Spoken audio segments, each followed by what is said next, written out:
Currently, there are 5 mutant beasts chasing Moxiang, 2 gorillas and 3 wild wolves. When they see Moxiang floating toward the river, they all rush over. 2 wolves even jump into the water, swimming after her bamboo bucket. If she were still on land, Moxiang might feel a little scared, but once in the water, she felt much calmer. Although her bamboo bucket hadn't yet floated to the middle of the river, the water level was no longer shallow. The bamboo pole in her hand could no longer reach the riverbed. She saw the approaching wolf head and even felt a bit of anticipation. She was waiting for it to come closer so she could use a large water ball to cover its nose and mouth, drowning it in the river. The current in the river was still quite strong, and with the ice melting, the water was cold. The 2 forest wolves that jumped into the river chasing her bamboo bucket hadn't waited for her to act. They howled loudly and turned back toward the shore. After reaching the shore, they shivered, shook off the water, and pretended to chase Moxiang along the riverbank, barking loudly. But Moxiang no longer paid attention to them. She took out a foam board from her space, which she had bought when shopping for furniture, and placed it under her bottom. She focused her mind into the space to search, preparing to add some support to her fragile little bamboo bucket. Although her small bamboo bucket could float while she sat in it, it was still a bit unstable, and she had to be careful to keep her balance. She was worried that if she lost her balance, she might tip over and fall into the water. Since the creatures on land had changed so much, she didn't believe the aquatic animals hadn't changed either. She still remembered the large water leech in the small creek, which was wide and flat. While there were fewer fish that would attack humans in the water, it didn't mean they weren't there. Or, with her small bamboo bucket, big fish swimming underneath might not intentionally attack her, but the waves they created could flip her bucket over. Fortunately, she was used to storing everything in her space. Although she visited the bamboo forest less often because she couldn't eat bamboo shoots, her space still contained whole bamboo stalks. She first used her mind to control a long bamboo pole and tied a large square frame with double sides. Next, she found the biggest bamboo tube in her space, cut it into sections, and used thin iron wire to securely fix these sections onto the 4 sides of the square frame, turning it into a floating container. Then, she mentally took out the completed frame and placed it over her current bamboo bucket. Finally, she took out some appropriately long bamboo poles and, with the help of her wood elemental abilities, fixed her bamboo bucket firmly in the middle of the frame so it wouldn't shake. Moxiang took out her versatile grass from her space. She first made a small nest in a bamboo bucket, then laid an old quilt she had been reluctant to throw away on top, tucking the edges under her. She then wrapped herself in the remaining part of the quilt. After running away in a panic, she was covered in sweat. Now, stopping for a moment, her sweat cooled slightly. She couldn't start a fire or change clothes due to the conditions, so she just wrapped herself in the quilt, drank some hot water, and ate a little to calm her nerves. She left early in the morning, and around 10 o'clock, she found a second herd of beasts on the way. Since then, she had been running all the way until now. Her current meal was her lunch. Fortunately, when she was at home, she often cooked extra food and packed it while still hot. Now, she didn't need to drink the unappetizing nutritional supplement, which, despite adding flavor, was still hard to swallow. Every time she went on a mission, she packed all her belongings. Although crossing the river might delay her return, her basic life wouldn't be too affected. She just needed to avoid beast attacks. Talking about beasts, she thought again about her own low-level supernatural ability. When could she be as powerful as the team leader and others, sweeping through everything? All her running was due to her lack of strength. Looking at the rushing river around her, Moxiang realized she had been slow and not very diligent in training her ability. Her ability couldn't grow as quickly as space powers, which could rapidly increase by eating what they needed.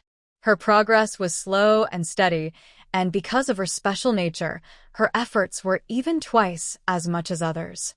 If her level couldn't rise quickly, what about her attack methods? She had always relied on transforming and condensing her ability. The flowing river was water, so could she borrow its energy? Why not try? Thinking this, Moxiang extended her hand outside the bucket, touching the water surface. She activated her water-type ability on the river water. Slowly, the water rippled and formed a bulge. As she raised her palm gradually, a longer water jet appeared, about the thickness of a cup, forming a round, nozzle-like column. It wobbled and moved with her hand, trembling as if a toddler learning to walk. About 40 centimeters away from the water surface, it suddenly shook violently and shattered, disappearing back into the river like a soap bubble. Seeing the useful wood fragrance, she began practicing again. While practicing, her other hand held the crystal core, continuously absorbing energy. She felt that although she could control the river water, it was very difficult, like lifting a heavy object. Using her special power consumed a lot of energy. To keep trying, she had to release and absorb at the same time. Mu Xiang sat in a water bucket, drifting slowly along the river. Her eyes fixed on the water, as if she could feel the water's power flowing inside her. She focused her mind, trying to control her ability, hoping to make the water jet more stable. As time passed, her control improved. By evening, when the sun was about to set, she finally managed to keep the water jet steady at 40 centimeters without it trembling so much. She lay back in the bucket, the sunset shining on her like a golden veil. She took a deep breath, feeling the power of nature. She believed her idea was possible. Her water ability could not only control water she created herself, but also other water sources. Her heart beat faster, and she looked happy.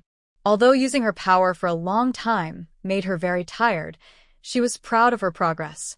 As the sun set and a beautiful sunset appeared in the sky, Mu Xiang opened her eyes, looked into the distance, and felt full of emotion and satisfaction.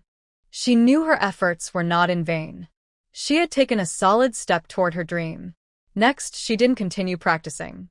She set an alarm, tidied up her bedding, and laid everything flat under her. She found a comfortable position and took out another blanket. Mu Xiang planned to rest for a while. Because the situation was special, she didn't dare to sleep directly through the night. She would rest now and continue practicing later. Maybe she would have some unexpected gains. When the alarm rang, Mu Xiang opened her eyes. Outside, it was already completely dark, and the bamboo raft was still drifting on the water. She didn't turn on a flashlight, but put on the night vision device provided for her. She relied on it to observe at night. Turning on a light would be too obvious. First, Mu Xiang used the night vision device to look around and check her surroundings. She wanted to make sure she was still in the middle of the river and not too close to the shore. Her bamboo raft had already floated into a mountain stream. She wasn't worried about anything else, just afraid she might drift off course and accidentally hit the mountain wall. At this moment, it looked okay because the river was wide enough. It seemed unlikely that she would crash into the wall. She was drifting with the current on her side, while the safety zone people had just finished a battle after receiving her message and started acting immediately. They fought while retreating, moving all the way to the 4th checkpoint, where 2 guards and psychic fighters from different teams worked together to stop the monsters outside the checkpoint. The battle just ended. Sister Lee and Team Wind are now asking the leader of the 4th team if a young girl has come today. Young girl? No, she hasn't.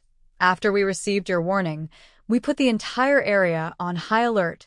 No one else has come here today except you. Okay, I understand.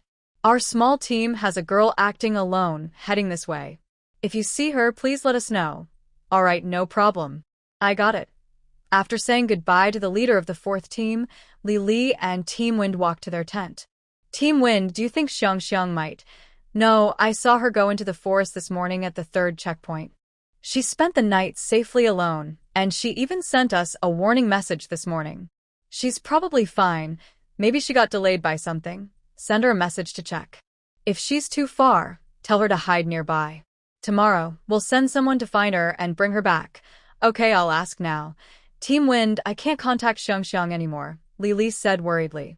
Can't contact her? Yes, the message didn't go through, and it says she can't receive messages.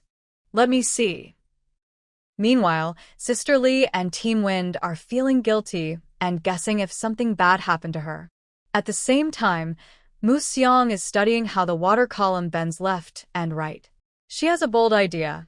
What if she adds a front frame to her bamboo raft, fixing a horizontal bamboo bucket at the front, and controls the water column to hit the bucket? Would that make the raft go faster? Anyway, she's just practicing. Mu Xiang, thinking freely and boldly, doesn't realize that her wristband lost signal and turned into offline mode when she entered the mountain stream. She also forgot to report her safety to Sister Li and the others during her day of fleeing and drifting. After the battle, Sister Li and the Wind team didn't return to their tent. Instead, they went straight to see the person in charge. That night, Mu Xiang didn't want to wear night vision goggles to work overtime because it was too dark. So, she kept using the crystal core to absorb energy and released water-type powers to control the river water, changing its shape as she pleased, just like during the day. When her mental energy was exhausted, she stopped practicing and only absorbed energy from the crystal core. After resting, she continued practicing. This pattern continued intermittently until dawn. Mu Xiang finally put away the crystal core, stretched a little inside the wooden tub, and moved her body. The bamboo raft, which had been modified into a boat, could float, but after a night, she still felt a bit stiff. After a night of practice, she knew it was impossible to control the river water to transform into a tiger or dragon immediately. However, she could still control a water jet to bend in one direction. Her water power system could be tested during the day. First, she prepared the support structure in her space, then used vine-like plant material to help fix it to the front of the bamboo raft. As her powers operated, a transparent water column appeared behind the large bamboo tube attached to the front of the vehicle. It bent forward and pushed against the bamboo tube. Although Mu Xiang only felt a slight movement of the vehicle, this small push confirmed her hypothesis. If her control were stronger, and she could manipulate several water jets to push forward at the same time from behind the bamboo tube, the speed would definitely increase. After confirming this through some trials, Mu Xiang felt reassured. She hadn't slept all night and was physically and mentally exhausted. Now that dawn had broken, she planned to set an alarm and rest for a while. Everything could wait until she woke up. She lay back in the big tub, covered herself with a blanket, closed her eyes, and focused on the flow of her internal powers. Over the past few days, her water powers had shown signs of wanting to upgrade. She had been practicing non-stop, constantly exhausting her internal powers and then recharging them by absorbing from the crystal core, gradually increasing her total energy storage. Every day, she would deplete her powers and then start a new cycle of recharging. Her body was gradually adapting to this intense training, and her energy reserves were increasing without her noticing. She felt she was close. She was about to reach that threshold. She wondered if the upgraded powers would help her control the river water even better. Thinking about it, Mu Xiang fell asleep. When the alarm clock rang, it was already bright outside. Since she had been staying in this barrel since boarding the boat and hadn't moved much, Mu Xiang didn't eat breakfast. She only chewed on a small piece of dried meat slowly. She packed away the hay and bedding in the barrel and placed a plastic stool in the middle of the bamboo barrel. She sat there and started practicing water elemental magic to push the boat. When her magic was exhausted, she switched to manual rowing. She took out 2 simple oars from her space, each with a wooden piece fixed at the top, and began to row. Her only thought was to reach land as soon as possible because being in the river was too risky. The cliffs on both sides of the mountain stream towered into the clouds, with jagged rocks and craggy surfaces. Time had left deep marks on them. Some rocks jutted out, while others were sunken, forming uneven platforms and hollows. Plants grew on these platforms and hollows, old trees with peeling bark and vines climbing the rocky walls. Despite the thin, poor soil on the cliffs, they still rooted themselves and thrived, full of life. Now, just after the coldest winter, before spring, small patches of green had appeared on the hard, icy cliffs. They were beginning to prepare for spring. Suddenly, the paddles made a dull thud underwater, as if hitting something. Mu Xiang stopped paddling and checked her position. Yes, she was in the middle of the river. She slowly pushed the oars again, swaying from side to side, as if the obstacle she felt earlier was just her imagination. But the feeling of hitting something with the oar was so clear. Could there really be something extraordinary underwater following her, causing her to hit it with her oar? Last night, she drifted in the dark river all night and wasn't that scared. But that single strike just now made her start to imagine things. The more she thought about it, the more scared she became. Muxiang even felt the environment around her turn strange. There was a weird silence, just like when she was chased by a wild boar for the first time. But now she was in the middle of the river between two mountains. This wasn't like being on a hilltop, where she could just run away. The river seems calm, but its current is quite strong, making it hard to paddle the boat to the shore. Before she could connect everything, Muxiang quickly released several large pieces of wood from her space. She used vine-like powers to tie them around her raft, making it bigger to feel safer. She slowly stood up from her small bamboo raft, carefully moved to the edge, and jumped onto a thick log she had just released. At first, she thought a small bamboo bucket would be easy to handle in the water because it was light and small, so she didn't consider using floating wood. But now, feeling very dangerous, she had to abandon her small bamboo raft and move quickly. The big logs were collected from the wild on the mountain. She carefully stood on one, while her mind kept working in her space, quickly binding more logs and bamboo together into large bundles. She placed the logs under her feet, one by one, using vines to help expand the area of her raft. It was as if her back had eyes. Muxiang suddenly turned around and saw a wave of water rising about 10 meters behind her raft, rushing toward her. Before she could think about why the calm river suddenly had a big wave, she quickly crouched down and grabbed the floating wood. The small wave didn't seem dangerous, but as it passed the raft, it caused her tied-together logs to tilt and creak under uneven pressure, almost falling apart. After the wave, a dark shadow appeared in the water behind her raft. Its huge fish-like eyes looked at her position briefly, then sank back into the water. Muxiang seemed to sense something and quickly turned around, but she saw nothing.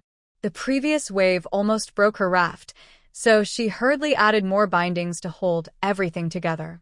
Before she could breathe, a second wave appeared, even more sudden than the first. In her quick glance, she saw a dark shape flash past as the wave hit. It seemed she was truly being watched by something. The waves kept crashing against her, making her feel like a seal trapped on floating ice, lonely, helpless, and full of fear. She tightly fixed her body onto a thick, dead tree trunk, swaying with the waves. She kept using vines and ropes to strengthen the makeshift raft while looking around for a place to land on the surrounding cliffs. She needed to get up, away from the water surface. The waves repeatedly tested the raft, each creak and scrape warning of imminent breaking. The only advantage was that while the waves pushed the raft, they also gradually tilted it toward the left, heading toward the mountain wall. Xiang sat on the raft, staring at the green plants on the cliff wall. Just before the raft hit, she jumped up, using her water powers to stick herself to the rock wall with a gel ball. Then, her wood element powers helped her grip onto protrusions on the cliff, slowly climbing upward. This was a small platform about 1 meter wide and 2 meters long. Its surface was flat, so no mud or plants grew there. Xiang sat on the stone platform, leaning forward carefully, looking down. Her heart was pounding loudly, as if it might jump out of her chest. Fortunately, when she set the trap at the camp, she still had some glue left. Luckily, there was a small stone platform here. She couldn't imagine what it would be like if she were still on the river, without glue, on a smooth cliff without protrusions, or still on that hastily tied raft. She saw that her raft, reinforced with her water vine powers, had some ropes that had already loosened or broken. The raft bobbed unpredictably under the waves, seeming ready to fall apart at any moment. The waves kept hitting the raft, lifting it up and then crashing it against the rocks, making dull thuds.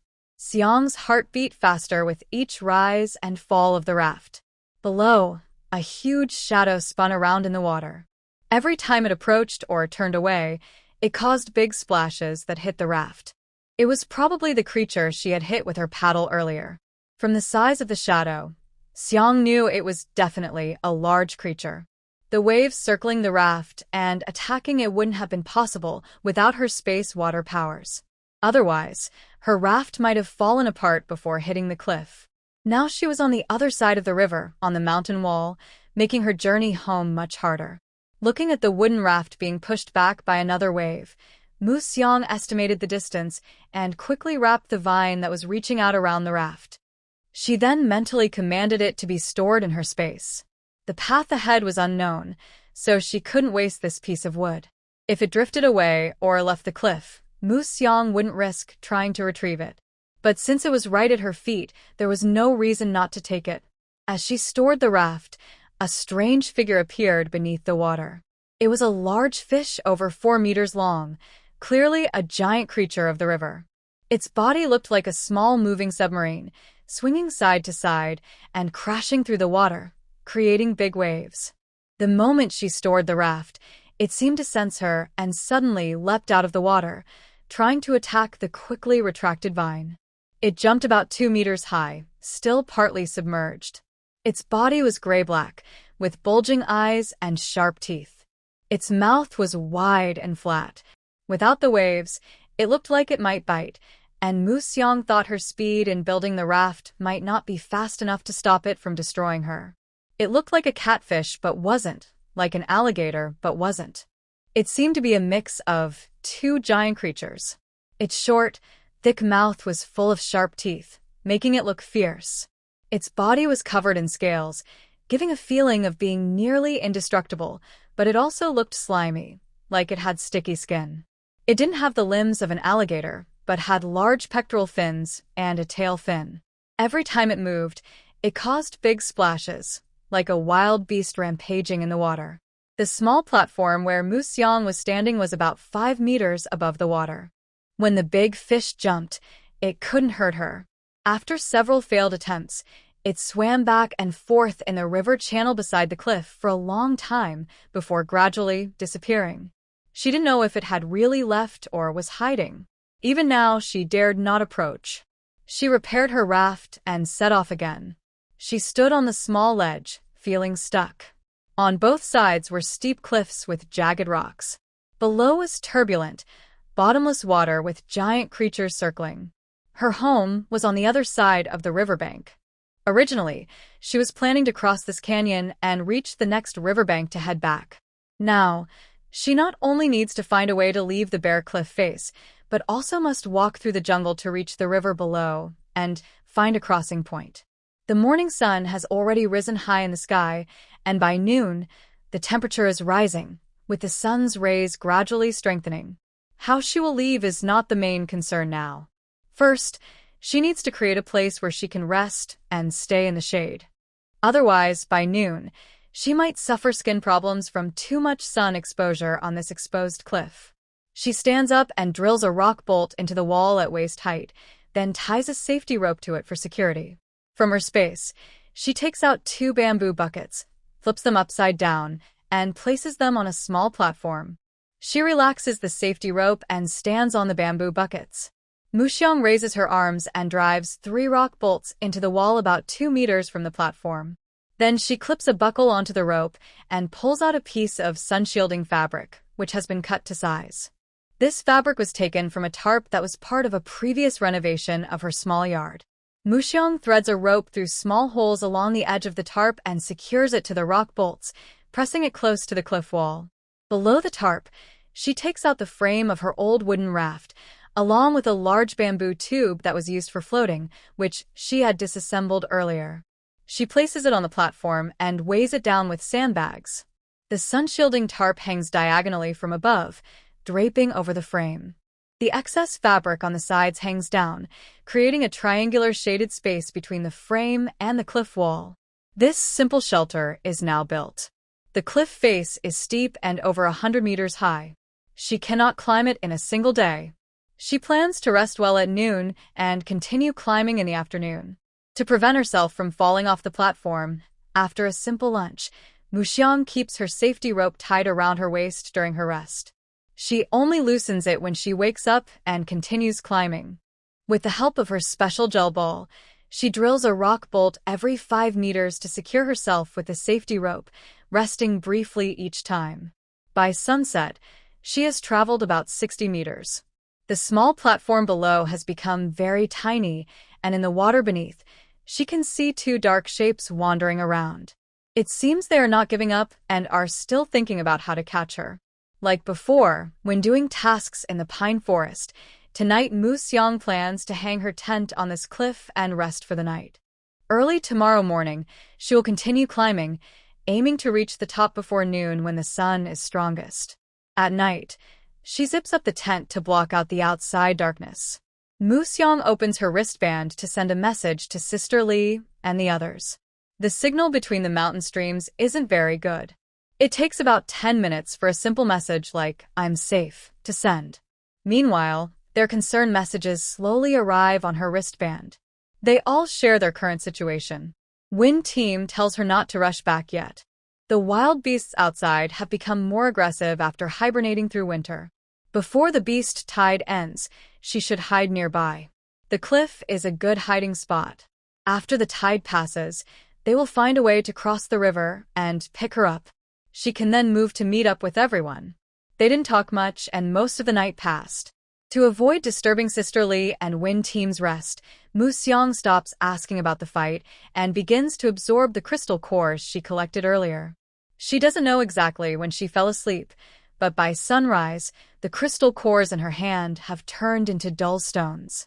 Although she plans to rest near the cliff for now, Moose Yang still wants to climb to the top of the mountain to check the surroundings before making other plans.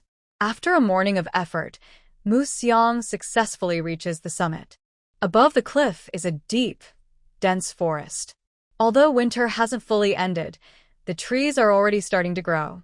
Despite the snow still covering much of the area due to the high altitude, it doesn't stop the trees from developing.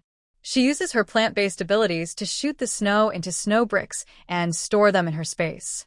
Then she walks along the cleared area to a giant tree. Reaching the top, the temperature drops significantly, but the signal here is much stronger. Moose Yang quickly sends her location and safety message to Sister Lee and the others. They're probably busy fighting and haven't replied yet. She begins to think about where to rest tonight. Hanging her tent on the cliff can avoid most beast attacks, but she feels the tent's protection isn't very secure. There's a sense of urgency she didn't feel when camping in the pine forest before. Looking around, Moose Yang found several large stones nearby. Using her space ability, she collected them and built a simple stone house next to a big tree near the cliff wall. The stone house is made of 4 large stones, with 3 stones forming the base and 1 on top. The remaining side is mostly blocked with smaller stones, leaving only a 40-centimeter gap for entry and exit. At noon, she ate some dry food. Moose Yang used an iron shovel to clear the ground inside the stone house.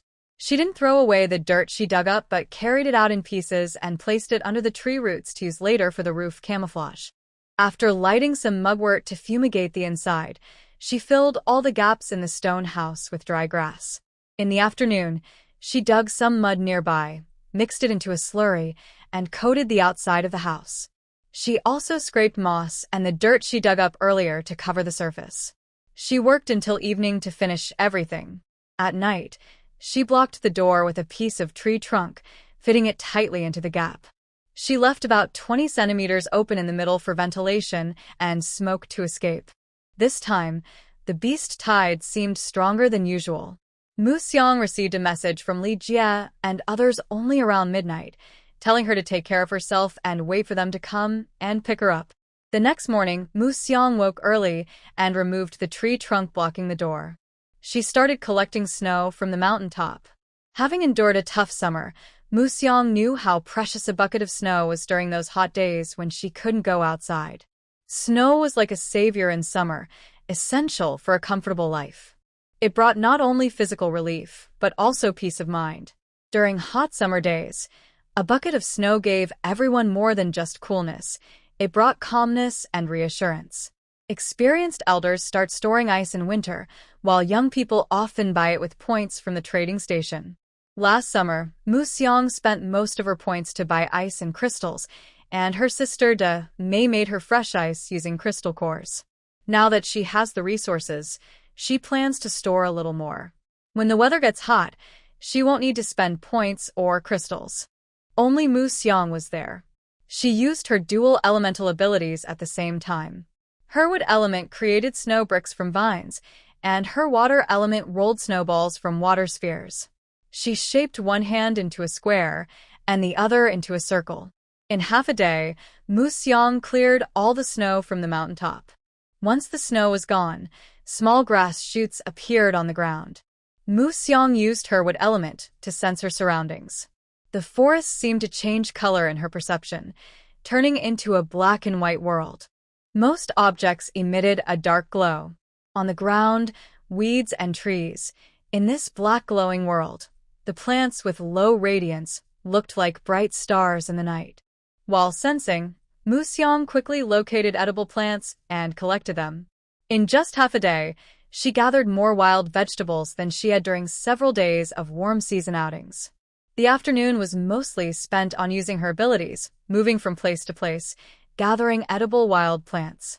Although winter had not yet passed, and the wild vegetables were still small compared to those in warm seasons, their quantity was enough. Today's harvest would last Mu Xiang for 2 days. At the top of the mountain, no strange beasts appeared in a short time, so she didn't gain any crystal cores. She then turned her attention to the river at the bottom of the cliff. She didn't need to go into the water to handle the giant creatures at the riverbed, but she planned to try that later. She knew she needed to prepare better, so she cleared a patch of open space on the cliff top, took out bamboo poles and logs from her storage, and began to process and assemble them. Her urgent escape life seemed to change here. Every 3 days, Mu Xiang went out to gather wild vegetables, and the rest of the time, she built a wooden boat on the open space on the mountain top.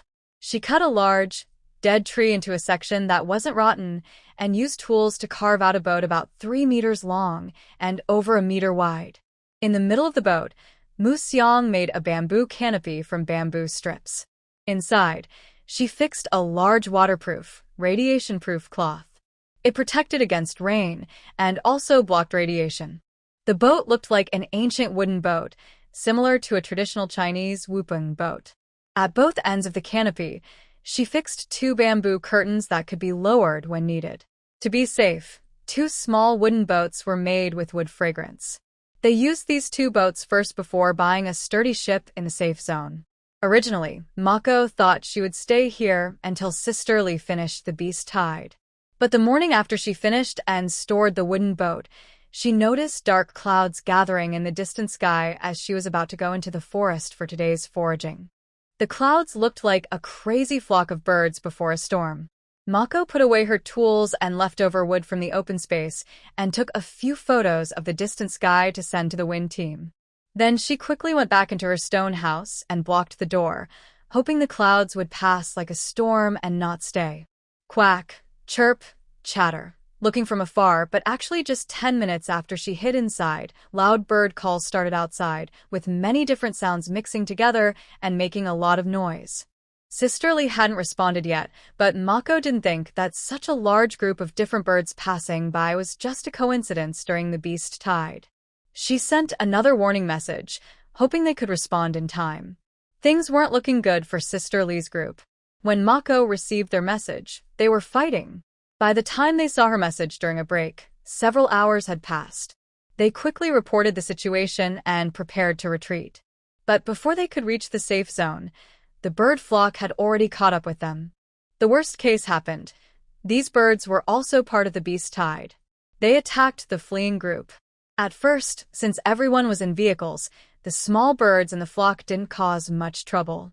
But everything changed when a group of mutated, colorful magpies appeared, breaking the fragile peace. They were quite large and, with dozens of their kind, launched biochemical attacks on the vehicles like jets. They organized and targeted the car windshields, pulling at them. Even with sealed cabins, the foul smell couldn't be blocked. Bird droppings stuck on the glass were very hard to clean, and soon the orderly convoy became chaotic. Some cars couldn't see the road clearly and crashed into roadside trees. Others collided with each other. In serious cases, they couldn't continue moving. The convoy was forced to stop and reorganize. Some team members protected the group while others moved away from damaged vehicles to join different ones. In front of many birds, normal attack methods were not very effective. Only special abilities like wind and lightning could do some damage. Among these, wind and lightning attacks worked best. The Storm Squad and their leader got out of their vehicles to fight, providing cover and keeping watch for the convoy's safe movement and return. A powerful ice user from the team used their ability to turn into countless ice spikes, which mixed into the tornado created by the wind team to attack and kill the birds. Other team members with strength and size-changing abilities worked together, wielding large blades and transforming into human-shaped meat grinders. Lily led the remaining regular team members, who wore special protective suits and carried flamethrowers. They spread out around the team's ability users to clear low-flying birds and beasts trying to attack. After the small, mutated birds and beasts were dealt with, large eagles circling high above began to attack. They targeted the most dangerous ability users. The eagles swooped down quickly, grabbing the ability users with their claws during moments when the users were attacking. They lifted them high into the air, so even if the ability users started attacking again, they were several meters above the ground. Using their abilities didn't work instantly. It often took some time to break free from the eagle's grasp, usually involving a struggle. Storm Squad and Wang Mimi were among the first to be attacked. "Team Wind, be careful," shouted Wild Brother and Sisterly. At the same time, a white-headed eagle with wings over 4 meters wide lifted Wind Team and Wang Mimi off the ground. During the intense fight, team members quickly changed weapons and launched a rescue. However, because other birds and beasts blocked their attacks, they couldn't stop the large eagle from taking Wind Team and Wang Mimi away. The large bird took advantage of the chaos and flew away with them, leaving the convoy behind. The two captured team members quickly took action to save themselves. They knew that the higher they were lifted, the worse their situation became. Wang Mimi's ice ability froze the eagle's wings, making them stiff and unable to flap properly. Wind Team's hurricane prevented the eagle from continuing to rise. At about 10 meters above the ground, the eagle threw them down. Then, 2 other large eagles caught them again. They were repeatedly captured, abandoned, and then recaptured, as if trapped in an endless nightmare. In addition, many sharp-beaked birds attacked them, making their situation worse. Although they had high-level special abilities and carried green crystals to heal injuries, their bodies were badly damaged after a series of attacks and being thrown around. Their wounds bled heavily, and their injuries were severe, making it impossible for them to fight for a while. After this battle, the entire Beast-Tide team was badly hurt, barely winning. Their vehicle was heavily damaged, and many team members were injured. With help from rescue workers in the safe zone, everyone managed to return to the city. But even though people returned, the Beast-Tide did not stop. As soon as the birds and beasts retreated, the land animals arrived to chase them. The previous checkpoints, the 5th and 6th, had to be quickly pulled back because of the double packs of beasts and mutated birds. The powerful special ability users were mostly knocked out by the bird and beast attacks, leaving the safe zone very vulnerable in the following battles. In this tough fight, the Beast-Tide team paid a heavy price. Their vehicle was destroyed, many team members were seriously injured, and some even lost their lives. The 5th and 6th checkpoints had to be abandoned because of the double packs of beasts and mutated birds. The ability users faced difficulties too. Although they were strong, they struggled against such large groups of beasts. In the next battles, the safe zone became very passive. People had to take various measures to protect themselves and their homes. The Storm Squad and several other mercenary teams fought often because the ability users made up a large part of the fighting force. After 3 days of continuous fighting, and after being taken away by a special medical team, they also suffered injuries and had to leave the fight. The safe zone was no longer as safe as before. Lily was badly injured when a giant horned sheep charged at her during the fight. When she woke up from unconsciousness, Only 2 lightly injured team members remained at home, while the others had been sent to the hospital for treatment due to serious injuries. The earliest injured ability user teammate had even been transferred to another department. Her wristband was damaged during the fight, and it took several days to reconnect with Mu Xiang. Now, both her team and the safe zone were in a very serious situation, and they couldn't go to help her. Compared to other places, the area where Mu Xiang is located is somewhat safer. After reminding Mu Xiang to stay safe, she also gave her a copy of her own outdoor survival guide. Li, holding the 4 stand, was administering an injection while checking on her colleagues in the same department. After comforting the family members and providing aid to the injured, she removed the completed 4 and went to the information desk to ask about De Mei and their team. Did you admit them 3 days ago? Are they mutants? The only casualty information we have here includes 2 names, Wang Ming and Qin Jun. We cannot find any other information about mutant injured here.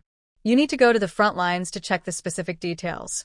When Li asked downstairs, she waited in line for a long time but only received information about 2 casualties. Wang Ming's wife and daughter had taken his body for cremation, and only Qin Jun's body remained in the morgue. Li held back her sadness, placed Qin Jun's body back into the freezer, then went to the base to collect Wang Ming's belongings from his dormitory and deliver them to his family. The door was silent for a long time, and no one came out. When she asked the neighbors, she learned that after they finished handling Wang Ming's affairs, his relatives had taken him away. Unable to do anything else, Li returned the belongings to the base and then went to the frontline treatment area she had inquired about earlier to check the information on Feng Team and De Mei's group.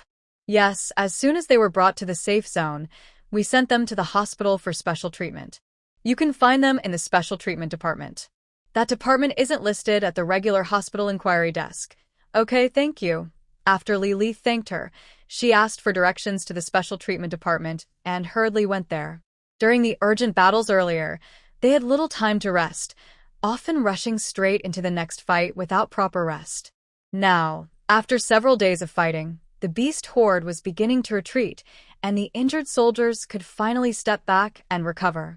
When Li arrived at the location of the special treatment department based on the address, she found it was just a regular hospital ward.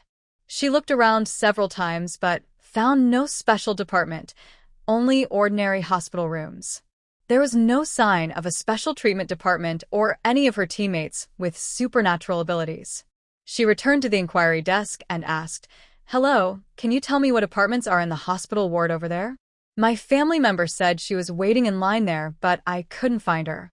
Maybe I went to the wrong building." "Are you talking about that building?" "That's an old building, all patient rooms, no departments. You must have gone to the wrong place." "Which department are you looking for?" "I'm looking for the trauma surgery department." Li mentioned the name of a department she saw while checking the status of ordinary team members earlier. "Trauma surgery is over there. Walk down this corridor to the end, turn left, go out through the side door, and then..." The young nurse enthusiastically pointed the way. Li turned around and followed the nurse's directions, walking out of the side door and leaving the hospital. She didn't know exactly where the problem was, but the Win team was truly nowhere to be found. Thinking of the Win team, Li turned back toward the base. She had been busy packing Wang Ming's belongings earlier and hadn't noticed the other situation at the base. The Win team was missing, and she was sure that Sister Feng and the others knew the reason. However, when she returned to the base and looked around, she couldn't find Sister Feng and the others. Things seemed to be a little different now. "Li Jie, how are you? How is the safe zone? Are you all okay?" Mu Xiang's message came through. After thinking, Li told her that there was a small problem in the safe zone and advised her not to come back yet. She then went to her dormitory, packed her things neatly into her bag, and took the opportunity of the chaos to leave the city, hiding her backpack in a collapsed ruin outside the town. After the flock of birds passed, Mu Xiang didn't leave immediately. Instead, she used mud, broken stones, and grass to patch up her stone house from the inside out. She pulled out the weeds filling the cracks in the stone house and filled the gaps thoroughly with a mixture of stones and grass. She also dismantled an iron box to make a small door with an iron cover, further strengthening the safety of the stone house. In the past, the beast tides had never been so fierce or lasted so long. It seemed this time the attack was organized and premeditated. There was more intense and more orderly. In previous years, beast tides were also fierce, but after careful planning and layered defenses in the safe zone, they would usually retreat. They didn't last as long as this, causing huge casualties and damage. A strange sense of urgency filled her heart, an urgency about the future life. It felt like she had lost something, yet it also seemed like something had changed in appearance. Since she couldn't return to the safe zone quickly, she needed a sturdy, safe house without the risk of monster attacks, somewhere she could develop long-term. She turned her gaze to the cliff below the house. She wondered if she could directly carve out some caves in the cliff face. She remembered that during a previous shopping trip, she was tricked into buying a wall drilling tool. She forgot what she was buying it for, but she remembered it was heavy, took up space, and was never used. Now, she wondered if she could use it to drill holes into the rocky mountain. It's not the season for wild vegetables to grow rapidly. She had been busy building a boat before, and now that the boat was finished and she couldn't return quickly, she decided to use her free time on the boat to drill holes instead. First, she chose a location. Considering her future plans for the mountain cave, she started at the edge of the cliff. Using a rope, she marked a 20-meter boundary. On the side near the forest, she drew a circle with a diameter of 1 meter. Her plan was to start here and slant downward, digging a tunnel that would reach 6 meters below the cliff. This tunnel would serve as the main path, with drainage and water storage features. Mu Xiang first cleared the soil within 2 meters of the circle, piling it aside to expose the rocks underneath. Then, using leftover charcoal from breakfast, she redrew the circle she marked earlier.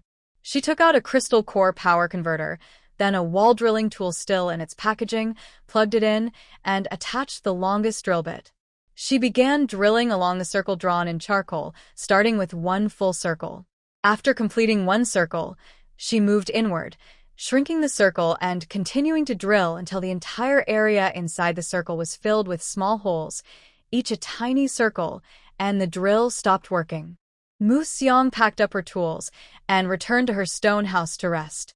She had previously carved the wooden boat, which was still operational, but after drilling such a wide, 1-meter hole in the stone, she felt her head buzzing and her arms numb from fatigue. She rested on a makeshift hay bed for over half an hour before grabbing a hammer and chisel. She went back to the drilled area and began chipping at the small cylindrical stones one by one.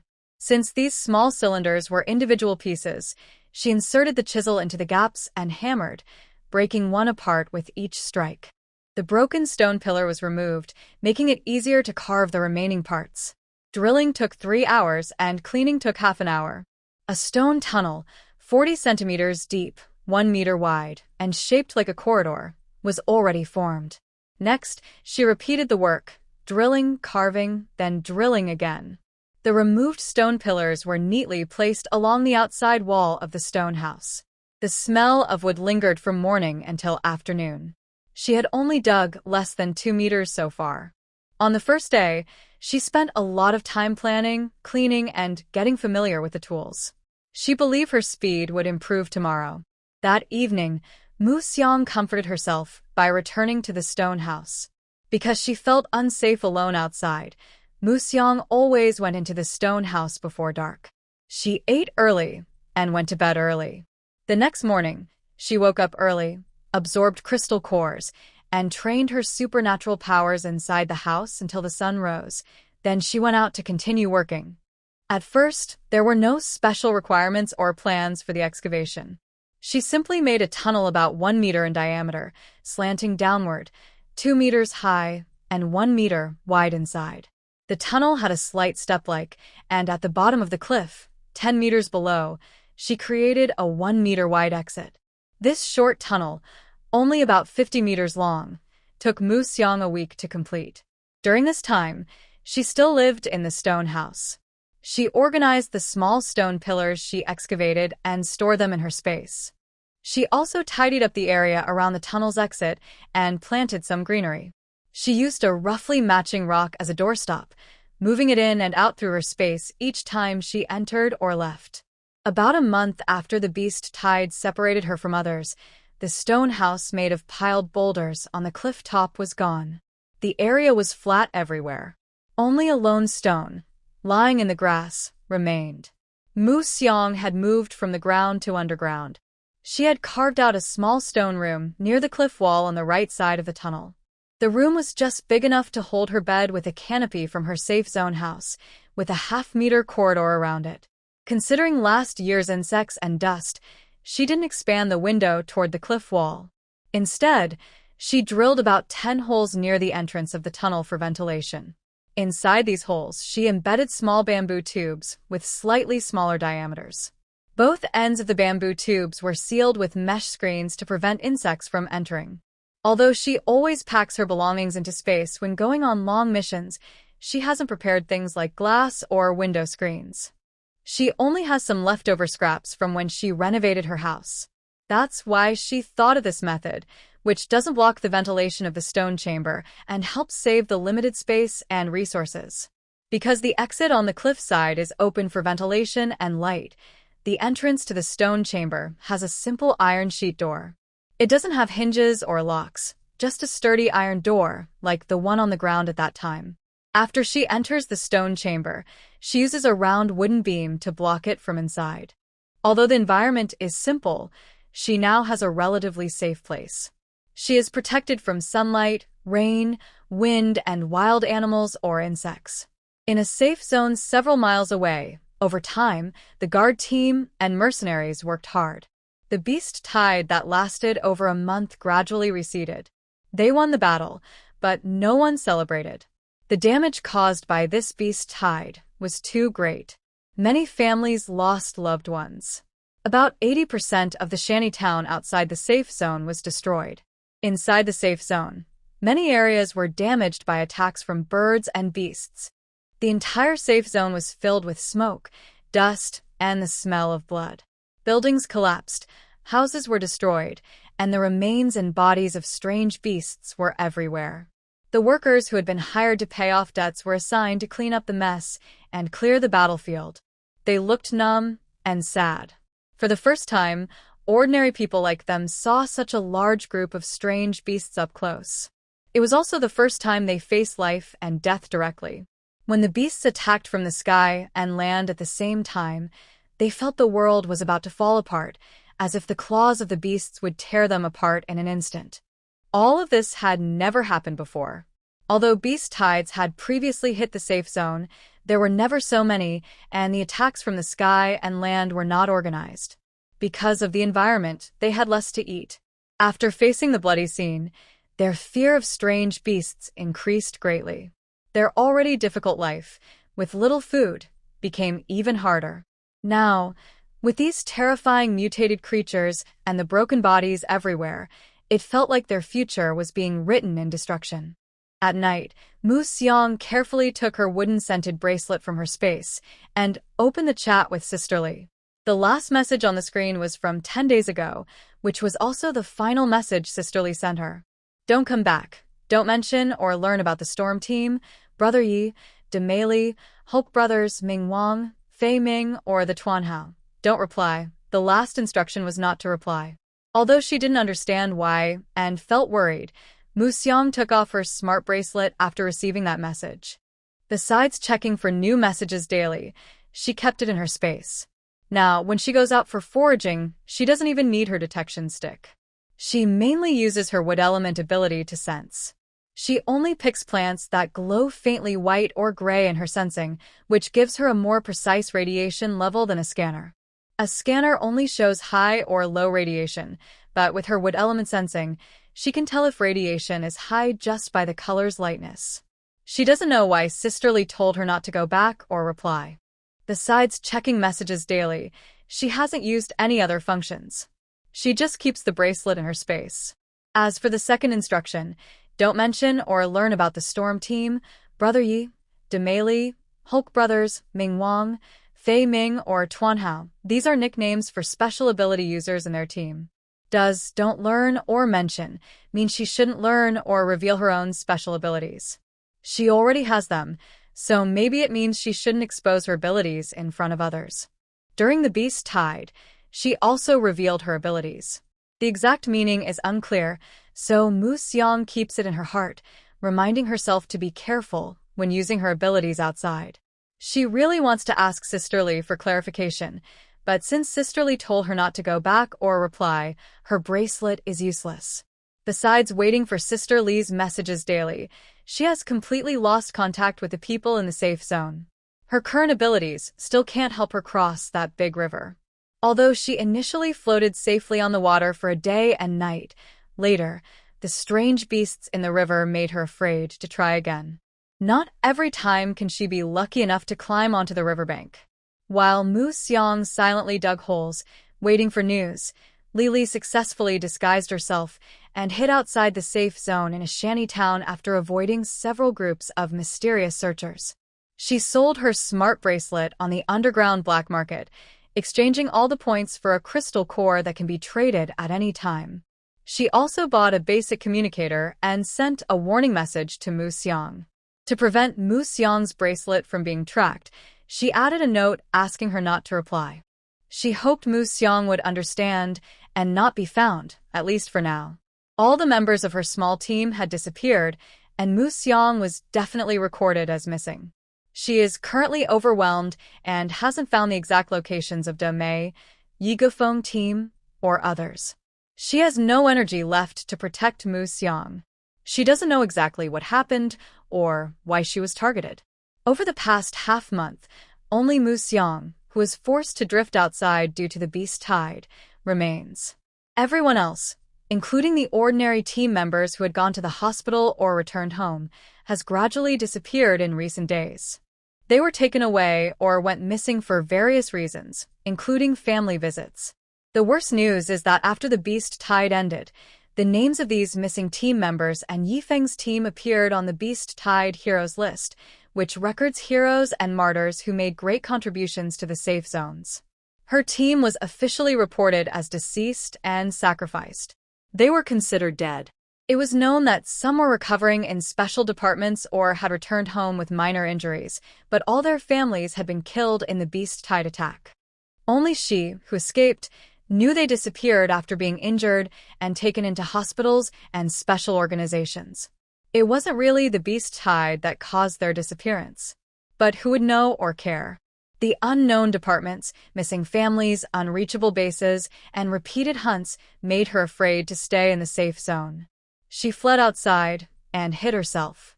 She even created a false story that she was killed by a strange beast during her escape, then took a long detour before returning to the shantytown to change her identity and hide. Her goal is to find Yifeng's team, Yigo and Demei, and rescue them. After moving into the cliff-top stone room, her daily work hours increased significantly. At night, she would light a bonfire and modify her living space in the corridor, widening it, improving drainage, and increasing lighting. Wu Xiang adjusted the passage and carved out a series of large steps. On the left side of the steps, she also dug a drainage ditch to help rainwater flow out smoothly during heavy storms, preventing water from seeping into the cave. Near the cave entrance, close to the cliff wall, she cleared a small open space to serve as an activity area. In the corner on the left side, she carved a small stone room to be used as a toilet. She placed a portable toilet, along with cleaning agents, toilet paper, and other supplies inside. Since the structure is sturdy but still outdoors, Wu Xiang did not enlarge the original cave opening on the cliff wall. Instead, she cut a row of round windows about half a meter wide, spaced about 40 centimeters above the ground on this wall. These windows provide light and ventilation. She spaced the windows apart so she could block them at night with wooden boards, protecting against heavy rain, dust, and unwanted debris. Additionally, Wu Xiang made 6 ventilation holes in the corner. During bad weather, these windows would be closed so the ventilation holes, which are fitted with hollow bamboo tubes, help with airflow. Unlike the ones inside the passage, these tubes are only covered with breathable cloth on the outside end, allowing air in but keeping insects out. Because of the environment, the outer side of these bamboo tubes is hard to repair or replace, so she only added protective covers inside the wall. The breathable cloth blocks insects and can be easily replaced when needed. The windows in the cave are low, so to increase light, Wuxiang carved a water channel about 20 centimeters deep and half a meter wide, 20 centimeters above the ground, near the windows. She filled this channel with water. When sunlight hits the water surface through the windows, the reflected light makes the entire cave brighter during the day. The left side of the water channel connects to the drainage ditch inside the cave, and the right side connects to the drainage outlet on the cliff wall. In a corner, she also shaped a low-lying area about half a meter deep, where the water in the channel heats up in the sun, making it convenient for her to wash and clean. On the right side of this open space, she built a stove from stones she carved out of the cave, with dry grass and firewood placed nearby. The cabinets and shelves are neatly arranged along the inside of the stone wall, holding a few tools and food for easy access during daily use. Once the small stone room was expanded enough to meet basic living needs, the cold season had ended, and April had arrived. It was the time of year when wild vegetables grew rapidly. Living alone outside the relatively comfortable environment, Muxiang completely shed all her disguises. Every day, she used her space and abilities to move through the jungle. Her abilities include plant detection, water defense, and space storage. Each time, with her plant-related powers, Muxiang quickly finds edible wild vegetables nearby. She uses gloves and a machete to cut them and store them in her space. When she returns to the stone room at noon or evening, she takes them out one by one to clean and prepare. Moving to a different mountain range, the plants there are different too. When she was building her shelter and gathering food before, she mainly collected common ferns from the nearby jungle. Now, as the temperature rises, other types of wild vegetables start sprouting and growing wildly. Muxiang's plant powers now have a sensing range of about 10 meters. Since the jungle here hasn't been explored before, the plants grow so densely that the ground becomes difficult to walk on. To reach slightly farther from the cliff edge, she has to chop her way through the plants while moving forward. She doesn't waste the plants she cuts down. She stores them in her space as she goes, and when she returns to the cliff camp, she spreads them out on the ground to dry. Once dry, she uses them for firewood. If you ignore the fact that most of these plants contain radiation, gathering them still feels quite rewarding. Sometimes she can't find enough and ends up with only a few suitable pieces, enough for 3 meals. Her eyes are filled with the black radiation burns and the satisfaction of finally finding large, low-radiation food. These feelings constantly exchange, making Muxiang gradually lose herself in the sea of green. As she swings her machete through the weeds, it seems to encounter some resistance, but when she looks around, she finds nothing blocking her. She gathers the fallen weeds into her space, clearing a small path. Using her plant powers, she senses nearby plants with lower radiation levels. Fluttering sounds, fluttering, fluttering. While Muxiang was carefully sensing her surroundings, she heard the sound of wings flapping above her head. In this dangerous time, as soon as Muxiang heard the sound, she immediately took cover and prepared to defend herself. After she hid, she looked up and saw a huge spider web shaped like an octagon hanging in the air. On it, a small bird about the size of a hen was struggling and flapping its wings loudly. The web was not completely stretched flat. One corner had broken off and was pulled inward because of the broken silk thread. The position of the broken part matched the area she had recently cleared of grass. Usually, when a silk thread breaks, a large spider would come quickly. The bird that had flown into the web was blocking Muxiang's view, standing right in front of her. In this giant world, a bird the size of a hen crashing into a spider web was like a moth hitting a net before, struggling hard but helpless. From the dense treetops above, a round table-sized spider slowly descended. It looked like a secret agent from a movie, hanging upside down and pulling silk threads to lower itself onto the web. It moved steadily and climbed in front of the struggling bird. Then, with its forelegs, it grabbed the bird and spun around quickly, binding its flapping wings. It bit into the bird's head with sharp fangs, injecting venom, then wrapped it up into a white cocoon. At this moment, Muxiang was hiding nearby, too scared to move. The spider's head had 3 shiny, glowing crystal cores, 1 purple and 2 white.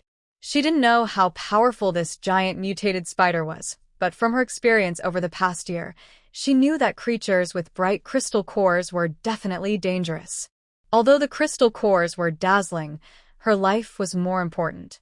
The large venomous fangs, the long fine fur on its legs and belly, these were things she couldn't easily handle right now. To stay safe, Mu Xiang quietly put on a special mask and goggles. She also pulled up her collar, hood, and checked that her sleeves and pant cuffs were tight, ready to run at any moment. The spider finished wrapping the bird and didn't leave. Instead, it started repairing the web on the spot. Mu Xiang didn't dare to make any sudden moves. She slowly looked in the spider's direction and began to back away. Step by step, she moved backward. The spider, which had pulled a new silk thread from the web, fixed it onto a sturdy branch on the ground. Suddenly, a faint cracking sound came from under Mu Xiang's feet. She stepped on a tiny, newly hatched snail about the size of a finger. The thin shell cracked with a sound, and the scent of wood made Xiang suddenly tense. She stopped and looked ahead to check the spider's movements. The large spider, which had been repairing its web with silk just moments ago, was now nowhere to be seen. Instinctively, Xiang quickly moved to the side and released a water shield in front of her. Suddenly, a huge spider dropped from the sky. It was very fast, very different from its previous relaxed behavior. It leapt nimbly from its previous position and landed precisely where Xiang had been standing. Xiang looked at the furry giant spider with fear, her eyes showing panic and fright. She knew it was impossible to escape quietly now. Maybe it had already noticed her when she first touched the web while cutting grass. Her heart pounded faster, and her breathing became quick. She didn't know what kind of attack this big spider might launch, but she knew she had to find a way to deal with it quickly. She took a deep breath, reached behind her to take out a crystal core gun from her space, and shot at the spider. As expected, the mutated creature with 3 crystal cores was only slightly affected by the energy beam, which could easily pierce ordinary creatures. It only lost a patch of fur. After being surprised a few times by Xiang's attack, the big spider quickly changed its position.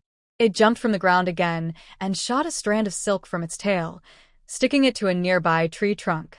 As it jumped, a strong silk thread was pulled out, and when it landed, it stuck to another tree, blocking Xiang's path to the left. While jumping repeatedly, the spider kept flicking its abdomen, sending out a lot of fur-like silk towards Xiang. This made her constantly defend with her water shield, and her hits on the spider greatly decreased. The spider no longer approached her directly, but kept jumping around the trees and ground nearby, pulling out more silk threads to trap her. Xiang knew she had to find a way to leave or stop it from pulling more silk. Otherwise, her movement would be severely limited. Although she had easily cut one silk thread earlier, she wasn't sure she could do the same with many threads. And the floating fur around her, luckily, she had brought a mask and protective gear in advance. Otherwise, the consequences would have been unthinkable. Since the crystal nucleus gun's damage is limited, let's try a different attack method. Use the heavy water bullets she previously used against the mutated gorilla. First, restrict its agile movements by hitting it with the heavy water bullets, which are now much stronger than before. After a cold season and several battles, the football-sized heavy water bullets keep hitting the jumping, attacking big spider, gradually wrapping around it and making it lose its balance. Like the gorilla, although Mu Xiang's water sphere limits its jumping ability and forces it to come down from the tree, it cannot stop its continuous attack on Mu Xiang. The spider silk, which could spray to restrict Mu Xiang, lost its stickiness because it was wrapped in water. Its poisonous fluff also couldn't be shot out. It started charging at Mu Xiang like a bull. Relying on its many legs and tough body, it ignored Mu Xiang's attacks and charged directly at her, smashing into the tree behind her. Fortunately, Mu Xiang moved her water shield to her back to cushion the impact. Otherwise, she might have been hurt this time, and next time, it could be worse. Mu Xiang quickly got up despite the pain and dodged to the side. The big spider, now wrapped in a water sphere, charged again. Luckily, she dodged quickly. To avoid being hit again and thrown onto the tree, Mu Xiang carefully navigated through dense bushes to block the spider's charge. However, although the charge was blocked, the water sphere on the spider's body gradually shrank due to repeated collisions and friction with the grass. Its speed was increasing.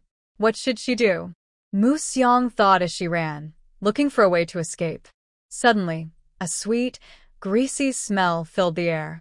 Ahead, a gap about 3 or 4 meters wide appeared. In this remote wilderness, Mu Xiang thought that even if the plants mutated, they wouldn't produce ripe fruit so quickly. So, this sweet smell was probably from a meat-eating plant. Maybe her chance for survival was here. After all, she had 2 special abilities. Besides water, she also had a wood element. The big spider, now limited by her heavy water attack, could only keep charging at her, trying to knock her down, and then use its poisonous fangs to knock her out and eat her. Previously, her powerful weapon, the crystal core gun, and the large sword were not very effective. She couldn't wait to use them to create a big impact in battle. She could only rely on the heavy water projectile, but that only limited the enemy's attack methods.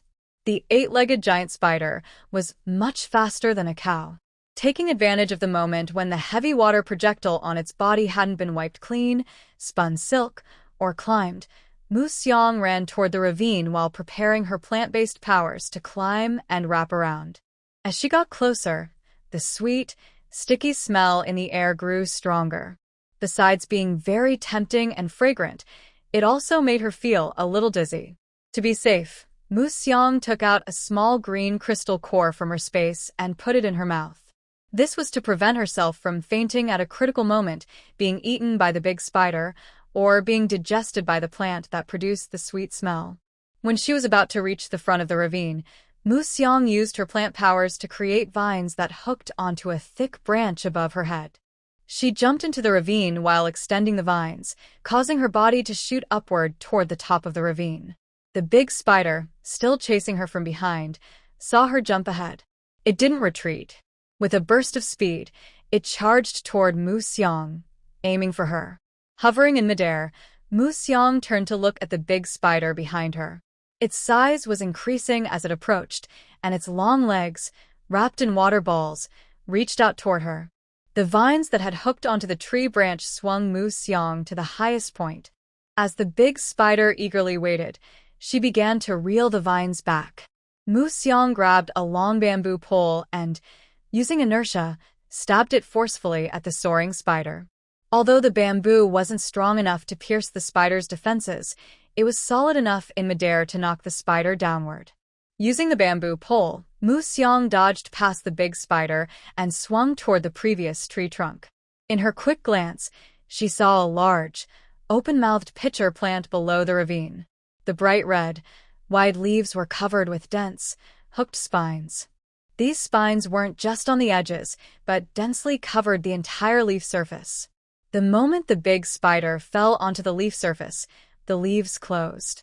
Mu Xiang saw that the spider's tough shell, which her crystal core gun couldn't break, was easily pierced and caught by the hooked spines, wrapping the struggling spider inside as the leaves closed around it.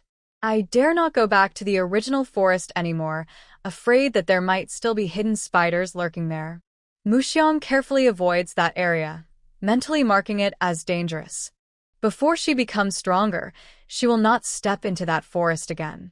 This includes the ravine filled with pitcher plants, which is also marked in red. Because she took a longer route, by the time Mu Xiang returned to the cliff cave, it was already very dark. She blocked the entrance with a large stone and took out a torch from a shelf beside the wall to light it. Although her space has various tools like flashlights and candles, she couldn't go back to the safe zone to restock before Sisterly sent her a safety signal. These supplies are used sparingly. Even though she has a nuclear energy converter, her crystal cores are from previous stockpiles. Using less is better to save resources. Mu Xiang followed the stairs to the hall beside the cliff. She lit a newly made beeswax candle on a small table with her torch. The cave gradually brightened, emitting a warm yellow glow. Although not as bright as electric lights, it was enough for her to see. First, She went to the nearby stove to light a fire and boil water in a large iron pot for washing. She opened the hidden cliff cave on the wall, replacing the thick wooden board with a breathable bamboo curtain, and sealed the surroundings with wooden planks to prevent insects from entering. When she left, she sealed all the holes on the outside of the cave wall. She only opens them during the day when she is home. The stove has a chimney leading outside. When not in use, she covers it with an iron plate to prevent foreign objects from entering. She only opens it when cooking. She boiled water and washed herself beside the drainage trough, changing into clean clothes and putting dirty ones into a laundry basket with detergent to soak. Next, she refilled the pot with water, sat in front of the stove, and sorted through the wild vegetables she gathered during the day, cleaning, blanching, and storing them. On her way back in the afternoon, she was lucky. To avoid areas with spiders, she took a detour. She used her space to collect all plants with moderate radiation levels that she sensed along the way, without going back. To save time, she didn't carefully pick each plant. Any plant with edible parts was collected whole into her space. Now, she plans to check and analyze each one with a detection stick later. Edible items are organized and stored properly, while non-edible items are piled on the other side of the living room.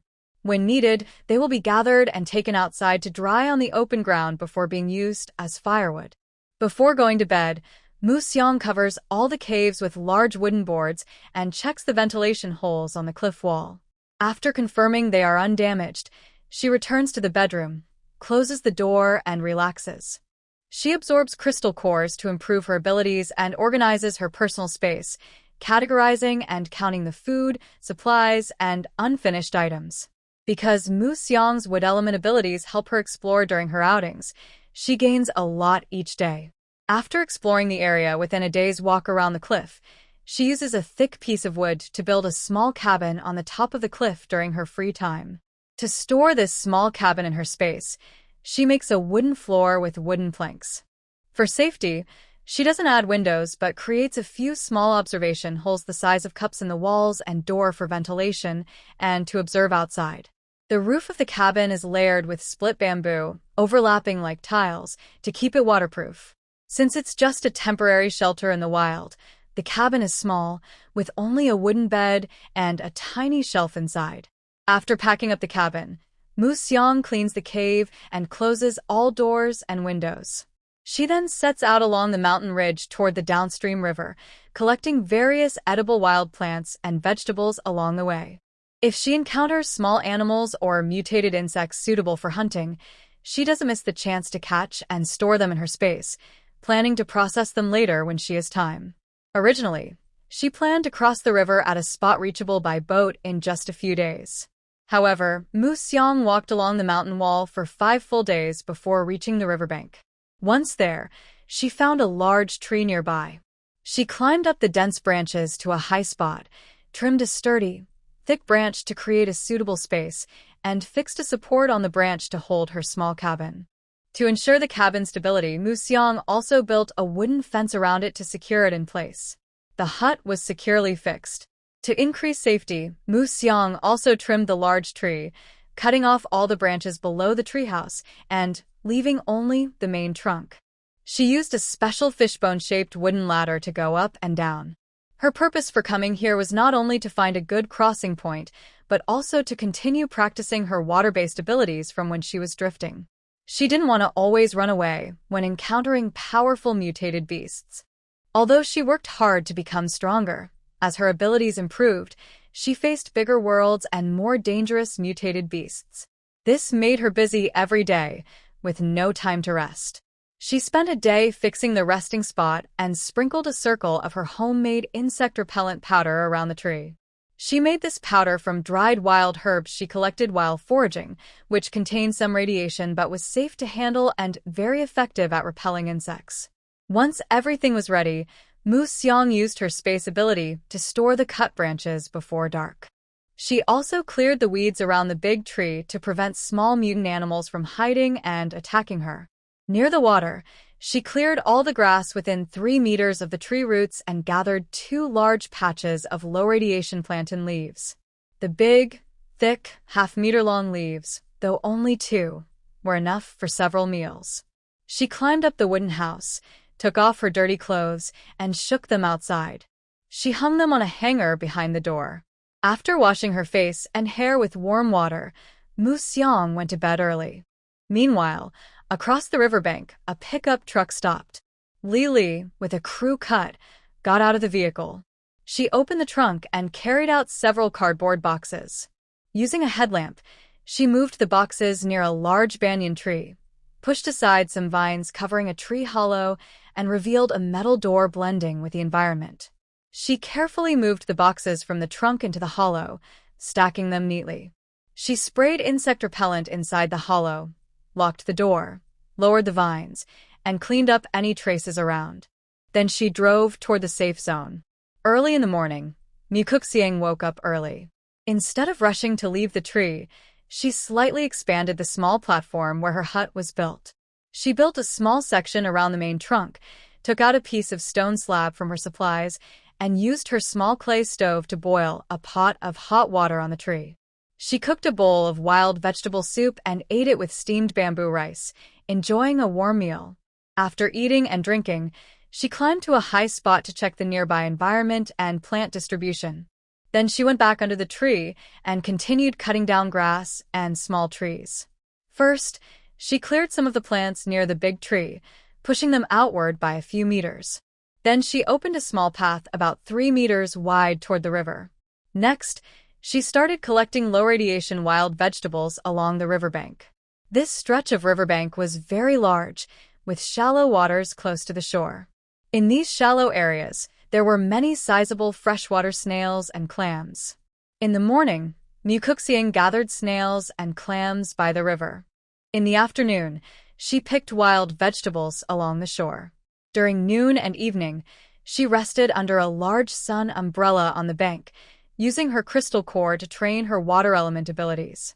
After collecting all the wild vegetables, snails, and clams within 100 meters of the shore, she began fishing using high-radiation snail meat as bait. She used her water element sensing ability and her wood element ability to make a hook. She used vine-like plants from her wood element to hook the snail meat and dip it into the water. As the water moved, her water element sensing detected nearby fish biting the bait. Whenever a fish bit the hook, her wood element ability quickly curled around the fish, trapping it tightly and pulling it ashore for her to store in her space. Perhaps because no one had ever done this before, she caught many fish every day, big and small. The snails along the shore could be gathered again after a few days, so Mu Xiang's harvest was plentiful. Since she only fished in shallow waters at ankle height and never processed her catch at the riverbank, only using some snails as bait, there was no blood smell, and she was not attacked by large predators or fish beasts. Mu Xiang stayed by the riverbank for over half a month. Her food harvest was not the main point. Her control of her water element abilities had improved so much that she could now push a small wooden boat freely across the river. After such a long time, she was ready to return to the other side. However, Sister Li had not sent her any safe signal, so she dared not cross the river alone to look for her. The designated crossing point was marked clearly. Mu Xiang hurried back to her cliff cave before the rainy season arrived. She still remembered the red worms mixed in the rainwater and the powerful flying creatures. Wandering outdoors during a heavy storm was not a wise choice. When Mu Xiang returned to her cave, dark clouds had already gathered outside. She quickly went inside. First, she removed the dry wood from the shelf near the cave entrance, then lit a candle. Although it was not yet evening, the overcast sky and the closed doors and windows made the cave quite dark. She took off the wooden boards blocking the cave and sealed the openings with stone pillars she had used earlier when digging the cave. She also sealed the gaps with mud. All the ventilation holes were cleaned with cotton soaked in insect repellent, both inside and out. The cotton cloth covering the openings was replaced with fine mesh fabric to ensure good airflow while blocking mutated insects. She only had a small roll of leftover material, so she only replaced the mesh during special weather to extend its use. After finishing these tasks, she used her water-based abilities to wash the entire cave, as she hadn't returned for a long time. there was a pile of dirty clothes. She was too lazy to cook or heat water, so Mu Xiang simply ate a steamed potato. She washed herself, changed clothes, filled the crystal stones in her nuclear energy converter, and plugged it in the washing machine. She sorted all the dirty clothes and hung them on hangers to dry. Mu Xiang didn't bother to check the weather outside. She went back to her bedroom early to rest, purely resting without practicing. The next day, she woke up naturally. The room was still dim. She paused, looked at her watch, then got up, dressed, and turned on her flashlight. She stepped out of the bedroom into the stone cave, which felt a bit cold. The drainage ditch beside the stairs outside was already flowing loudly. Rainwater seeped through the cracks in the stone at the cave entrance and flowed along the drainage ditch to the water basin near the cliff cave. She didn't know when the rain started, but the basin was already full and about to overflow. Mu Xiang moved the stones blocking the drained the water from the basin, and then sealed the opening again. The only open exit from the cave was the ventilation hole on the wall. Originally, all the holes were slanted downward for ventilation. Usually, even a slight breeze would through these holes into the room. When it's hot outside, it still feels quite cool. However, after putting on the mesh screen and with the rain coming down, the small breeze blows and makes it feel a bit damp and chilly. I took out a few rechargeable wall lamps from the storage space and placed them on the wall near the stove, the storage shelf, the corridor, and the bathroom door. The previously dark cave suddenly became bright. Mu Xiang first made herself a bowl of hot noodle soup. After eating and drinking enough, she carefully checked all parts of the cave and the ventilation holes for any damage or insects. Once she confirmed everything was safe, she put on gloves and started processing the snail meat she had collected by the river. She used a detector to sort the snails by low, medium, and high radiation levels. The snails with low and medium radiation were boiled in batches. After cooking, she took them out, let them cool, and then used large bamboo skewers to remove the snail meat, discarding any unwanted parts and keeping only the pure meat. After washing the meat again, she sliced it and put it in a dryer connected to a nuclear energy converter to dry. She packed the dried snail meat into bags sorted by quality and stored them in the space for easy counting and organization later. Most of the freshwater snails she collected had high radiation and couldn't be eaten. But because of their size and quantity, after processing all the edible snails, she still ended up with several bags of dried snail meat slices.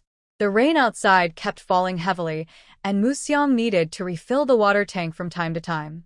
Since she had seen tiny red insects falling with rainwater in the safe zone before, she didn't dare collect rainwater now. The water she used was stored earlier in the safe zone or gathered herself while practicing her abilities with crystal cores. When she was by the river before, she also sensed that the seemingly clear river water was actually black and white and couldn't be drunk or used directly. She drained the rainwater from the tank again and began to use her water element powers to gather rainwater. Her water ability has a purification function, so she wondered if she could purify the collected rainwater.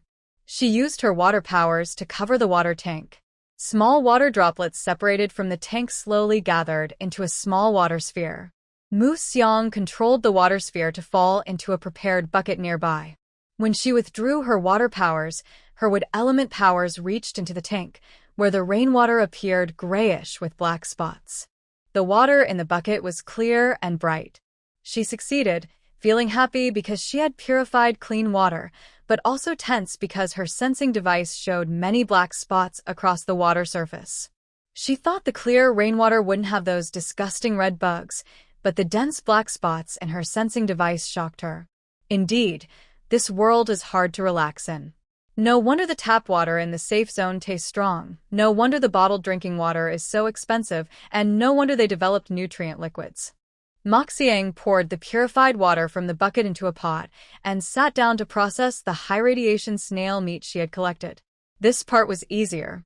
Moxiang used a special detector to scan each snail for crystal cores, setting aside those with cores. Those without cores were put back to wait until the rain stopped. Then they would open the cave and throw them outside. The mutated snails were larger and had sharp teeth inside their mouths. When attacked, they secreted a thick, sticky liquid that was slippery and hard to grip. But as the saying goes, the higher the mountain, the higher the magic. Moxiang wore special gloves to handle these large snails with crystal cores. She placed them in a wooden shed filled with ash, rolled them around a few times to coat them with ash, then broke their shells with a stone hammer in a stone mortar. Next, she used a metal hook to pull out the snail meat and put it back into the ash basin. Using her wood element ability, she carefully dug out the crystal cores. Most of these were low-grade white crystals, but they were useful for generating electricity or reducing radiation. Like last year, during many days of heavy rain, Moxiang used her abilities daily to pick out crystal cores and purify water.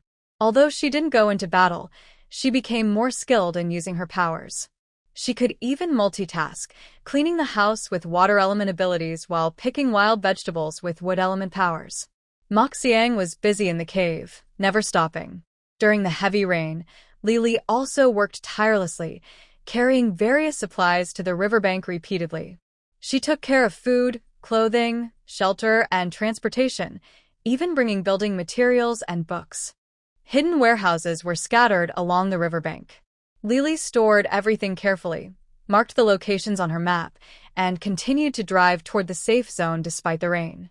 After the sky cleared, Moxiang opened the cave after half a month.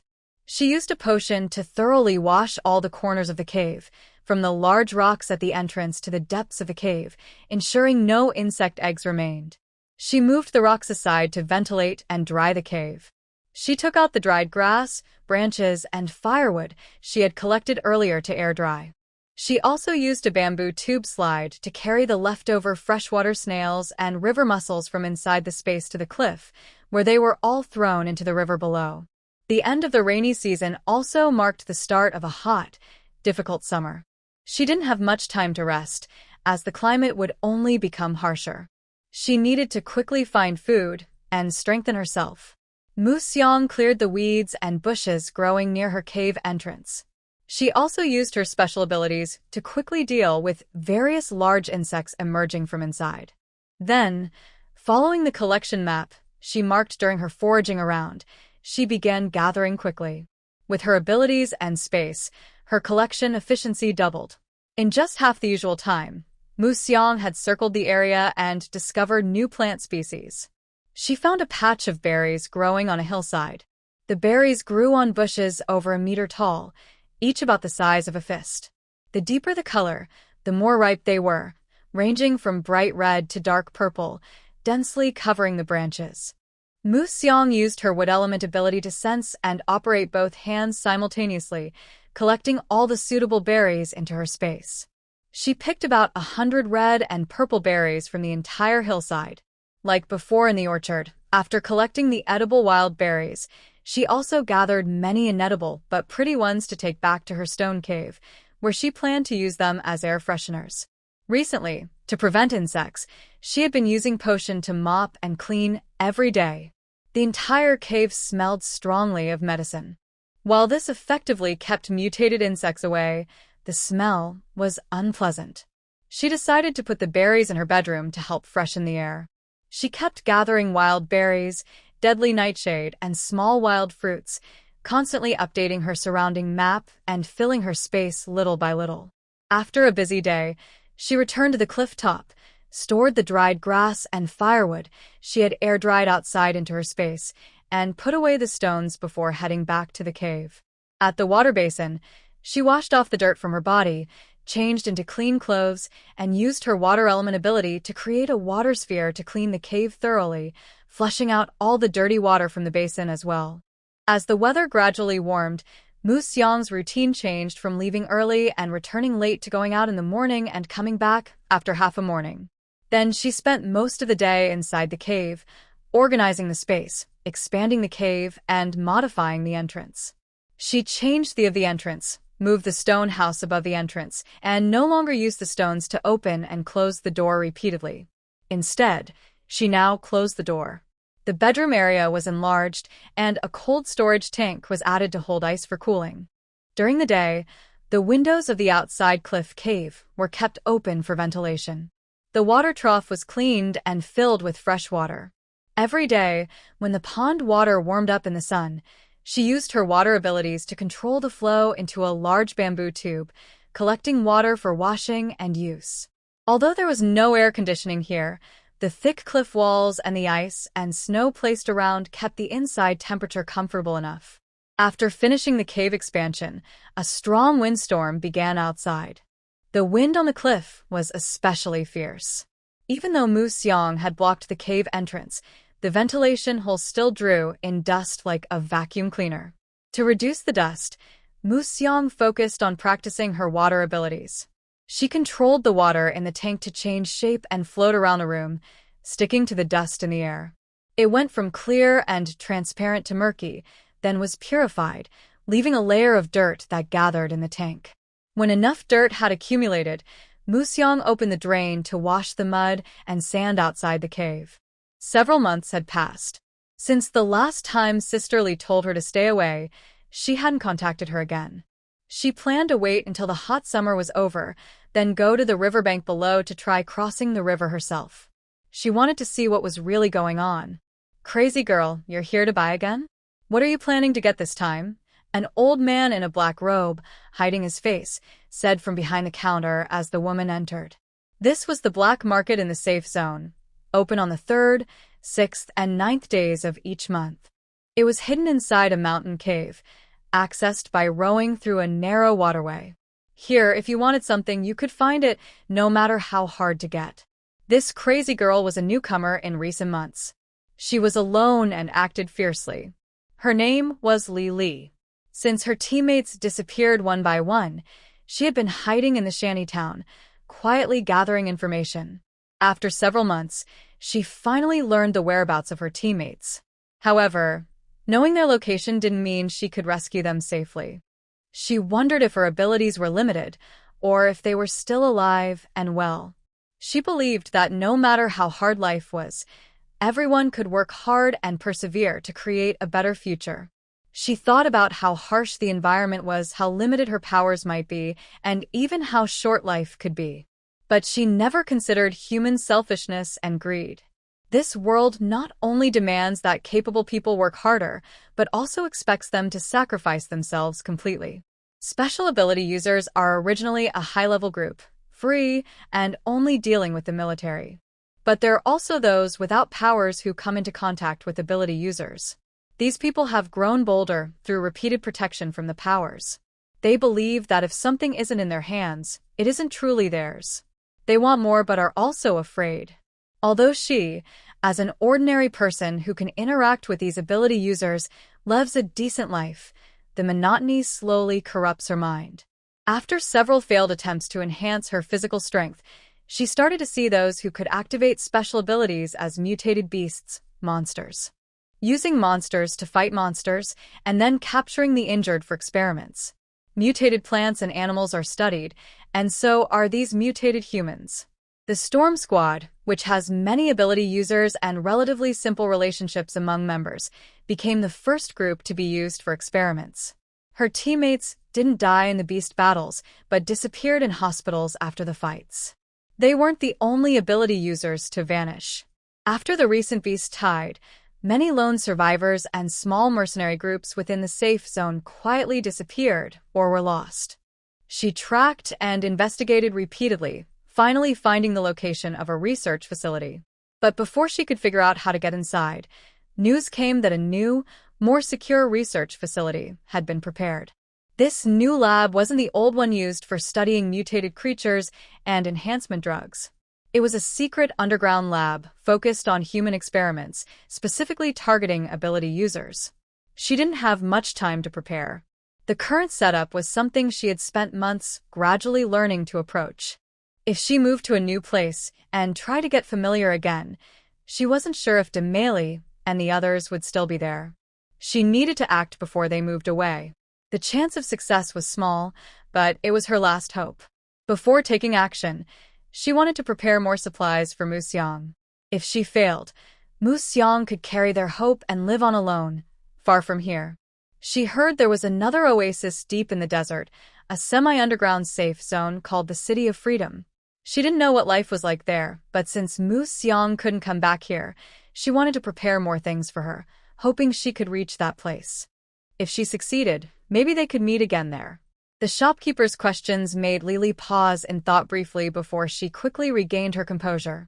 Thickened protective glass, stainless steel mesh, screen windows, nails, wire, machete, map. She pushed the sand outside the hole, and the hot air along with dust blew into the cave. Mu Xiang hurriedly blocked the entrance again. Then she used her water powers to spin inside the cave. Compared to before, when she could only float within a meter around her, her water abilities now allowed her to change shape from 10 meters away. Besides controlling water balls formed by her water powers, she also gained some control over external liquid objects. For example, water in a sink or porridge in a bowl. She could make them float as if weightless, change shape, or separate. She couldn't create huge water dragons like the water power user she met before, but she could turn the water in a sink into several 1-meter-tall, transparent, faceless figures or into many jumping water balls the size of grapefruits. She didn't have offensive abilities for now, but she could make these objects move back and forth within her water power's range. When crossing a river, she could push her boat along. Last year, during the extreme heat, she felt less danger because she was in a safe zone with household appliances and shelter. Now, living alone in the wild, she truly felt how harsh the wasteland environment was. I understand why all the clothes here, regardless of size, have large hoods. The sun is blocked when it's out, and the wind and sand are shielded when it's not. Although the plants are already very dense, the wind and sunlight are still very strong. The hot wind and sand blew continuously for a week. After thoroughly dusting the wooden house, Mu Xiang quickly went outside to gather supplies during the brief cool period before the extreme heat arrived. Time was limited, so she quickly checked her marked gathering map to collect what she needed. Then she went nearby to cut down some plants and clear the land around the stone house to prevent the dry, hot weather from causing a fire on the roof. Mu Xiang kept rushing back and forth, filling her space with various items. Meanwhile, Sister Lee finished buying and loading everything onto her vehicle. Despite the wind and sand, she drove to the riverbank. She carefully organized and moved all the items into her hidden storage. She listed everything on a delivery sheet, along with a survival guide, map, plant and animal encyclopedia, and a simple monitoring bracelet made for Mu Xiang. She recorded a video message with her findings and instructions for Mu Xiang, saving it in the bracelet. She also set it to automatically send a message.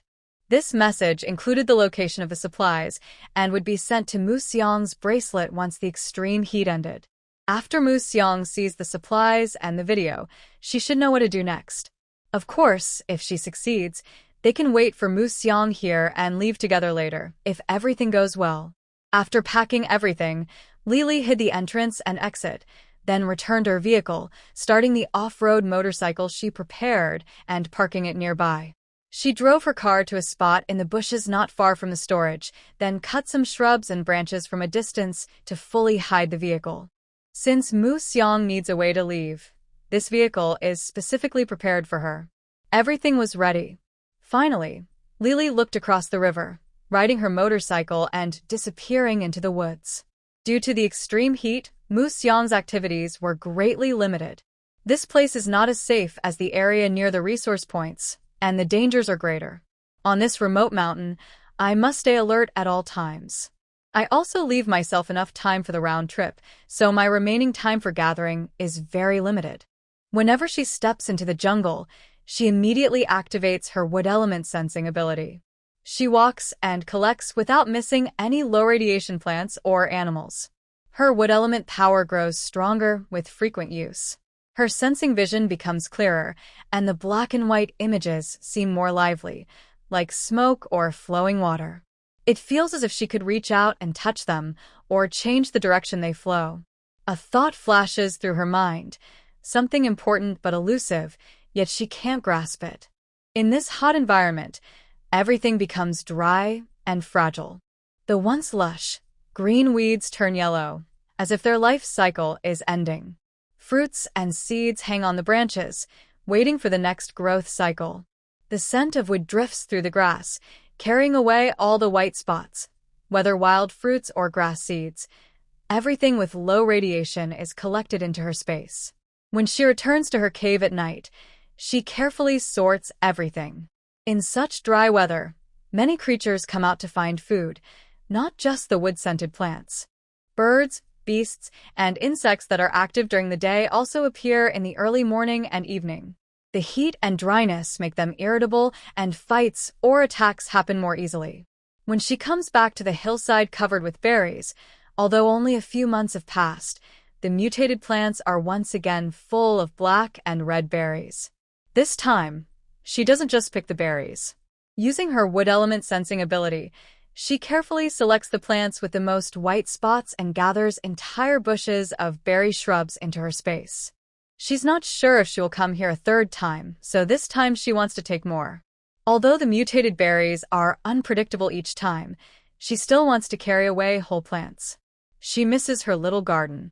She takes the berry plants with high success rates and also picks all the good berries from the remaining plants. Her busy hands and tiny vines are constantly working, wrapping around each ripe fruit. She pushes her wood element power to the limit. Thinking to herself, she wants to gather faster and faster. The trampled grass and fallen berries around the hillside show how lively this place is. Just because there are no problems now doesn't mean there won't be any later. She can only try to pack more into the limited time she has. But the more she hopes nothing will go wrong, the more likely problems are to happen. The sound of cracking leaves and broken branches reached Mu Xiang's ears. She alertly looked toward the sound but saw nothing. She stopped picking and faced the direction of the noise. Her wood-based ability retracted her water ability, and several water clones about the size of a bowl appeared around her, spinning and ready to block any danger. Mu Xiang kept thinking about the terrain around her, planning escape routes and hiding spots. Suddenly, after a sheep's call, a 1-meter-tall horned sheep stepped out from the bushes behind the trees. It had thick fur, partially covering its eyes. Its limbs and mouth were black, and its 2 horns curled on each side of its head. It didn't seem very dangerous. Earlier, when she was with her team on the grassland, she had seen a group of mutant sheep. Their size and horns showed they had been affected by environmental radiation. But this one, only about a meter tall, was smaller than a normal lamb. Its large, weathered horns showed signs of age. This was definitely not an ordinary young sheep. In the wasteland, the rule is, the more harmless and normal a plant or animal looks, the more dangerous it can be. Mu Xiang didn't let her guard down just because it looked harmless. She slowly and carefully backed away. The old sheep, meanwhile, seemed unaware of her movement. It approached her without suspicion, lowered its head, and started eating grass. It even turned slightly, burying its head into the bushes to nibble on fallen berries. Its whole body gave off an aura of harmlessness, as if saying, "I'm not dangerous, I smell good, come eat me." Mu Xiang retreated while the old sheep moved forward, maintaining a safe distance between them. Except for the taller trees on that part of the hillside where the old sheep was, the rest was covered with low bushes and rocks, making it hard for her to escape or hide. She couldn't climb tall trees to escape, nor could she run quickly on the rocky. Despite how inconvenient it was to leave, she knew she had to go. She felt an inexplicable fear, with her hair standing on end. The last time she experienced such a dangerous feeling was when she first arrived and met Sisterly, trapped in a cave by a mutated wild boar. Mu Xiang took out her crystal core gun, held it ready, and quickly stepped back, retreating beyond the berry bushes. When the old sheep lowered its head to eat again, she turned and ran quickly. While running, she kept an eye on the old sheep to be ready to defend herself at any moment. Sure enough, that sheep was not ordinary. As she started to run, it reacted immediately, lifting its head from the grass, with no grass in its mouth. Its head was just a fake move to confuse Mu Xiang. When Mu Xiang left the berry bushes, the sheep suddenly stood up on its hind legs. Its eyes, partially hidden by wool, revealed themselves, red vertical pupils, like those of a demon. She knew this world couldn't have many normal creatures. Just those eyes were scarier than the big animals on the plains. In those eyes, she saw emotions animals shouldn't have. There was the ferocity of a beast, the greed of a predator, and the cunning of a fox. It stood there, supported by its hind legs, watching Mu Xiang hurriedly run away from a distance. With a hint of bloodthirstiness and a sense of victory, it looked like an old cat playing with a mouse. Mu Xiang was the prey that couldn't escape. Even after running far, her body still bristled with fear, and a cold wind ran down her back. Afraid she would be followed back to the cave by the old sheep, Mu Xiang circled around, then climbed a tall tree, swinging between the branches with vines. It wasn't until nightfall that she returned to the cave, carrying a large bundle of mugwort, hoping its smell would hide her trail. She washed up and rested. The terrifying expression of the mutated old sheep made her lose the desire to train. She finished tidying up early and went to bed. She decided that, to prevent any accidents, she wouldn't go out for a few days. She would stay in the cave, organize her space, and practice her powers. The moon was especially bright that night. The stone house on the cliff top was very noticeable under the moonlight. Around the stone house, only a few wild grasses remained. Larger stones and bushes had been cleared away. A faint shadow of the jungle is visible 50 meters away, with the sounds of insects, birds, and strange animals, along with the crunching of dry branches and leaves underfoot. All these sounds blend together, creating a lively scene. An old sheep, standing upright, slowly walks out from inside. From a distance, it looks like a hunched demon, stepping out of the shadows of the trees, approaching a small stone house, with red vertical pupils glowing eerily. The small stone house, with a wooden cent, has a roof and walls made of natural large stones. Only on the side facing the jungle is a small gap about a meter wide, serving as the entrance.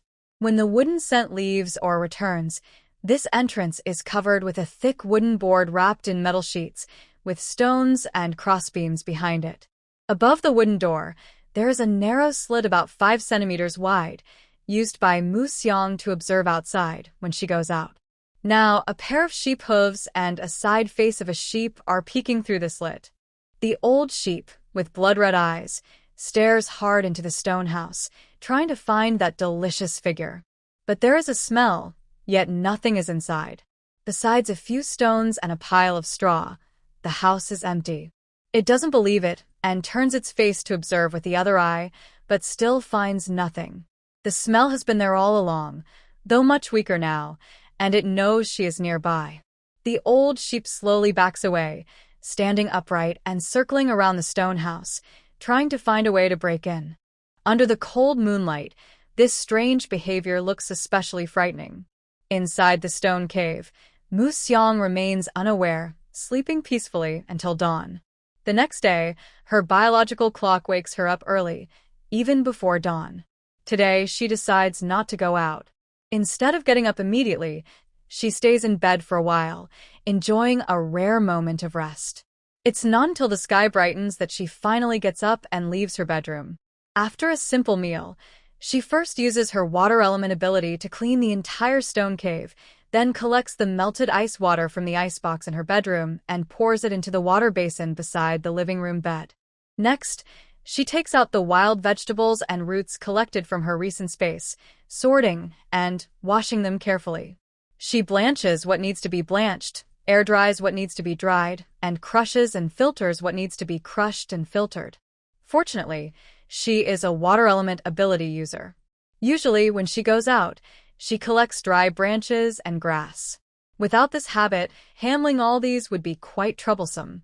Unlike before, the inside of the cave is small, so there isn't much space for drying racks. The wild vegetables used for drying are blanched and then hung on bamboo poles set up across the space. They are crowdedly arranged along the corridor and in the living room. Root vegetables need to be washed thoroughly to remove starch. After cleaning, they are cut into small pieces, crushed in a large stone mortar, then mixed with water to form a paste. Using water-based abilities, the liquids are quickly separated into roots, starch, and water. This method is faster than previous methods of sedimentation and filtering. After a busy day, Mu Xiang went to rest early tonight.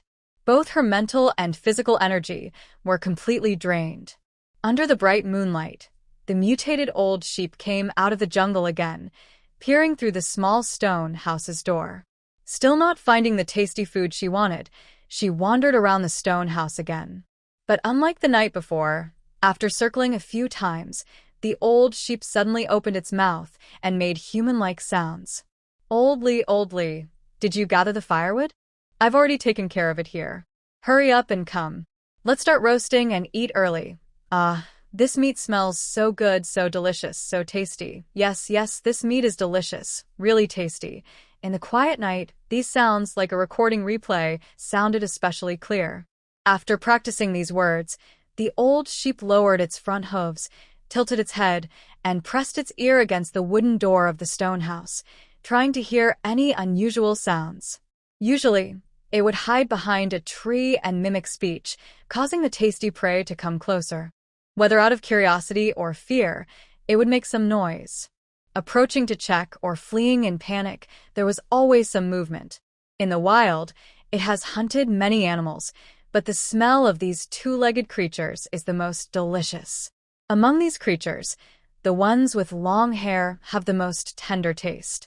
The weather is hot, and it hasn't found such prey for a long time. When it finally saw one, it couldn't let it go easily. This place is far from roads, with no metal boxes to hide in, so it didn't attack immediately. The prey was quite fast, and after tracking it for a while, it could only smell the scent but not see the person. So, it hid outside the door, mimicking sounds, hoping to lure the prey out. She carefully stood close to the door. Even if Mu Xiang tried to look through the gap above the wooden door, she wouldn't see the old sheep hiding underneath. Time passed slowly. A faint scent drifted in, but there was no other movement. The old sheep, still not giving up, stood up again and looked into the stone house from the side.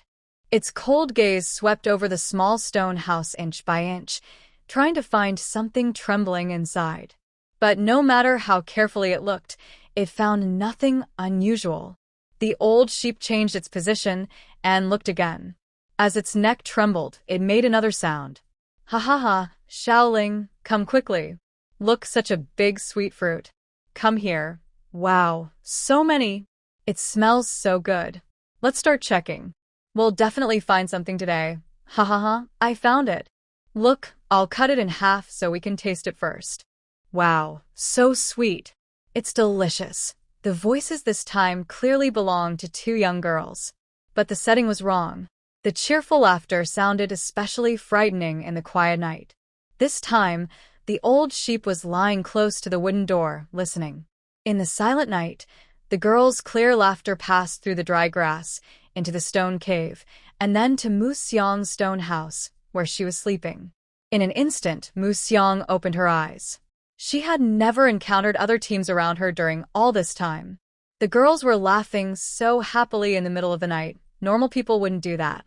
After listening to the conversation from under the blanket, she was sure it was an abnormal event. First, Mu Xiang thought about her surroundings. There were wild fruits nearby, but no large gathering area. The only sizable patch was the berry bushes she hurriedly fled from yesterday. That place was several kilometers away. Even if someone was talking there, the sound wouldn't reach her stone cave. What should she do first when encountering an abnormal event? Certainly not go forward to check. Muvyang recalet her defensiz. The stone houses outside the cave are built with large stones stacked together. The small gaps are filled with broken stones and mud, so even if damaged, it's unlikely that large creatures could get in. There is also her small wooden door, made of 10-centimeter thick ironwood and reinforced with a 1-centimeter layer of iron sheet. It should be quite strong and secure. Behind the door, there is a large stone weighing hundreds of kilograms. If she hadn't used a special trick to create space, it would be impossible to move. Wild animals in such a limited environment probably couldn't push it either. Additionally, there are 3 horizontal wooden bars about the thickness of a rice bowl blocking the door, confirming it's not easy to push open. Inside the stone house, she covered the opening leading down to the cliff cave with dry grass. It's not completely hidden, but it's not easy for people or animals to see through the gaps. Inside the cave, she keeps the large window on the cliff wall covered with wooden boards at night, secured with wooden sticks. Currently, the cave has no large entrances or exits. She also has a second door to her bedroom, which provides extra safety. When there's no clear danger, waiting until morning is the safest choice. At this moment, approaching the door to check for danger is pointless. There's no need to worry about escaping early if danger is detected. The conversation sounds like it's happening right at her door, maybe even waiting for her to show herself so it can attack. The old sheep, after mimicking the sound again, tilts its head with bright red vertical pupils and looks inside the stone house. It tries to find any clues or signs of activity. But after waiting a long time, nothing happens. Frustrated, it repeats the attempt. There's no unusual activity inside the house. The old sheep steps back, standing upright, and circles around the stone house. It finds a gap between the stones and kicks away the blocked broken stones to reveal the opening. It tries to push its head into the gap, but its horns are too large. No matter how it adjusts its angle, its head can't fit through. However, this gap is much larger than the previous door, enough for it to insert half of its head. The deeper it goes, the more the delicious smell of meat fills its nostrils, making its mouth water. It's certain that its prey is inside. With a strange, almost human-like smile on its sheep face, it looks inside eagerly. It pulled its head back and continued to spin around the stone house, searching for another escape route until dawn. When the sky in the distance showed a faint white light, the old sheep reluctantly left and went back into the jungle to find food and avoid the sunlight. Moose Xiang didn't sleep all night. She hid in the bedroom, listening to the sounds outside. It wasn't until after 6 o'clock that the noise outside finally stopped. She waited for more than an hour, and when the sun rose, she carefully dressed and came out of the bedroom. She walked cautiously to the entrance of the stone cave and paused for a moment. Carefully, she pushed aside the hay covering the entrance to check the condition of the stone house. The once clean ground was now covered with many stones. These stones were used to block the gaps earlier. Now, after being forcibly broken open from outside, broken stones and dirt had fallen inside, covering the floor. On the sides of a larger, there were scratches caused by hard objects rubbing against the stones. Based on the faint smell of blood nearby, she suddenly thought of the old sheep in the berry orchard. Could it be? She was good at climbing trees, jumping around for a long time, and using mugwort to cover her scent. Surely, she wouldn't be found again. But she believed that her actions to escape tracking were just her own ideas. Whether they worked or not was uncertain. From the current situation, it seemed they didn't have much effect. Although last night the old sheep didn't break through the wooden door's defenses, that didn't mean it couldn't. After all, no matter how thick the wooden door was, it was still just a door with limited protection.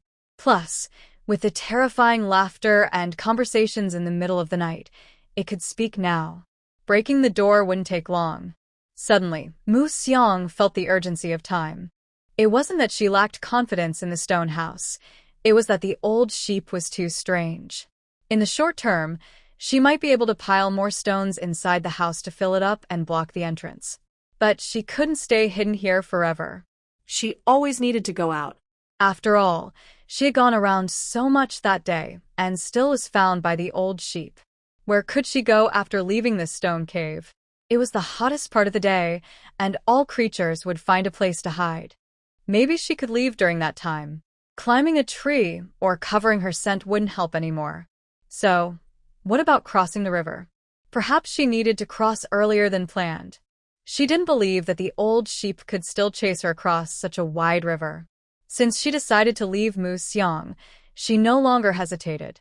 She turned around and headed back into the cave. First, she went to the living room to open the blocked cliff cave. No matter how urgent it was to leave, she had to eat first. The situation on the road was uncertain, and she didn't know where her next meal would be. She might have to escape while drinking nutritional supplements. Worried that smoke from a fire might attract the old sheep's attention, Moose Xiang took out some prepared wild vegetable paste from her space at the small table beside the stove.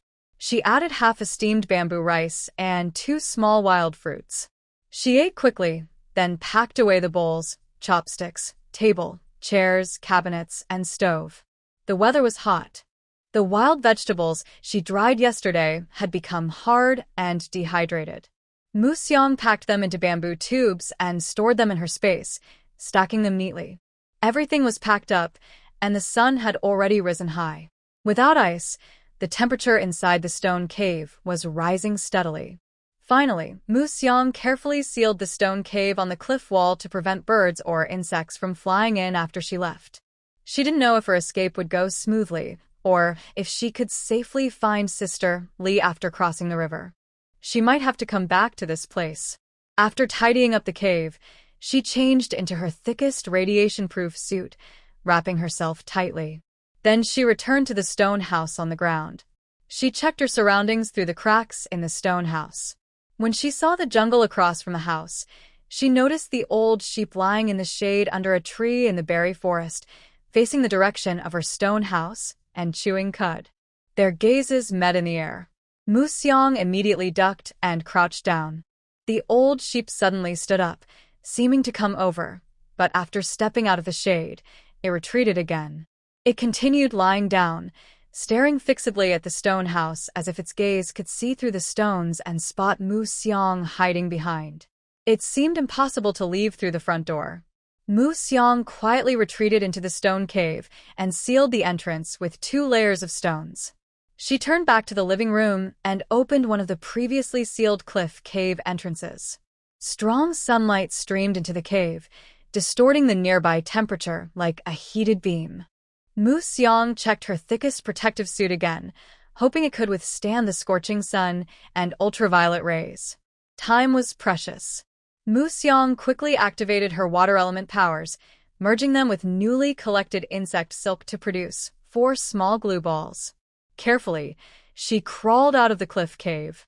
Although it is still morning, the cliff has already become very hot from the sun.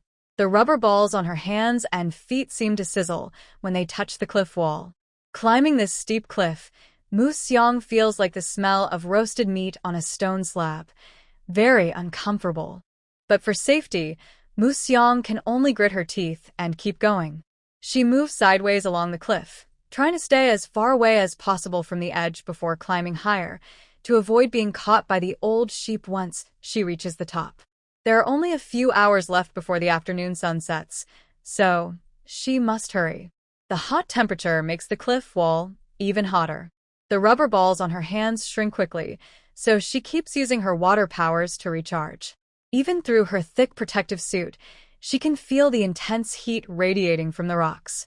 To stay safe, she moves about 200 meters sideways and then climbs onto the top of the cliff using a ledge of rocks. Afraid that the old sheep might sense her gaze, Mu Xiang doesn't dare look directly into the nearby forest. Instead, she slowly moves from the cliffside into the dense grass and trees, then climbs a sturdy nearby tree to rest. She doesn't dare rest directly under the tree, worried the old sheep might surprise her. Enduring the heat, Mu Xiang climbs about 10 meters up the tree and finds a thick branch to stop and rest. First, she ties a rope around her waist, leaving some slack to secure herself to the trunk below, preventing her from slipping or falling asleep and dropping down. Then, she carefully arranges some nearby tree trunks into a small triangular platform, inserting a few logs to form a stable base. She places a large wooden board on top as a footrest, then carefully cuts out a small space with scissors to create a little opening for movement. Inside this small space, she takes a small sunshade cloth, tying its edges to the branches above to block the sun and create a shaded resting spot.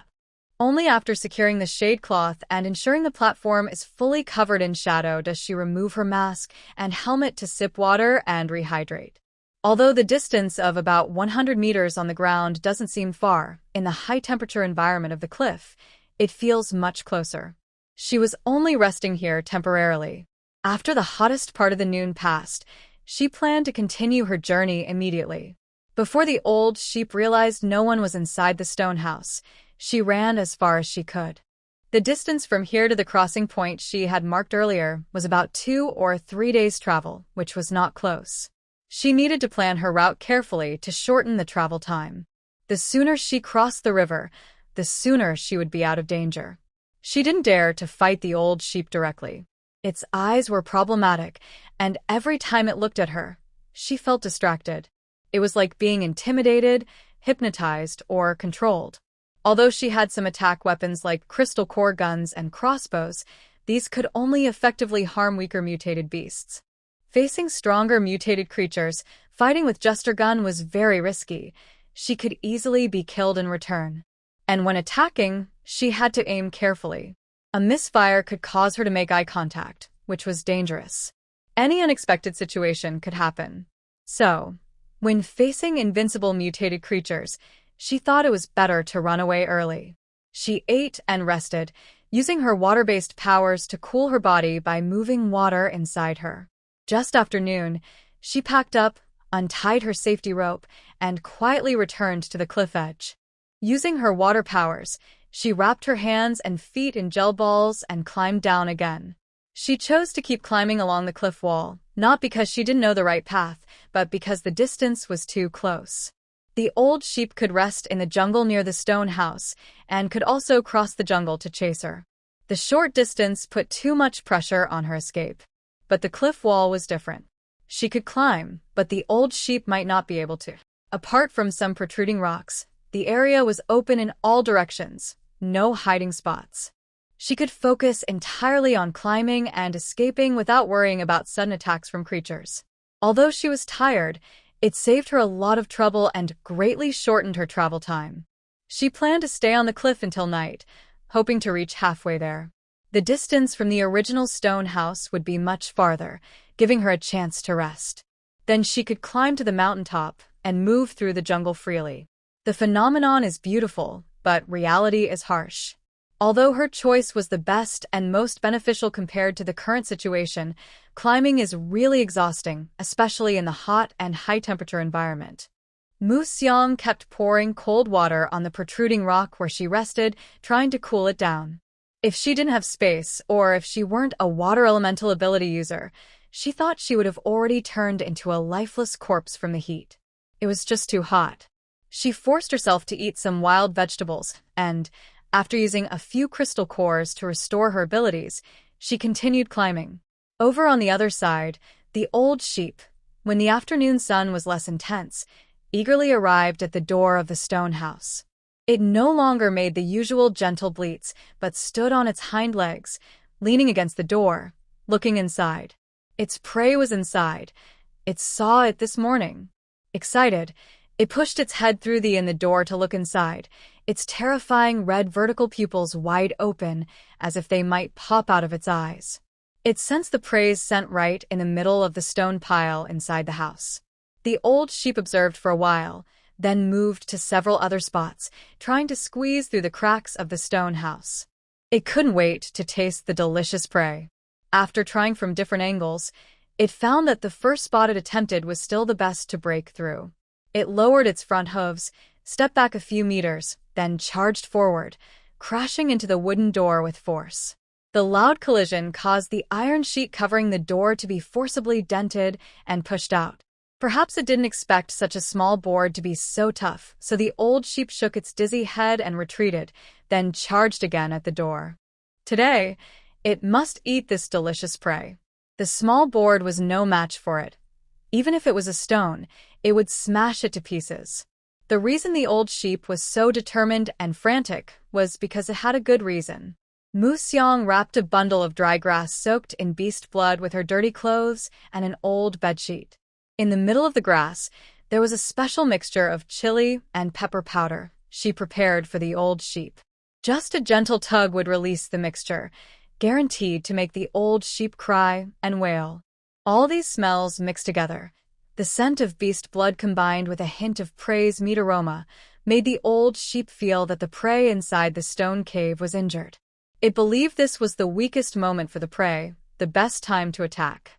As soon as it broke through the barrier of the board, it would have a delicious meal. Clang, clang, clang. I don't know exactly how many times it was struck, but the metal-covered wooden door was full of dents. The original wooden barrier behind the door had already fallen off, and the stones below had retreated a lot after being hit repeatedly by the old sheep. The originally solid wooden door blocking the entrance tilted back, revealing a large gap. Although it wasn't wide enough for the old sheep to pass through easily, it was still possible to squeeze in. It pushed itself through the gap into the stone house, following the familiar smell and blood stench to find that Mu Xiang had hidden. It bit hard into its favorite belly, tearing at it, but the flesh didn't feel juicy and tender as it remembered. It was just dry, tasteless leftovers. It paused, looked closely, and saw that the fur carried the scent it wanted to eat, but the meat inside felt strange, like dry grass in winter. It was very different from the kind of beast it used to eat. While it was confused and inspecting again, the spicy gift set that Mu Xiang had prepared was torn apart and spilled out. Flying pepper and chili powder filled the air. The old sheep was instantly choked, tears and snot streaming down its face. The more it sneezed and inhaled the pepper, the more chili powder entered, making its throat and mouth feel like they were on fire. Most painfully, its eyes hurt so much it couldn't open them. Its nose was now burning and couldn't smell anything else. Even though it was angry, it realized it had been attacked. Fuming, the old sheep squinted and began attacking everything inside indiscriminately. But those objects were just for show outside. There was nothing useful inside. Just some thorny branches and large stones. Suddenly, there was a loud noise inside the stone house. Crashing, banging, and splintering. Mu Xiang's small wooden door, used as a cover, was pushed out of the room, warped and deformed. Furious, the old sheep charged out of the house, knocking over the crooked door and tossing it far away. It snorted angrily, its throat trembling as it let out a loud bleating roar. Bah! Bah! This sound was different from the soft bleats typical of Mianyang. It was short and loud, like a human shouting in anger. Simply shouting was not enough to vent anger. The creature then retreated, charged forward, and suddenly jumped, its 4 hooves smashing hard against the stone house wall, leaving several white dent marks. If it had been ordinary bricks or wood, each kick would have made a hole. Meanwhile, the old sheep was furious inside the stone house, but Mu Xiang, after nightfall, did not go up the mountain to find a camping spot to rest. Instead, she fixed a few rock nails into a slightly recessed part of the cliff wall. She took out a special small tent, secured it, and hung it from the rock nails on the 100-meter-high cliff. After everything was ready, she crawled into the tent using a rope to start eating and resting. To be in good shape the next day, Mu Xiang removed her protective suit and used her crystal core and water element abilities to purify her whole body, repairing muscles and joints damaged from overuse today. She stayed awake all night. Early in the morning, before the sun rose, Mu Xiang packed up and continued her journey. If all went well, she could finish climbing this cliff by noon and then travel through the jungle for a day to reach the shallow beach she had previously spotted. The plants here really grow fast. Last time she explored, there was a small path. Today, when she returned, the cut branches of bushes were still there, but the cleared space was now filled with lush weeds. Because of the terrain near the mountain cliff, the topsoil is shallow, so only small trees and low shrubs grow here. From now on, she could only move through the grass. She switched her water element ability to a wood element ability, causing 2 thin vines to stretch forward, one to the left and one to the right, clearing a small path through the grass for Mu Xiang to pass. Although she had to go around some low bushes, it was much easier than constantly chopping a straight path. At night, she deliberately took a turn and found the small treehouse she had built on a few small trees about 10 meters high during her last stay. From a distance, the tree house looked normal. However, the tree trunks and ground that had been cleaned earlier were now overgrown with branches. To keep her cover, she didn't clean up again this time.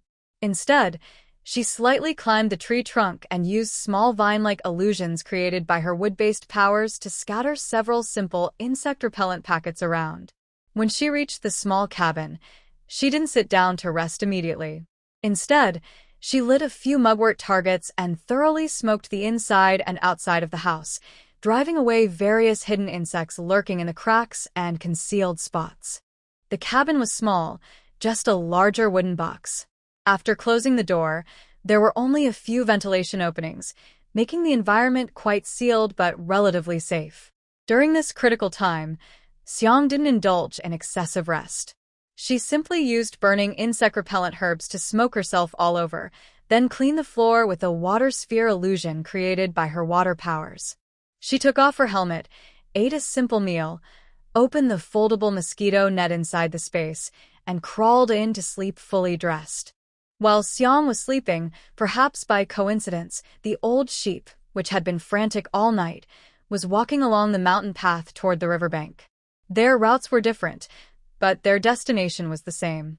The sense of safety from resting in the familiar treehouse was very strong, giving Xiang a strange feeling of peace.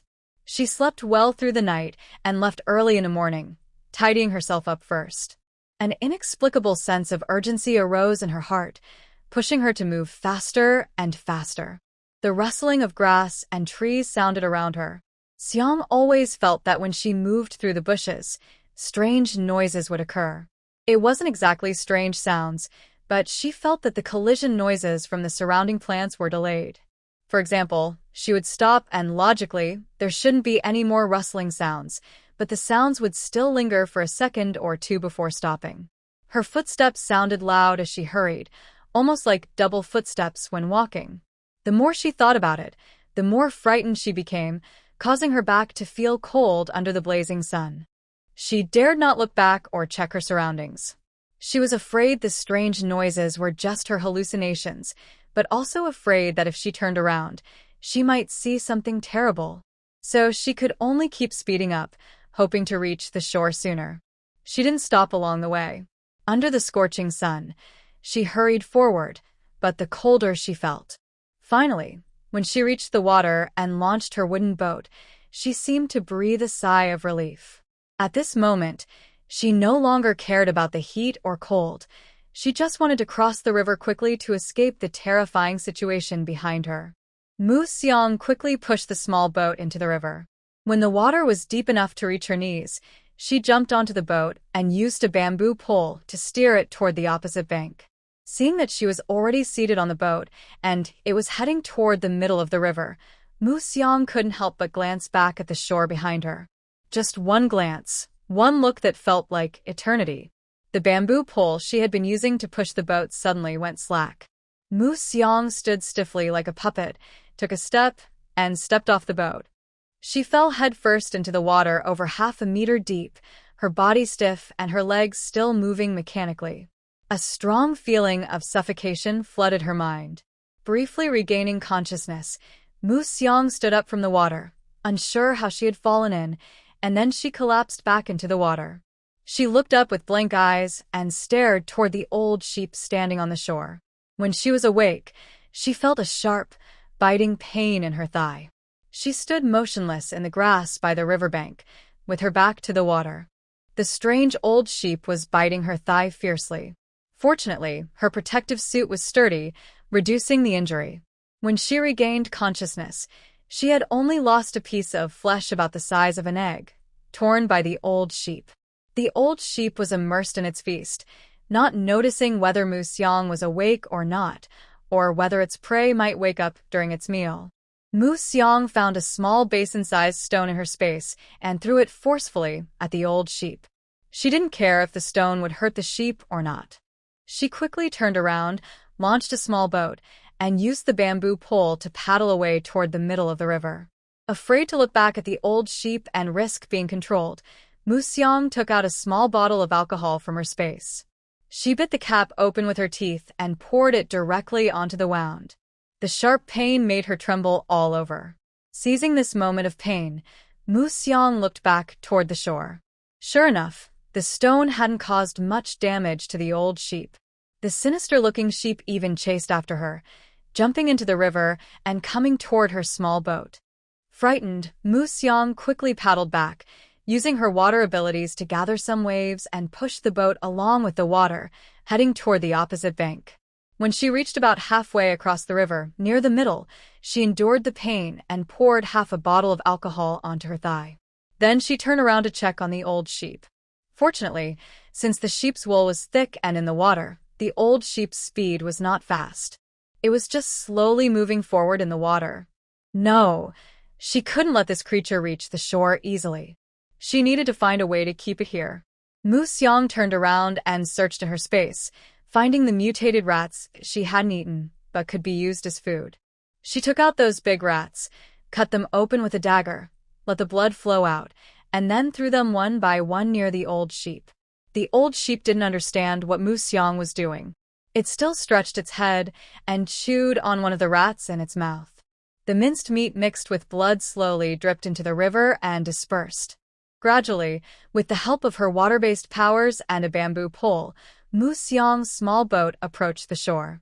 She endured the pain, jumped off the boat, and walked to the riverbank. She wasn't sure if her plan would work, as the old sheep was about to cross the river. Just as she was thinking about this, suddenly, a large mouth shot out from the middle of the river and bit the still waterfall old sheep, pulling it under the surface. This sudden attack happened in an instant. The huge river beast only revealed a mouth full of sharp teeth. Its head was not fully visible. No one knew how large its body was beneath the calm water, or how many terrifying creatures like this might be hiding there. The small boat floating on the river was no longer useful. She quickly dragged her injured leg and retreated into the grass on the bank. She wanted to get as far away from here as possible. Because she was injured, Mu Xiang couldn't go far. She found a large banyan tree and used her wood powers and vines to hang herself up in the tree. First, she wrapped her injured right leg with a purification water sphere, cleaned the blood and dirt around the wound, and disinfected the bite area from the old sheep. After cleaning, she took out a green crystal core from her space to absorb it. The purification water sphere turned into a healing water sphere, and together with the green healing crystal core, they repaired her wound. She sat there from noon until night. With the help of the crystal core and healing water sphere, her bloody wound scabbed over and fell off. The wound healed, but the missing piece of flesh from the bite left a hollow scar. There was no time for sadness. Mu Xiang took out a headlamp from her space, put it on, and built a platform on the thick tree trunk to set up the small wooden house she had prepared earlier. If she didn't get inside soon, she would be eaten by mosquitoes. The mosquitoes by the river became terrifyingly numerous at night, almost as if they wanted to eat people. If she hadn't been wearing protective clothing and had her wound wrapped in a healing water sphere, she would have bled to death before it could heal. After quickly securing the small wooden cabin, Mu Xiang hurried inside, shut the door tightly, and grabbed an electric mosquito swatter to start zapping the mosquitoes. Even though she was fully covered, the mosquitoes still swarmed around her, clinging to her clothes and following her into the cabin. The sound of crackling filled the air, along with the smell of burnt insects. Soon, the floor was covered with a layer of mosquito bodies.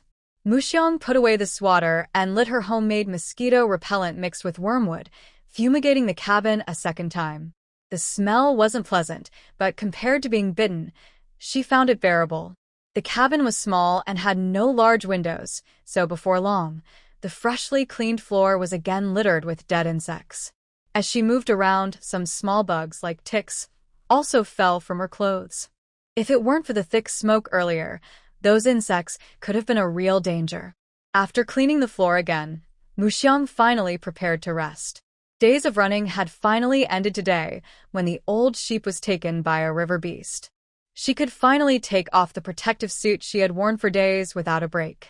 Although her leg was torn in one spot, she patched it with mutated animal fur, which made it still usable. In tough times, it was better than ordinary clothes.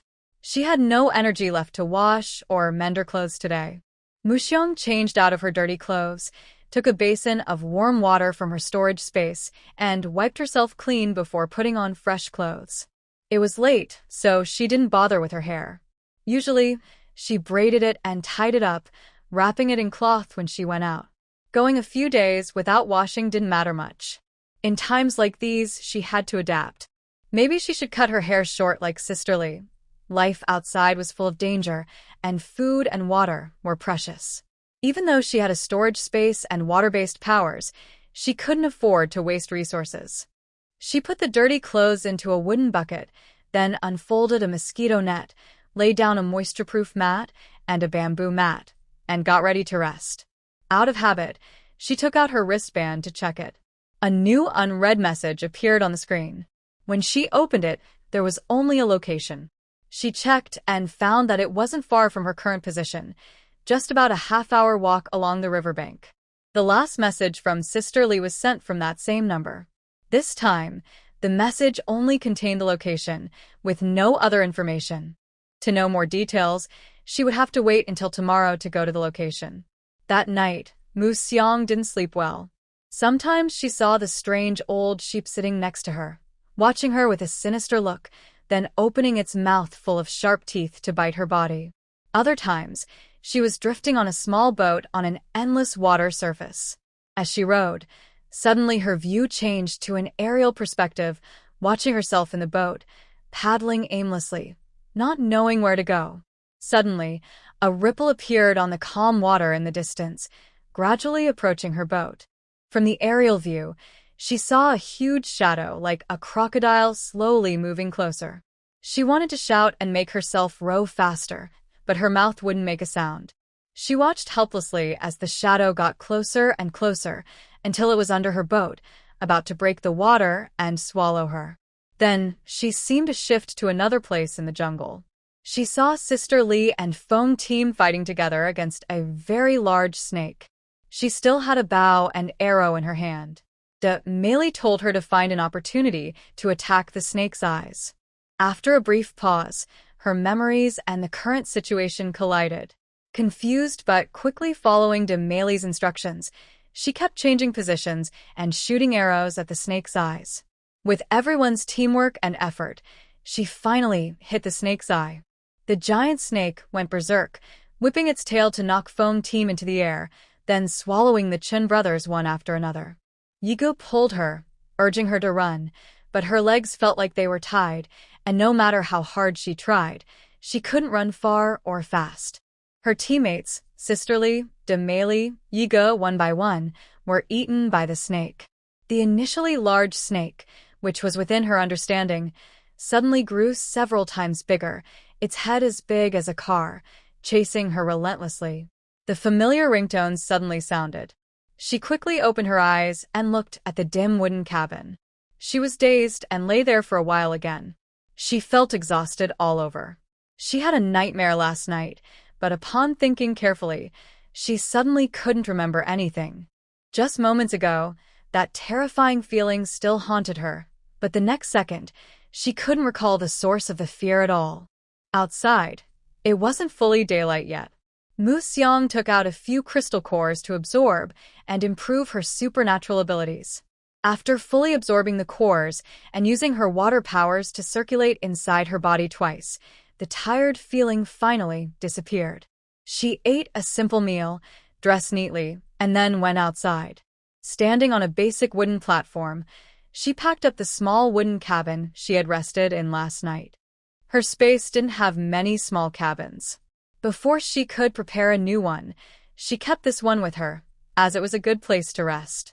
Following a location info on her wristband, Mu Xiang found the hidden car and tree hollow where Sister Lee was hiding. She also saw the message Sister Lee left for her. Her heart felt heavy, and memories of her teammates kept flashing through her mind, making her feel very upset.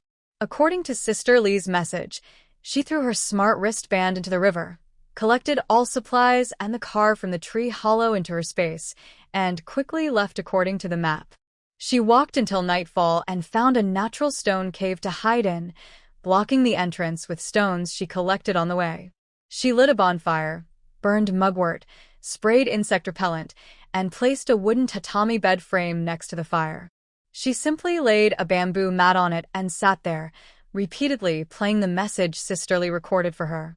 Tears slowly gathered in her eyes, and as she blinked, they began to flow out. Mu Xiang felt more and more distressed. Watching the replayed message, she started crying.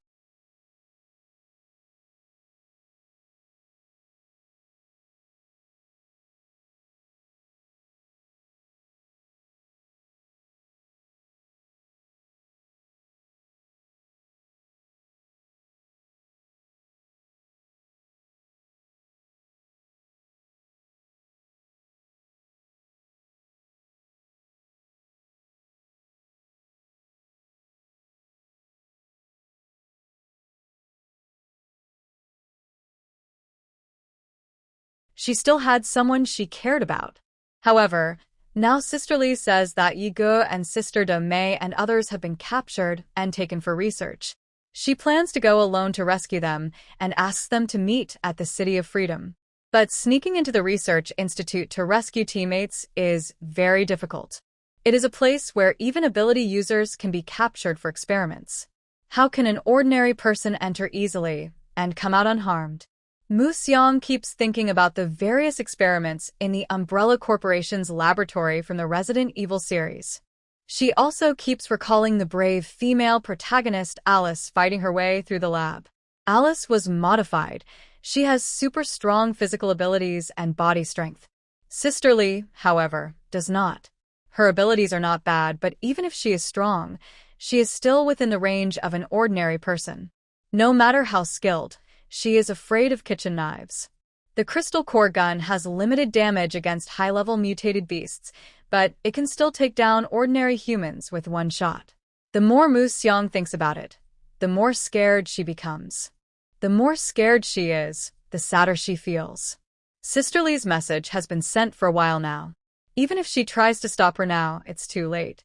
She doesn't know what time she will fall asleep tonight or when the campfire will go out. When Mu Xiang wakes up in the morning, her eyes are swollen into just a narrow slit.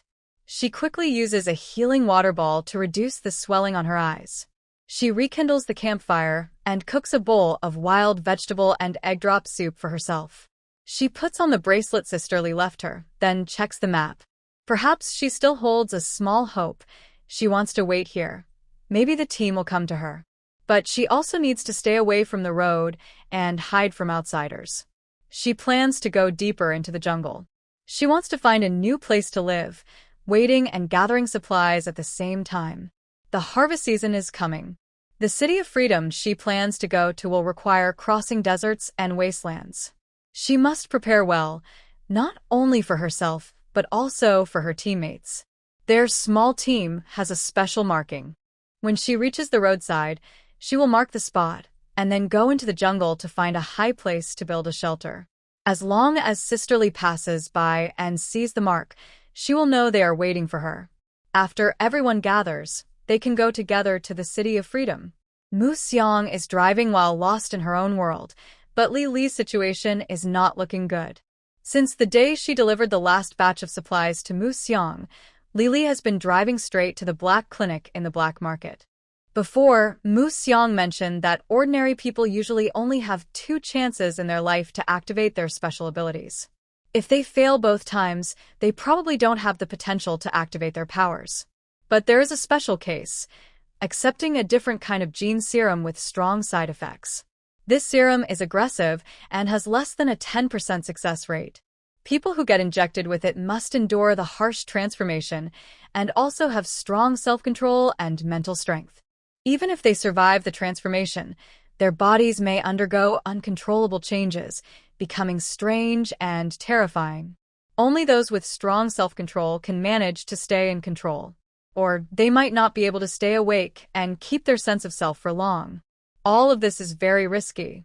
Those who undergo gene enhancement usually don't live long because their organs and bones can't support the intense power. Their bodies are not built to handle such strength. Every use of power or ability puts a heavy strain on their bodies, and the more powerful the enhancement, the greater the damage. This damage is irreversible. Li Li is determined to die. In a dark, lightless room, Li Li, who has been injected with the gene serum, is wearing torn clothes and covered in scratches. She scratched herself because of an intense itching that also caused sharp pain. The pain and itch made her unconsciously scratch her skin. Under her broken skin, tiny scales are slowly growing. The scales break through her skin, causing sharp, cutting pain. Li Li trembles and rolls on the ground. The gene enhancement process lasted for 2 days and nights. No one knows what changes this serum has brought to the crazy woman. 2 days later, she disappeared into a secret room. After her transformation, Li Li became a person with a poison-type ability. She can release toxins anytime and anywhere, directly or indirectly causing enemies to be poisoned, lose fighting ability, or even die. Her hair completely fell out, and she had scratch marks on her head. Large areas of her body grew dense, bluish-gray scales. One patch even grew on her side face, making her look terrifying and unrecognizable from her original appearance. After activating her power, she changed into a gray-brown coat, wrapped herself tightly, and quietly left the black market. She went outside to find poisonous herbs and flowers to absorb and enhance her abilities. In this strange world, finding something normal to eat is hard, but finding something poisonous to eat is very easy. This caused toxins to build up quickly inside Li. The more toxins in her body, the darker her scales became. Her mouth and nails also turned an abnormal dark purple. Seeing that the research institute was about to move, Li pretended to be weak and staggered, fainting at the entrance of the safe zone. She believed that when they saw the strange marks on her face, they would naturally bring her into the laboratory. So, she pretended to be unconscious and was taken into the hospital by medical staff. After removing her mask, she was suddenly exclaimed over and moved elsewhere. She dared not open her eyes during the journey. She only felt the noisy surroundings gradually quiet down. She sat in an elevator, went through a corridor, then another elevator. The elevator went down, and after a ding, she was pushed into a place filled with disinfectant. Someone gave her an injection, but she didn't feel the medicine going in. Probably a blood test. After the blood draw, she was stripped of her coat and dragged into a small cell. The sound of the door locking echoed, and the footsteps slowly faded away. Li waited about 10 minutes before pretending to be weak and opening her eyes. She was now in a special room. On the left side of the room were iron cell doors, and on the right side were thick glass rooms. Inside both the iron cells and glass rooms, there were people lying on the ground. These people, regardless of gender, wore plain hospital gowns and had shaved heads. Their faces were pale and weak. A small number of people still have bandages wrapped around their heads, as if they have undergone major surgery. As a veteran member of a mercenary team, she knows most of the people here. Inside the glass room are special ability users with nature-based powers, while those in the iron cells are some who have enhanced their bodies. Her poison-type ability should have been kept in a separate glass room, but because of her mutated scales and her pretending to be unconscious, she didn't use her powers. This led the guards to classify her as a body mutation. No matter which group she was placed in, her goal had already been achieved. But entering this place was only the first step. She still needed to find her teammates and figure out how to create chaos and escape. Right now, she doesn't know how many ability users are held here or where her teammates are.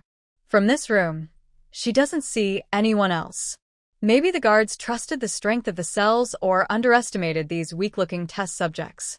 After locking them up, the researchers left without anyone to watch over them. There is only a rotating camera in the corner of the ceiling. She silently counts the time. The camera automatically changes direction every half hour to check the cell. When the camera points toward the glass room, she can shoot to distort or disable the lens. Then she can find a way to open the door, go out, and look for her teammates. Based on the time she entered, it should be afternoon now. There are still many people in the lab, which makes her plan difficult. She intends to wait until the researchers finish work later in the evening before starting her action. While planning, Li doesn't communicate or make eye contact with the others held here. She only pretends to be weak, crawls to the back of the cell, leans against the wall, curls up, and closes her eyes to rest. Time slowly passes. In this underground laboratory, Li can't tell the exact time. She can only count from the moment she entered. Until midnight, when she feels the entire research institute has quieted down, Li quietly pulls a scale from her leg, cuts open a small bump on her inner calf with the scale, and pulls out a thin steel wire. Then she waits for the camera to turn, and she pops the scales on her hand to cut the power cable above, making it unable to move properly. She quietly walks to the door and uses a steel wire she just pulled from her calf to insert into the lock of the cell door, opening it. She gently opens the door and carefully closes it again. She moves quietly along the side to the entrance, then uses the same method to unlock and open the door. All the rooms on this floor hold experimental subjects. The one she just came out of is only one of the cells closest to the inside. Besides holding special ability users, this cell also contains various different animals and plants. At this moment, the main lights in the corridor are off. Only a few side spotlights emit a faint white glow. Before Lily arrived, she had secretly paid someone high prices on the black market to buy a cleaner. She placed a backpack in the middle of the corridor's electrical shaft, containing a protective suit similar to those used in the research lab. There is also a box of steel needles and a small, delicate crystal core gun. She slips into the electrical shaft, puts on the suit, and wraps herself tightly. Then she hides her pistol and steel needles inside her clothes. With the protective suit hiding her, Lily adjusts her walking posture to pretend to be a staff member. She begins to look for her teammates in each cell. But from start to finish, she doesn't see anyone. A bad feeling starts to grow in her mind. The elevator has surveillance cameras, so she can't avoid being seen. She reaches the upper level of the laboratory through a safe passage. Compared to the cold, sterile lower level, this floor still has some staff working overtime. As she steps out of the safe passage, she quickly slips into a nearby laboratory. This room is both a patient ward and an experimental surgery room.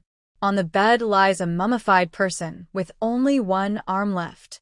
Their entire body, including the head, is wrapped in bandages, and wires and tubes are inserted all over.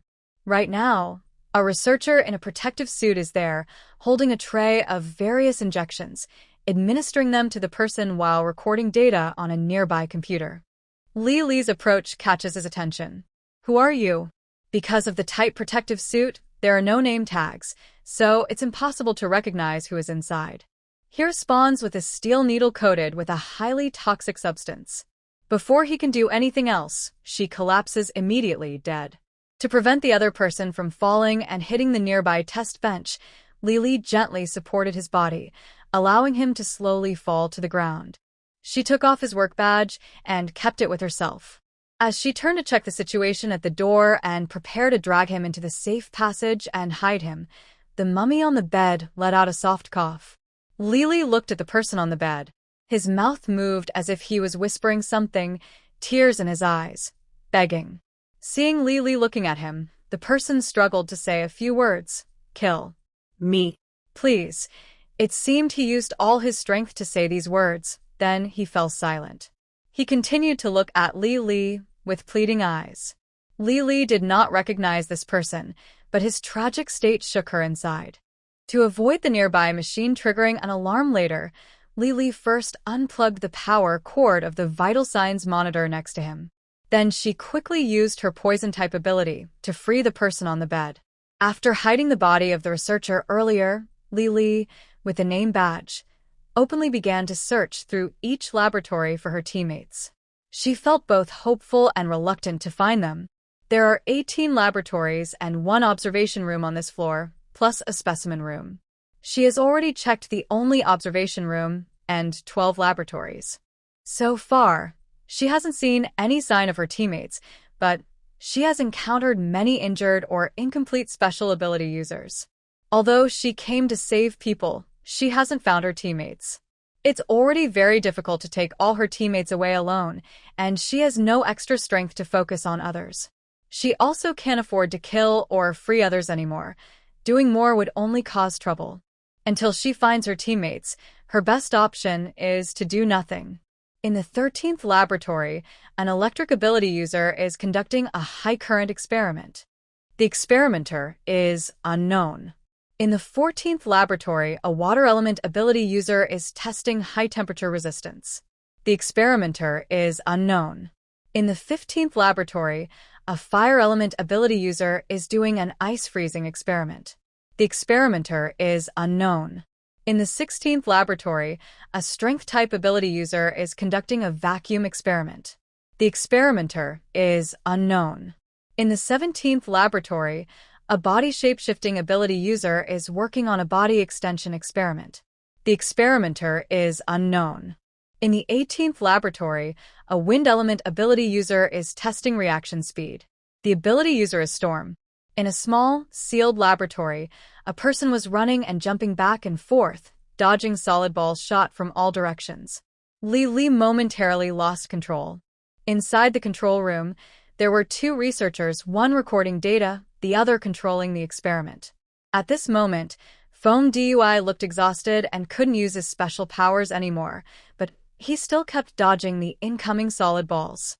Like all test subjects, Feng Dui had his head shaved, with blood-stained bandages wrapped around it. His upper body was bare, with a long scar on his stomach, and his back and arms were covered with bruises. His reaction speed today isn't good. The data isn't as good as before. Maybe he's no longer useful, one researcher said. That's unlikely. This old guy might be hiding his strength. According to the records, he's a high-level wind-type ability user.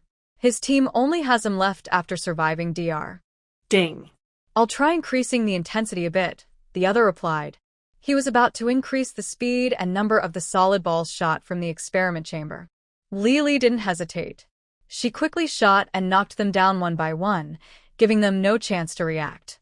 Then she shut down the experiment and moved the two bodies on the ground to a corner, hiding them behind a cabinet. She quickly entered the chamber and pulled out the team leader inside. To prevent the leader from reacting too strongly, Li spoke immediately to identify herself before he could do anything. Feng Dui, Iema Lili.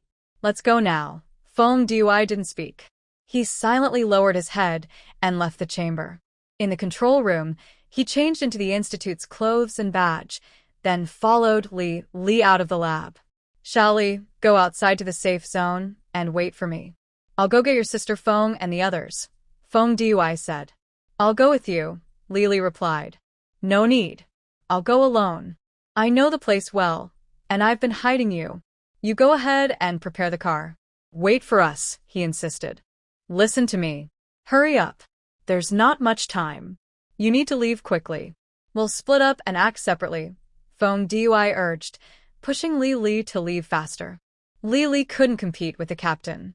Seeing that he was no longer tired like he was in the experimental chamber, she suddenly felt much more energetic.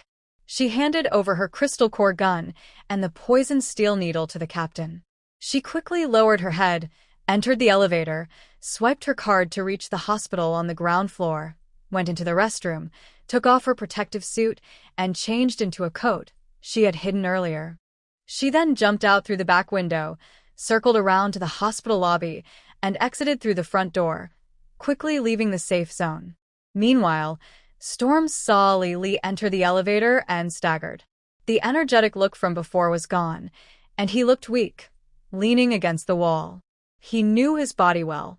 He wouldn't live much longer. The toll from various experiments and accumulated drugs had left his body weaker than an ordinary person. Today, he had been subjected to continuous experiments all day. Running was difficult for him, let alone dodging or escaping. He didn't know how Li got in, but now only he was left inside the laboratory. He couldn't let Li also get caught here. His teammates and family were all inside.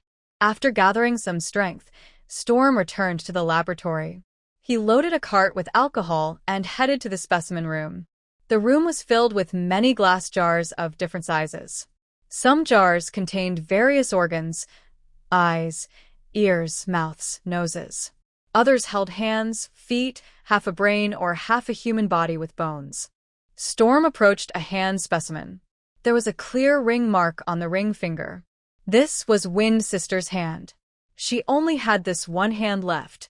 Next, Storm brought in Feng Ming's foot, Wang Hao's bones, the brains of the Chen brothers, Wang Ming's torso, Li Ye's heart, Wang Mimi's half-human face, and the eyes of Feng Ming and Li Kai. He gathered all his teammates together and poured bottles of alcohol from the laboratory onto the ground. After finishing one cart, he moved another. The alcohol was the most uncertain part of all. He kept pouring the alcohol onto the specimens, into the corridor, and onto himself, until his last bit of strength was exhausted. He returned to the specimen room, holding his wife and son's remains in his arms. He leaned against a teammate's specimen jar and pulled the trigger of his crystal core gun. Li quickly left the safe zone as instructed by Feng team, then drove the prepared vehicle to the shade by the roadside to wait for her teammates. She selectively forgot what the two researchers in the laboratory had said, that the Storm Squad, under the doctor's research, was down to only one struggling leader, Storm. Boom. A loud explosion shook the hospital located inside the safe zone. The building collapsed like a house of cards, with debris and shattered glass flying everywhere. People screamed in fear and ran in all directions. The huge blast destroyed the hospital and the research institute beneath it, wiping out their research and evidence of their crimes. The blazing fire made Lily, waiting in the car, burst into tears. Suddenly, she remembered the things she had tried to forget. Her team was gone. She should have known. She knew it from the start. She knew that foam team was wrong at that time. She failed. She had tried so hard, prepared so long, and was ready to sacrifice everything for this moment. But in the end, she couldn't save anyone. Lost in deep sadness, Lily gradually lost control. Her eyes turned black, and black, winding blood vessel-like marks appeared on her body. Her teammate was killed in such a tragic way. Their leader and the research institute were destroyed together. All her efforts were in vain. What was the point of her living? Why did they protect these people? Why did they guard their safety? They all deserve to die. Only those who live too comfortably would covet what doesn't belong to them. She wanted them to die. Lily, in her dazed madness, exuded an aura of death. The plants around the car, influenced by Lily, quickly withered and decayed under the reflection of the firelight. To reach the desert border earlier, before the hot summer ended, she looked for a good spot to build her shelter. Besides sleeping, using the bathroom, and some minor tasks, she hardly left the car. She hoped to gather more food before Li Jie and the others arrived. After a week of continuous driving, Mu Xiang finally reached her destination. She arrived at the edge of the forest, at the boundary between green and yellow. She lit 3 bonfires in a row by the roadside, then surrounded them with stones. She burned the stones until they were half black and half white, then stacked them with the black side facing outward, toward the road, and the white side inward, toward the forest. She placed this stone pile in the most visible spot by the road and carefully cleared the grass and plants around it. She made the marker much larger on purpose, worried that Sister Lee and others might not see it. After finishing everything, she followed the forest behind the stone pile to find a good place to build a shelter. The previous cliff cave was sturdy, but because of limited materials, it was hard to get enough light and ventilation. Now, with materials prepared by Sister Lee, although not many, she could still build a small shelter. To avoid ground creatures and insects, she decided to build the house directly on the large trees this time. Digging a hollow in a tree should be similar to digging a cave. Here, the trees are so big, several meters or even tens of meters in diameter, that finding a suitable spot to make a small nest isn't a problem. The location shouldn't be too close to the road or too far away, as it would affect her observation and meeting points. It needs to be high, have a good view, and be large enough. Xiang Mu first found a suitable spot in the jungle, a small hillside with a slight. Then she chose a healthy tree growing on top of this small hill, with no signs of rot or decay at the roots. She climbed the big tree and stopped about 50 meters up. From this height, combined with the hill's elevation, she could just see the distant road and the small stone pile through the leaves. To the right, she could also see the distant desert. Once she selected the spot, Xiang Mu started building a platform by hollowing out the tree trunk from her space. Hollowing out a house inside the trunk isn't something she can do in just a day or two. She first needs to fix a small wooden house here before hollowing out the tree further. She put some thought into building the small platform. This time, she didn't just want a base to support the small house. She aimed to create a real small balcony, an open-air platform that's much larger, with a railing over a meter high around it. After finishing the treehouse, she could use this as a small lookout tower. As evening approached, Mu Xiang finally finished building the platform. She placed the small wooden house near the main trunk and secured it. Until the tree hollow was ready, she planned to live there. After experiencing the sheep's chase and learning about her teammate's situation, Mu Xiang decided to focus on digging the tree hollow in the coming days. Every time she set up a shelter outdoors, she made sure to burn incense, repel insects, and sprinkle powder. Although at this height, small bugs and snakes were less common, they still existed. She couldn't skip preventive measures. Since this was a place she planned to stay long-term, Mu Xiang took out specially prepared insect repellent potion. Using her water-based abilities, she controlled the potion to float out of the bucket, then sprayed it over the platform, fence, small house, the main trunk nearby, and the supporting branches and trunks below. She also washed the tree trunks within 10 meters above and below the platform with the potion. By the time she finished, it was late at night. Mu Xiang returned to her small wooden house to rest. During this period, she had been eating stored food from her space.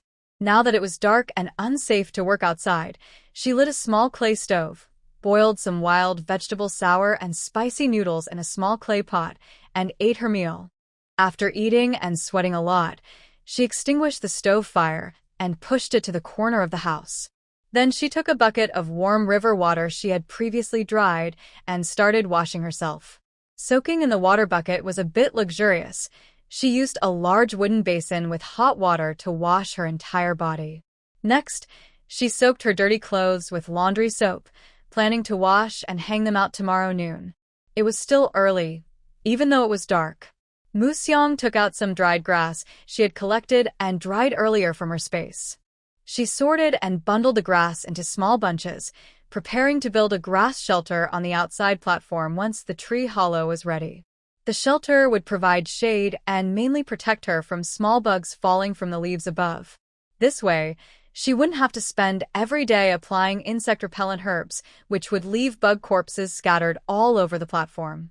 After all, she could wash the tree trunks on the platform with insect repellent, but couldn't clean the entire canopy. Even if she had the ability, the flying butterflies wouldn't be easily cleaned just by her saying so. So, it's better to put up a cover to block the view. She didn't know how long she would be busy, but whenever she felt tired, she simply gathered some hay and went to sleep. The next morning, she first ate breakfast inside the wooden house, then took out her homemade large mosquito coil and lit it to keep mosquitoes away around the platform. She used a big broom to sweep away fallen leaves and messy bugs from the platform. Then, she drew the door and window outlines on the tree trunk with charcoal.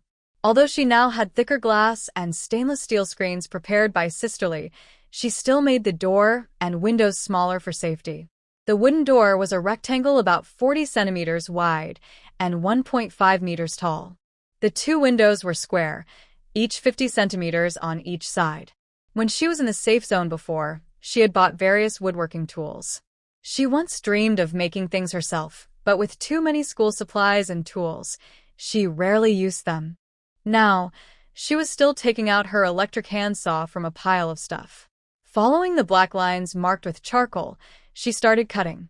After a buzzing sound, she took out a slim watermelon knife and inserted it into the cut. She tilted the knife to pry between the bark and the tree trunk along the door frame, then used a pointed, flattened wooden stick to wedge it in at an angle. She carefully worked around, gradually peeling off the bark to reveal the trunk inside. The tree was large, and the bark was thick. The piece she pried off was more than a palm's width thick. Since it was freshly peeled and still moist, it was quite heavy. She picked up the bark, letting the space absorb the smell of wood, then placed it on a nearby tree trunk to dry. Once the door shape was cut out, she quickly finished the two windows as well. The two square pieces of bark were also cut off and left to dry in the sun.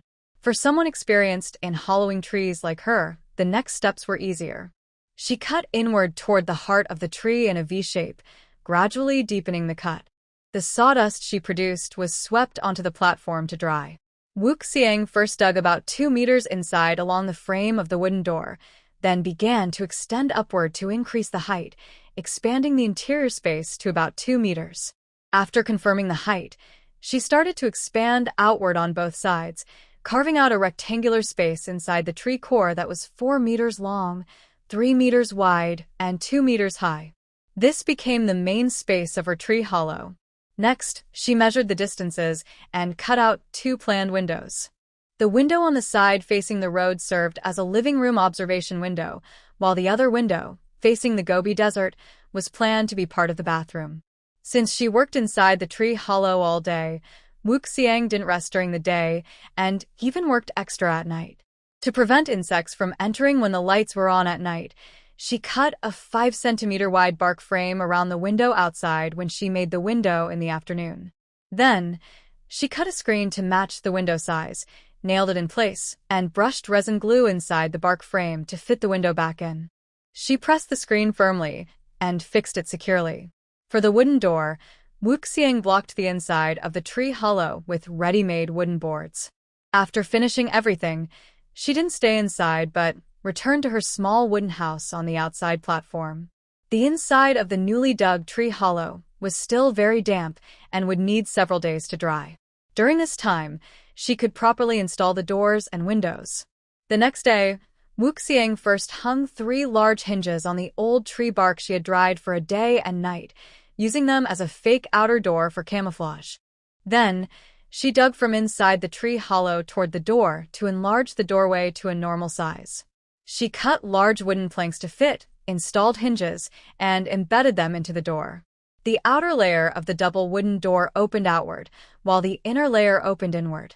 There was a half-meter gap between the 2 doors, and Wuxiang installed sturdy door bolts on the inside of the doors. The door handles were smooth, small tree branches, unobtrusive, and easy to grip.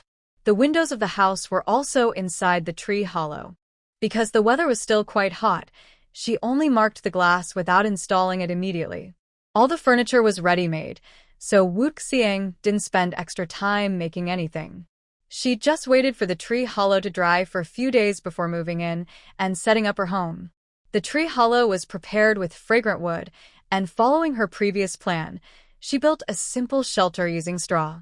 Then she used her water-based abilities to control insect-repelling herbs and coated the entire area. Now, this temporary shelter was complete. Earlier, Sisterly had given her a bracelet, but she hadn't received any messages since, and Sisterly hadn't left any contact information. A few days had passed, and every day she checked the road nearby, looking for the marks she had made. There was no sign of movement. The weeds next to the pile of stones had grown tall. Tomorrow, she planned to find time to clear them. Early the next morning, Mu Xiang dressed neatly and went to the roadside to clear the weeds around her marks. Then she used a small fire to burn her marks, restoring the faded colors. After finishing, she turned and entered the forest to explore. Yes, explore. When she built the straw shelter yesterday, she realized this area was unfamiliar to her. There were no large fields of melons, peaches, or rice paddies, at least she hadn't seen or found any. She needed to explore the map again. But before marking the map, she wanted to improve her small hut. She planned to clear the bushes and weeds on the ground and nail some climbing pegs onto the tree trunks. This way, she could use her own strength to climb, saving her abilities and also exercising her body. Perhaps because it was near the desert, the jungle at the edge wasn't as lush as near the river. Besides the many ferns, there were some climbing plants. To save effort, Mu Xiang used her space ability to store all the plants in this area, automatically filtering out insects, snakes, and mice. Then, she pierced through the thorny vines, extracting tiny crystal cores and placing them into a floating water sphere. Inside the sphere, they were broken down, absorbed, and transformed into abilities, which she then absorbed into her body. After cleaning the area and seeing the scattered insect corpses, Mu Xiang thought of Xiaozhua and Xiaoyu. She knew they might leave at any time. Since they had worked together before and had helped her a lot, she quickly used her vines to lift herself into the air and release them from her space storage. Ignoring the reactions of the 2 lone soldiers, Muxiang quickly climbed a tree and jumped toward the Gobi Desert. Although she thought that with Xiaozhua and Xiaoyu's small size, climbing trees might be a bit difficult, she still kept a safe distance just in case. Just now, she had collected a lot of items, and now she was heading to the Gobi to see what could be eaten. Edible items were stored away, while those that couldn't be eaten were laid out to dry as firewood. Perhaps because she had just come out of her space, she was momentarily stunned. Xiaozhua and Xiaoyu, although sensing familiar smells, quickly disappeared again. Their antennae detected various insect carcasses on the ground. Since they didn't find any caves, they decided to eat their fill first. After eating, they used their mouth parts to pile the remaining carcasses together, then divided tasks to explore different areas. Muxiang soon reached the edge of the gobi. She found a shady spot under a tree, placed a small wooden stool, and began collecting plants one by one. Using her wood-based powers, she checked the radiation levels of these plants, keeping the low radiation ones and setting aside the high radiation ones. After quickly inspecting all the plants, she used her space ability to move the unsuitable ones to the open gobi to dry in the sun. With the current temperature and sunlight, she could come back in the afternoon to gather them as stored firewood. Once everything was done, the heat became too intense to stay outside. Muxiang swiftly climbed a tree using vine-like branches, jumping between trees near her den. Xiao Zhua and Xiao Yu were no longer in the same place, but the number of insect carcasses on the ground had decreased significantly. They were neatly arranged under a large nearby tree. Back in her small wooden house, Muxiang took out a large ice block from her space and placed it in a basin, then moved to the corner of the room. She carefully examined the low-radiation plants she had just selected one by one. She hadn't had time to carefully identify them earlier, so now she took the opportunity to do so again. Through her wood-based powers, Muxiang had been sensing and searching for food. She found that plants appearing white in her perception were not only low in radiation but also completely non-toxic and edible.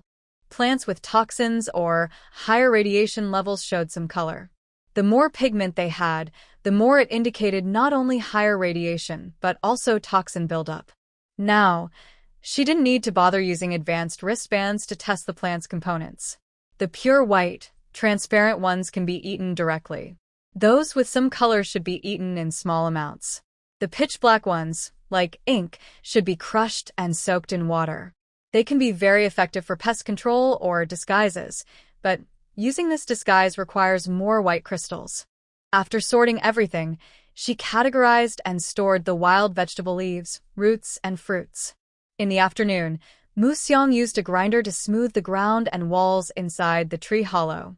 After installing the glass window, she arranged furniture and other items inside the hollow. Next to the road, Mu Xiang set up a small dining table with a single stool. On the table, she placed a wooden fruit tray filled with fragrant wild fruits. These wild fruits are used by Mu Xiang as air purifiers. They are high-radiation products. Mu Xiang keeps the edible wild fruits inside her space, ready to eat at any time. She doesn't like to take them out and place them on the table. Besides the dining table near the inner wall, Mu Xiang also brought out her small bed with a canopy. At the head of the bed, she placed a clothes-drying rack for hanging clean clothes.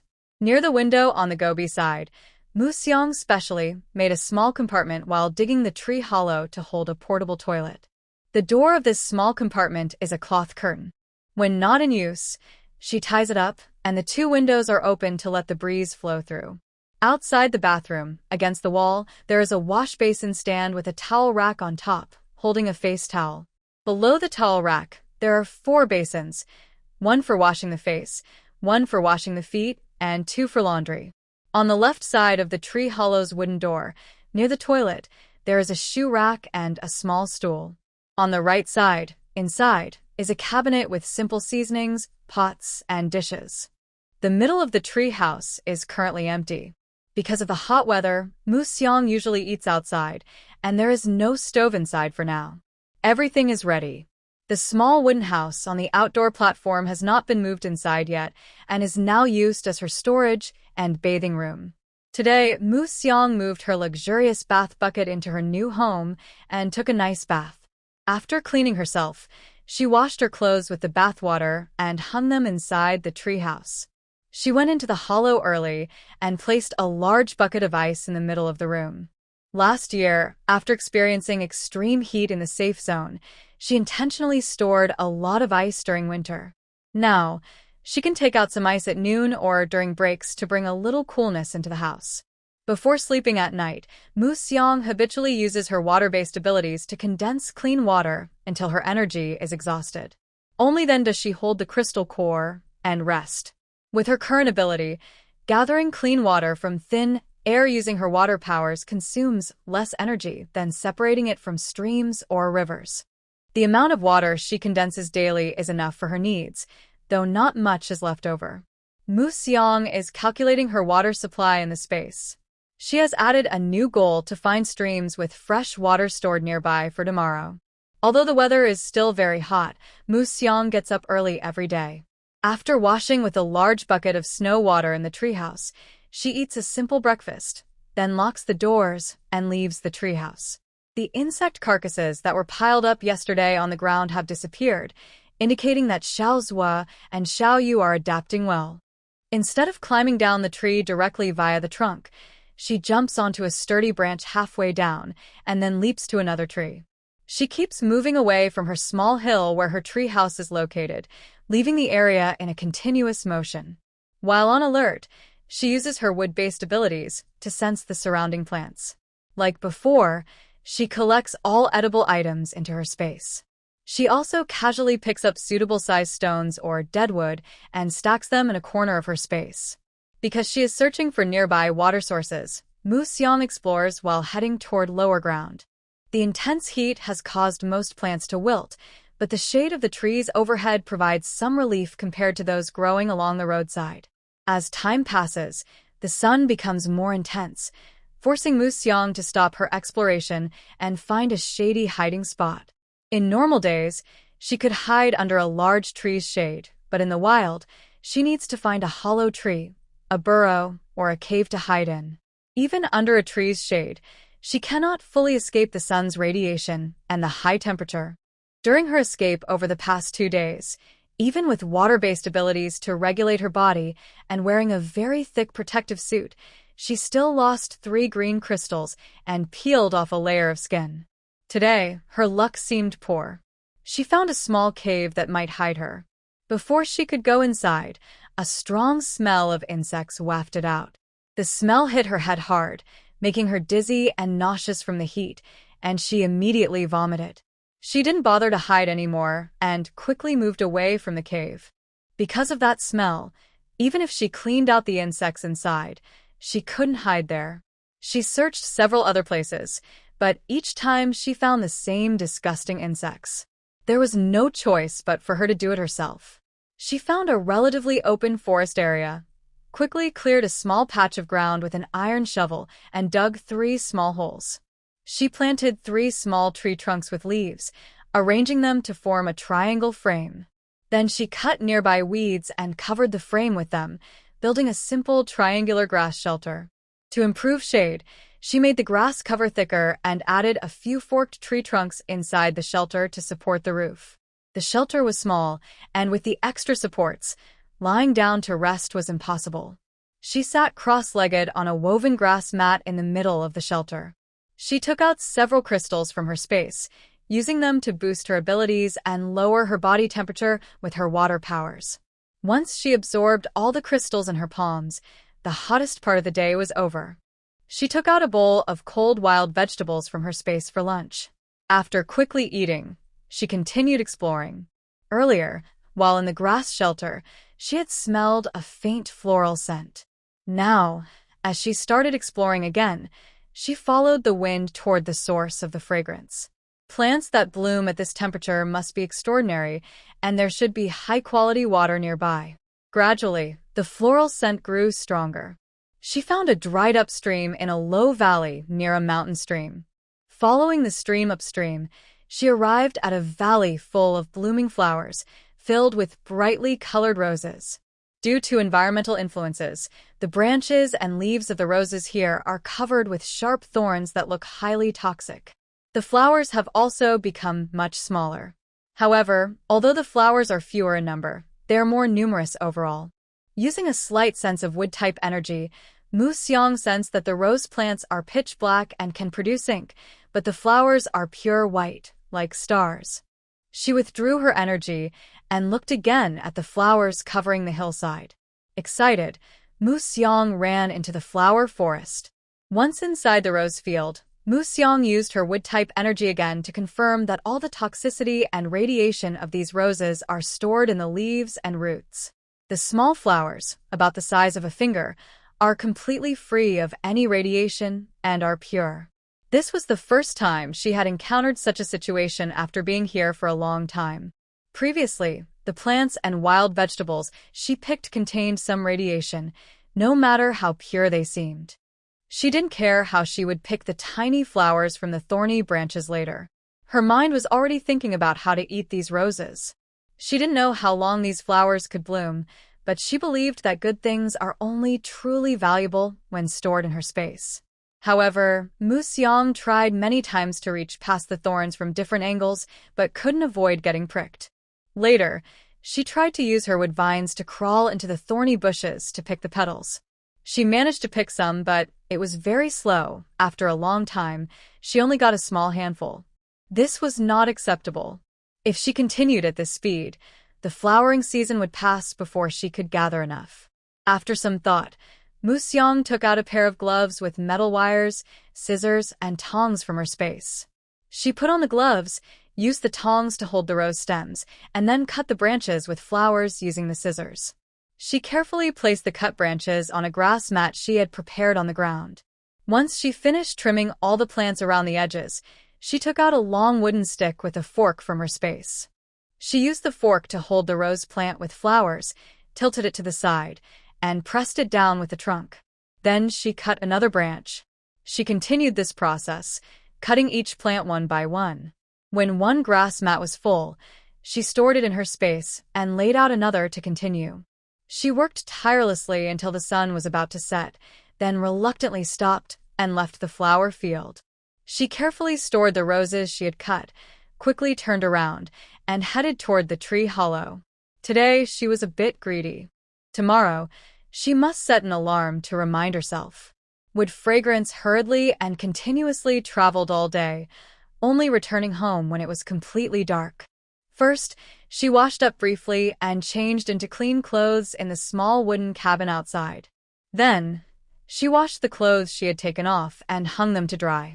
Only after that did she turn back to the tree hollow cabin. Inside, she turned on the sunlight lamp and took out the cut rose branches from the middle of the room.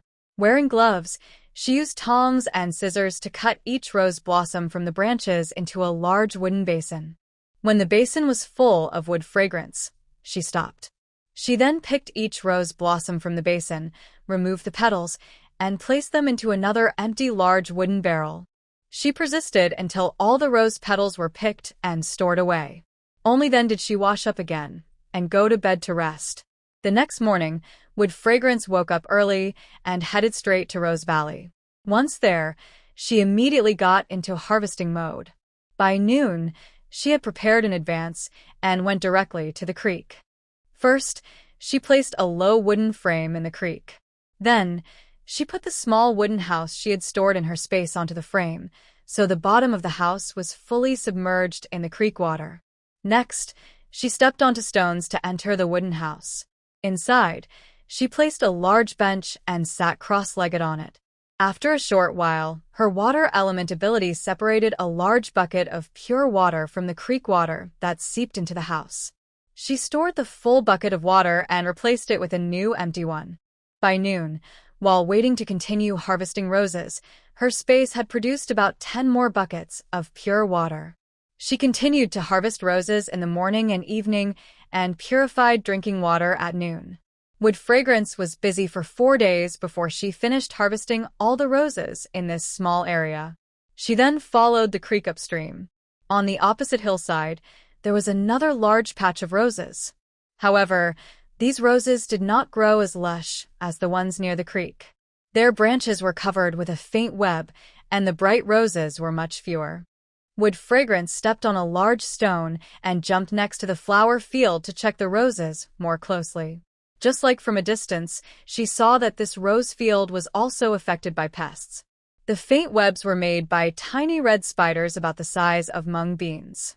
Besides these small red spiders, there were many large honey insects about the size of kidney beans, clustered together and secreting black honeydew from their rear ends.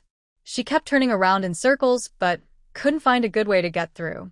Just as she was thinking of a plan, a sudden itch and pain appeared on the back of her hand. Looking down, she saw several red spiders crawling up her pants and onto her body. She was wearing a full bodysuit with almost no skin exposed, but when she passed by the creek earlier, her gloves got wet while picking up stones. She took them off but hadn't put on new ones yet. Unknowingly, some small spiders had climbed onto her hand and even hurt her. Museong quickly used her water powers to shake the spiders off her hand, then rolled her water ability over her body to wrap all the spiders climbing on her into water balls. After rolling around once, Museong's germophobia kicked in. She didn't know when so many small spiders had crawled onto her. Fortunately, the venom of these tiny spiders was not strong. If she hadn't been wearing her protective suit, being bitten would have caused more than just redness, swelling, and itching. Today might have been her last day in this world. Although the venom wasn't very toxic, ants can kill elephants, and if she hadn't been dressed so carefully, her hands wouldn't have been the only parts bitten. The red spiders were numerous, small, and fast, making it hard for Museong to defend herself. She could only run while using her water powers to wrap the spiders climbing back onto her and throw them far away. The crackling sound of her footsteps indicated a dense swarm of spiders beneath her. The red spiders, oozing blood-red sticky liquid, stained her shoes, which couldn't be shaken off, and only grew thicker. Luckily, there was a small creek nearby that she could use to escape. To prevent spreading the red spiders to the healthy rose fields on the other side, Museong decided to follow the creek upstream, walking against the current with her ankles in the water. While shaking off the pursuing spiders, she also washed away the sticky liquid on her shoes. Unexpectedly, the chasing spiders were small but numerous, and although they couldn't swim, they surged out of the rose fields like a flood, flowing along with Museong as she moved forward on the bank. She wasn't sure whether they relied more on sight or smell to track her, or how exactly they locked onto her. In any case, she couldn't get ashore now. She kept following the creek upstream until she reached the top of the hill, far away from the rose garden. The spiders that had been chasing her on the bank gradually decreased and retreated. She couldn't come ashore from that side. Soon after stepping onto land, she would see the familiar rushing current heading toward her again. Reluctantly, she had no choice but to return to the creek and continue upstream. After walking far enough, she released her small wooden cabin, entered it, and thoroughly changed her clothes from head to toe, inside and out. Only then did she come out again and jump to the other side. Although she didn't know exactly when or how those little spiders marked her, she decided to change out of the clothes she had just worn for safety reasons.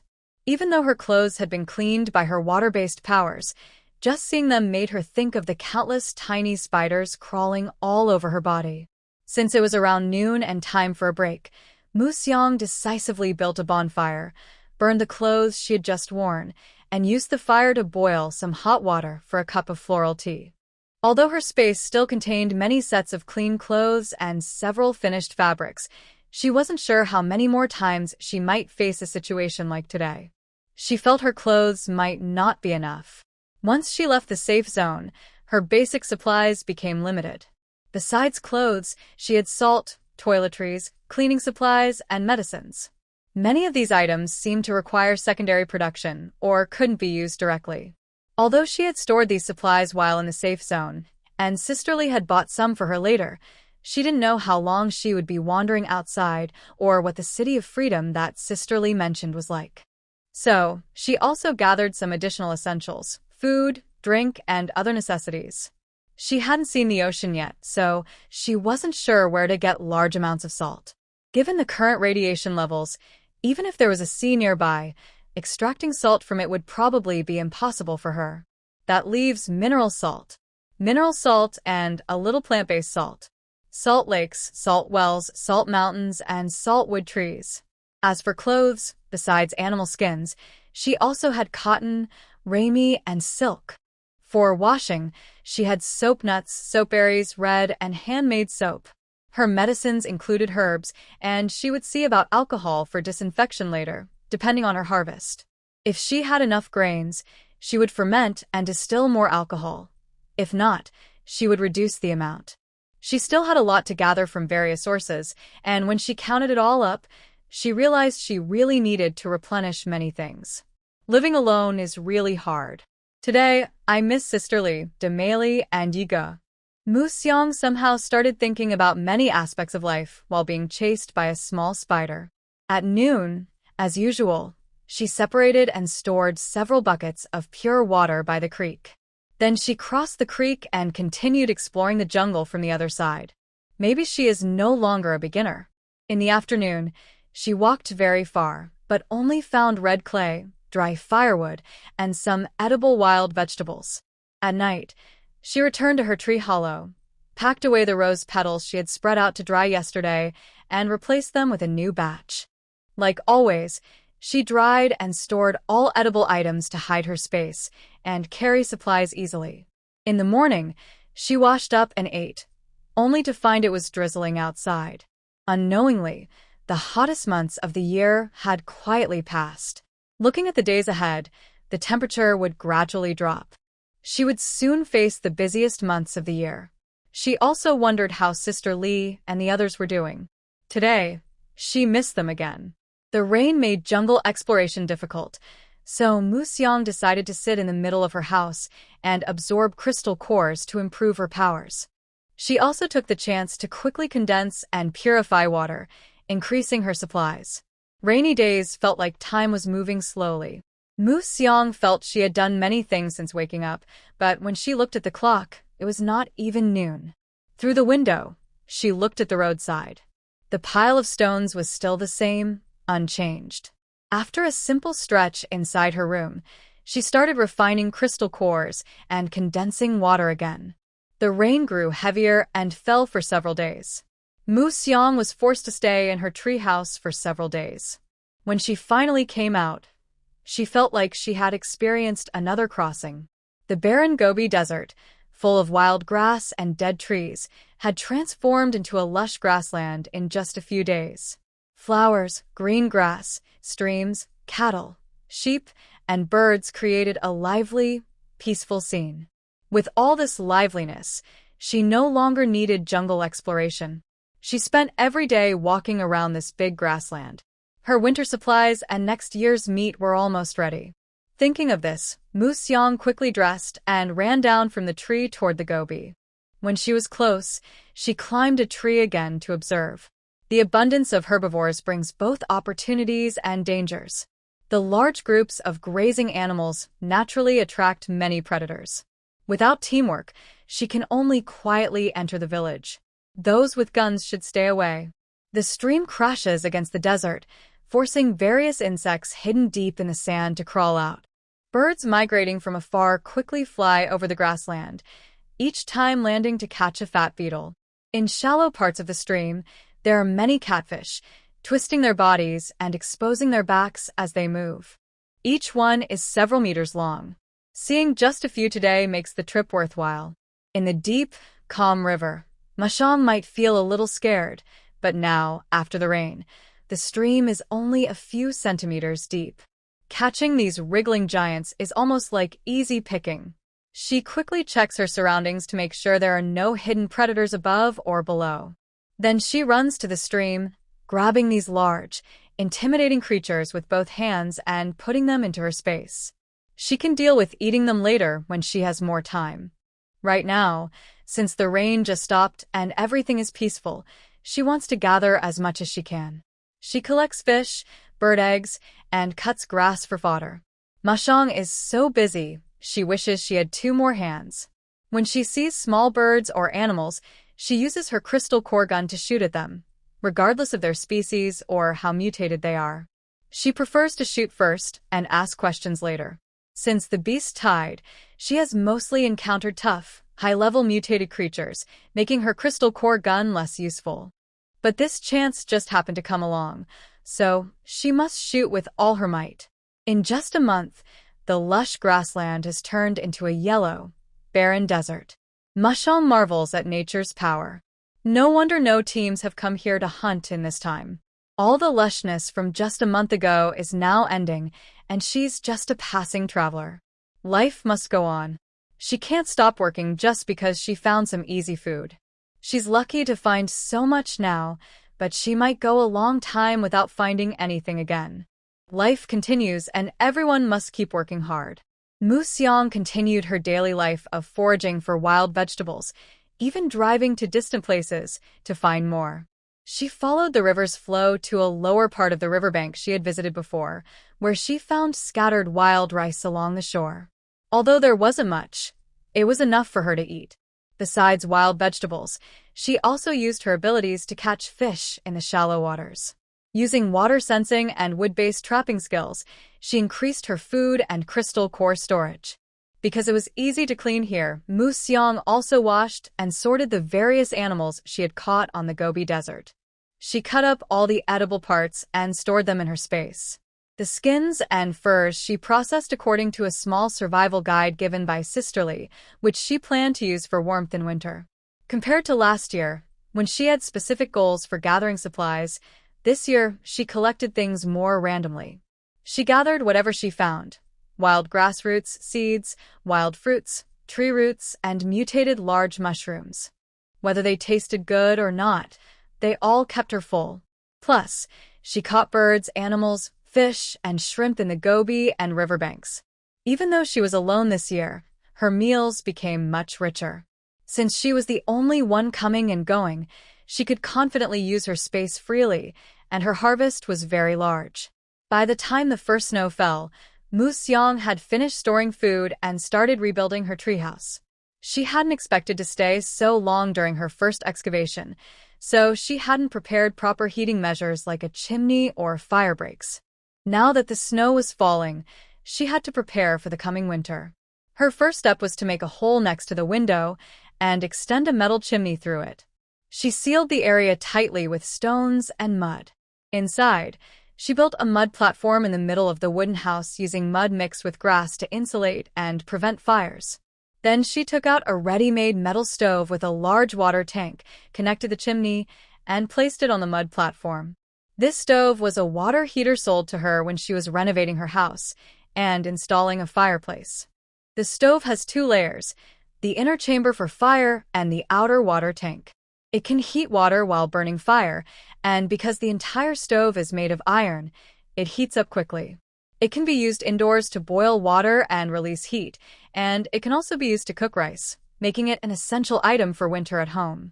She placed a wooden frame on top of the stove, sealed it with transparent plastic outside the two windows, and secured the edges with rubber strips and nails.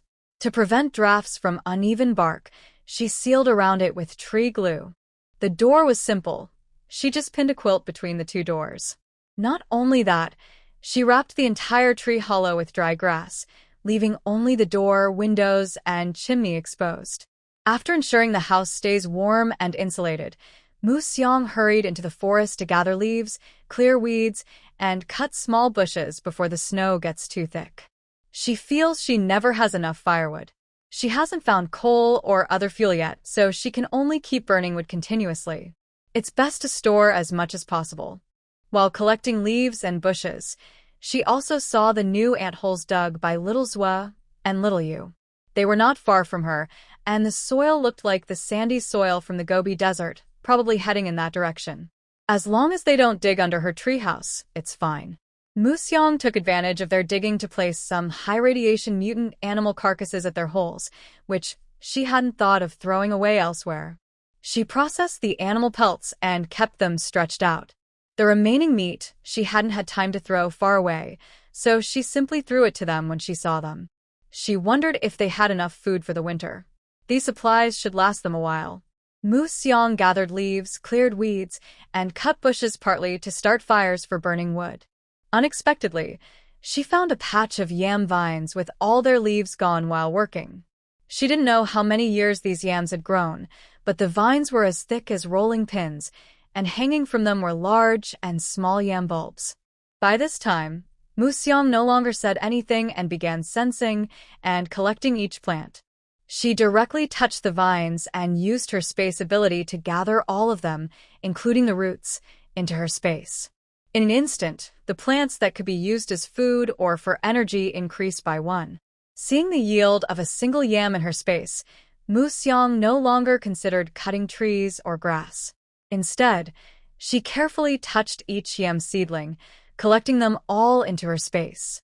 Later, she would eat the low-radiation ones herself and give the high-radiation ones to Xiaozhua and Xiaoyu. The remaining vines would be dried and cut for firewood.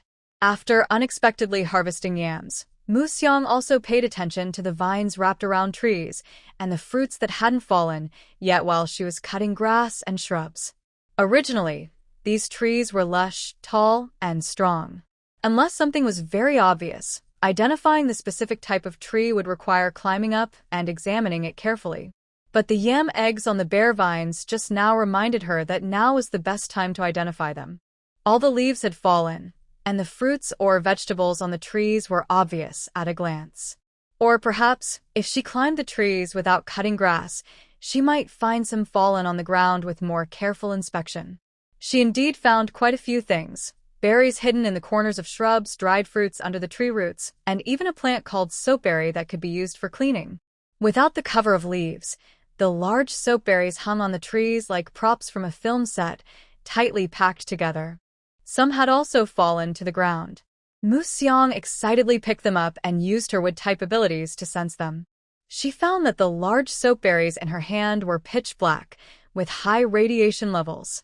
Unwilling to give up, she sensed the ground and found that all the fallen items also had high radiation. Then she used her vines to climb the trees without getting close. Her wood ability instantly transformed the trees into a forest of black, shiny machetes. The joy she felt from discovering good things was now completely gone. No matter how big or numerous they were, with such high radiation levels, they were useless. Disappointed, Mu Xiang climbed down from the tree and picked up a large machete, gesturing and venting her frustration.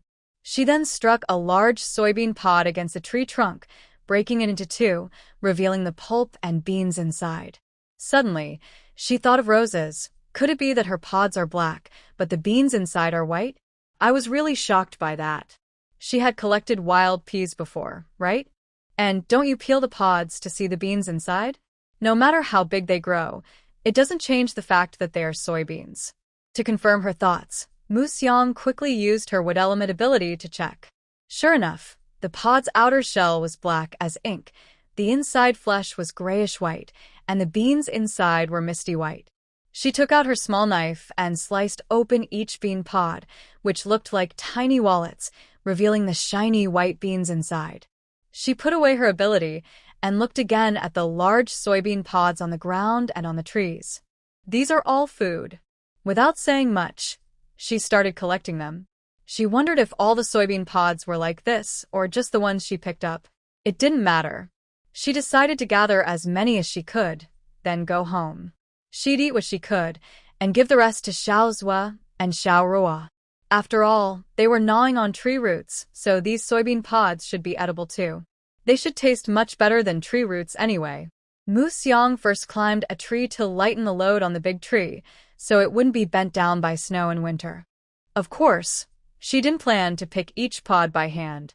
She wrapped vines around the thick branches for safety, then took out her small electric saw to trim the branches of the big soapberry tree. Young trees don't grow straight without pruning, and the same goes for big trees. Mu Xiang cut away with her saw. The once dense branches and huge crown of the soapberry tree changed completely. It was like a homeless person going into a barber shop and coming out looking neat and tidy. All the soybean pods on the tree, connected to small branches, fell to the ground, none left. Next, it was much easier. She just stuffed everything into her space. She cleaned up the ground, and by then, it was already dark. Mu Xiang had to go home to rest. The nearby soapberry trees would have to wait until tomorrow for pruning. Yes, there were more than one soapberry tree here, 3 large ones and 2 smaller ones growing nearby. Later, after collecting the soapberries, she wanted to pull out the soapberry thorns from these trees. The mutated thorns grew over 1/2 meter long. She planned to trim them and use them as spears. Weapons like that would be very handy, saving her from having to grind bamboo or wood into tools. Long thorns could be used as weapons and shorter ones as nails. Perfect materials.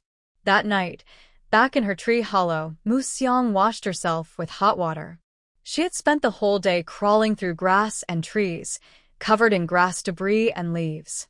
The dirty clothes that were taken off were not washed. This task will take several more days. Carefully hang the dirty clothes on a hanger near the door to be worn again tomorrow when going out. Fill the water tank with cool water. Light the stove with wood to cook a spicy and sour noodle dish for dinner. After eating and drinking enough, take out the large soybeans harvested today. Use a small knife to split the soap berries in half, separating the beans into a wooden bucket on the side. The remaining pods are cut into small pieces with a cleaver, then the dried flesh inside the pods is separated with a kitchen knife. Because the pods are quite large, removing the flesh inside is not too difficult. Soon, all the large soybeans were sorted and processed. The wooden element ability activates. The sense situation matches her guess. The outer shell of the pods is highly radioactive, but the flesh inside has moderate radiation. After removing it, the flesh can be used for soaking in water to wash clothes or hair. The freshly dug soap berries are very dry and hard. Using a small knife to peel and break the soap berries into small pieces is very difficult. Mu Xiang can only open each soap berry with a small knife and then soak them in cold water. She also soaked the soap berry flesh in a separate bucket for daily washing. The remaining flesh is scraped out and packed into a sack to be used later when needed. All the beans, except for the large bucket of soaked ones, are packed into bags and stored together with dried grass seeds and other items. They will be taken out and processed slowly when she can finally leave the house. She worked busy until late at night, adding 2 thick pieces of wood to the stove and sealing the top with sawdust. After collecting the purified water condensed by her ability, Mu Xiang quickly crawled into bed to rest. The next day, dressed neatly and with a clear goal, she headed straight to the soapberry trees. Without returning home for lunch, she cut all the soapberries from several trees and stored them in her space, even collecting a small pile of soapberry thorns. In the following days, Mu Xiang seemed to have fully opened the door to a different world. She found freeze-dried wood ear mushrooms, frozen wild berries, and mutated beetles frozen in their nests. It was like shopping on Taobao. Every day she went out, she discovered new things and made new gains. Moreover, the colder it was, the more mutated insects and small animals she found dead. Although she dared not eat them, she disassembled all the useful parts from these mutated creatures. For example, armor that is invulnerable, sharp claws, brightly colored feathers, or soft animal fur. She took apart the crystal core and the items she needed, then piled the remaining parts at the entrance of Xiaozhua and Xiaoyu's nest. To make things easier, she even pushed them inside, worried they might get frozen when they went outside to gather supplies. Mu Xiang doesn't know exactly what her feelings are right now. She just wants a pretend connection. A way to prove she is not alone and has companions. Maybe because this place is far enough from humans, many weak and ordinary mutated creatures die frozen in the grass during winter, and no one picks them up. So, these become Mu Xiang's little treasures. Every day, Mu Xiang leaves early and returns late, busier than in previous winters. As the weather gets colder, more mutated insects and small animals freeze to death outside. Of course, animals and insects don't all die in winter. Only the more heavily mutated ones with higher levels survive better through the changing seasons. She works tirelessly until heavy snow falls and the snow under the trees exceeds 1/2 meter, making walking difficult. Only then does Mu Xiang settle down and focus on organizing the various wild things and vegetables stored in her space. When people are idle, they tend to overthink. It's been almost 1/2 year since she received Sister Li's message. She doesn't know how Sister Li plans to rescue her teammates. Lacking the ability, she can't even get close enough to assist. She can't help much, let alone hold them back. So, she can only wait here like a stone, hoping her teammates will arrive. But waiting is really hard. While she thinks, she keeps stirring the grass seeds in the pot. The grass seeds are large because of different varieties, so their sizes vary. But regardless of size, the starch content inside the seeds is quite high. The only problem is that the outer shells of the grass seeds are hard to remove. Right now, she is stir-frying grass seeds that have been soaked in water beforehand. She first washed the grass seeds with warm water, then soaked them for 2 hours. After draining the water, she put them into a pot and stir-fried. Soon, the slightly softened seed skins began to peel off. After frying for a while and seeing most of the skins come off, she took the large iron pot off the stove and poured the peeling seeds onto a bamboo sieve. She used a small wooden board to rub the seeds while shaking the sieve to sift out the skins. Of course, completely removing all the skins by hand is impossible since she is doing everything manually. After sifting out the skins, she poured the seeds into a grinder and ground them into flour. Last year, she didn't have time to harvest wheat. She wanted to buy some, but when she went to the trading hall, she was told it was already sold out. Wheat production is naturally low, and since it is a staple food, there are many ways to prepare it. Every year, before the wheat is harvested, mercenary teams that go to collect wheat in the fields start pre-selling. Once they bring the wheat back, it is quickly divided among buyers before reaching the trading hall. Additionally, good quality grass seeds near the safety zone have already been gathered, so she couldn't get any. This year, things are different. The vast fields are wild, and she has been collecting larger, starchy grass seeds since the hot summer. She has been busy with gathering wild vegetables and other tasks, so she only started processing the grass seeds during the quiet winter months. From one sieve, she got about 2 to 3 gene of flour. Because the seeds still had some skins, the flour was slightly grayish and not very white. But the color didn't stop her from wanting to make big steamed buns. She poured half of the flour into a bowl, added water and honey, and kneaded it into a smooth dough. Then she wrapped it with plastic wrap and placed it on a small stool next to the stove to warm and ferment, creating her sourdough starter. Since there was little flour to begin with, there was no ready-made yeast.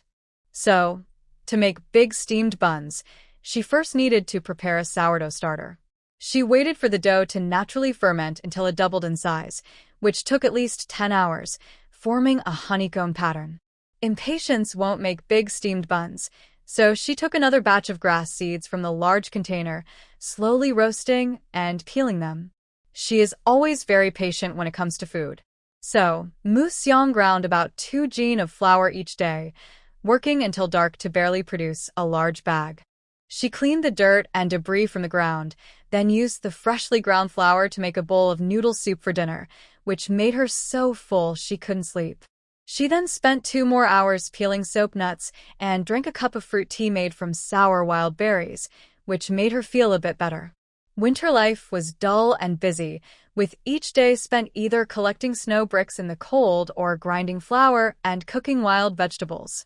Unlike in the safe zone, where she could only secretly gather small amounts of snow from the yard to hide her activities, here the land was vast. As long as she could bear the cold, everything she saw on the ground was hers. There was so much to gather, she could never finish. Mu Xiang was busy every day, wishing she had more hours. Life in the safe zone had become less wonderful lately. Since the big explosion at the hospital, life there had become increasingly difficult.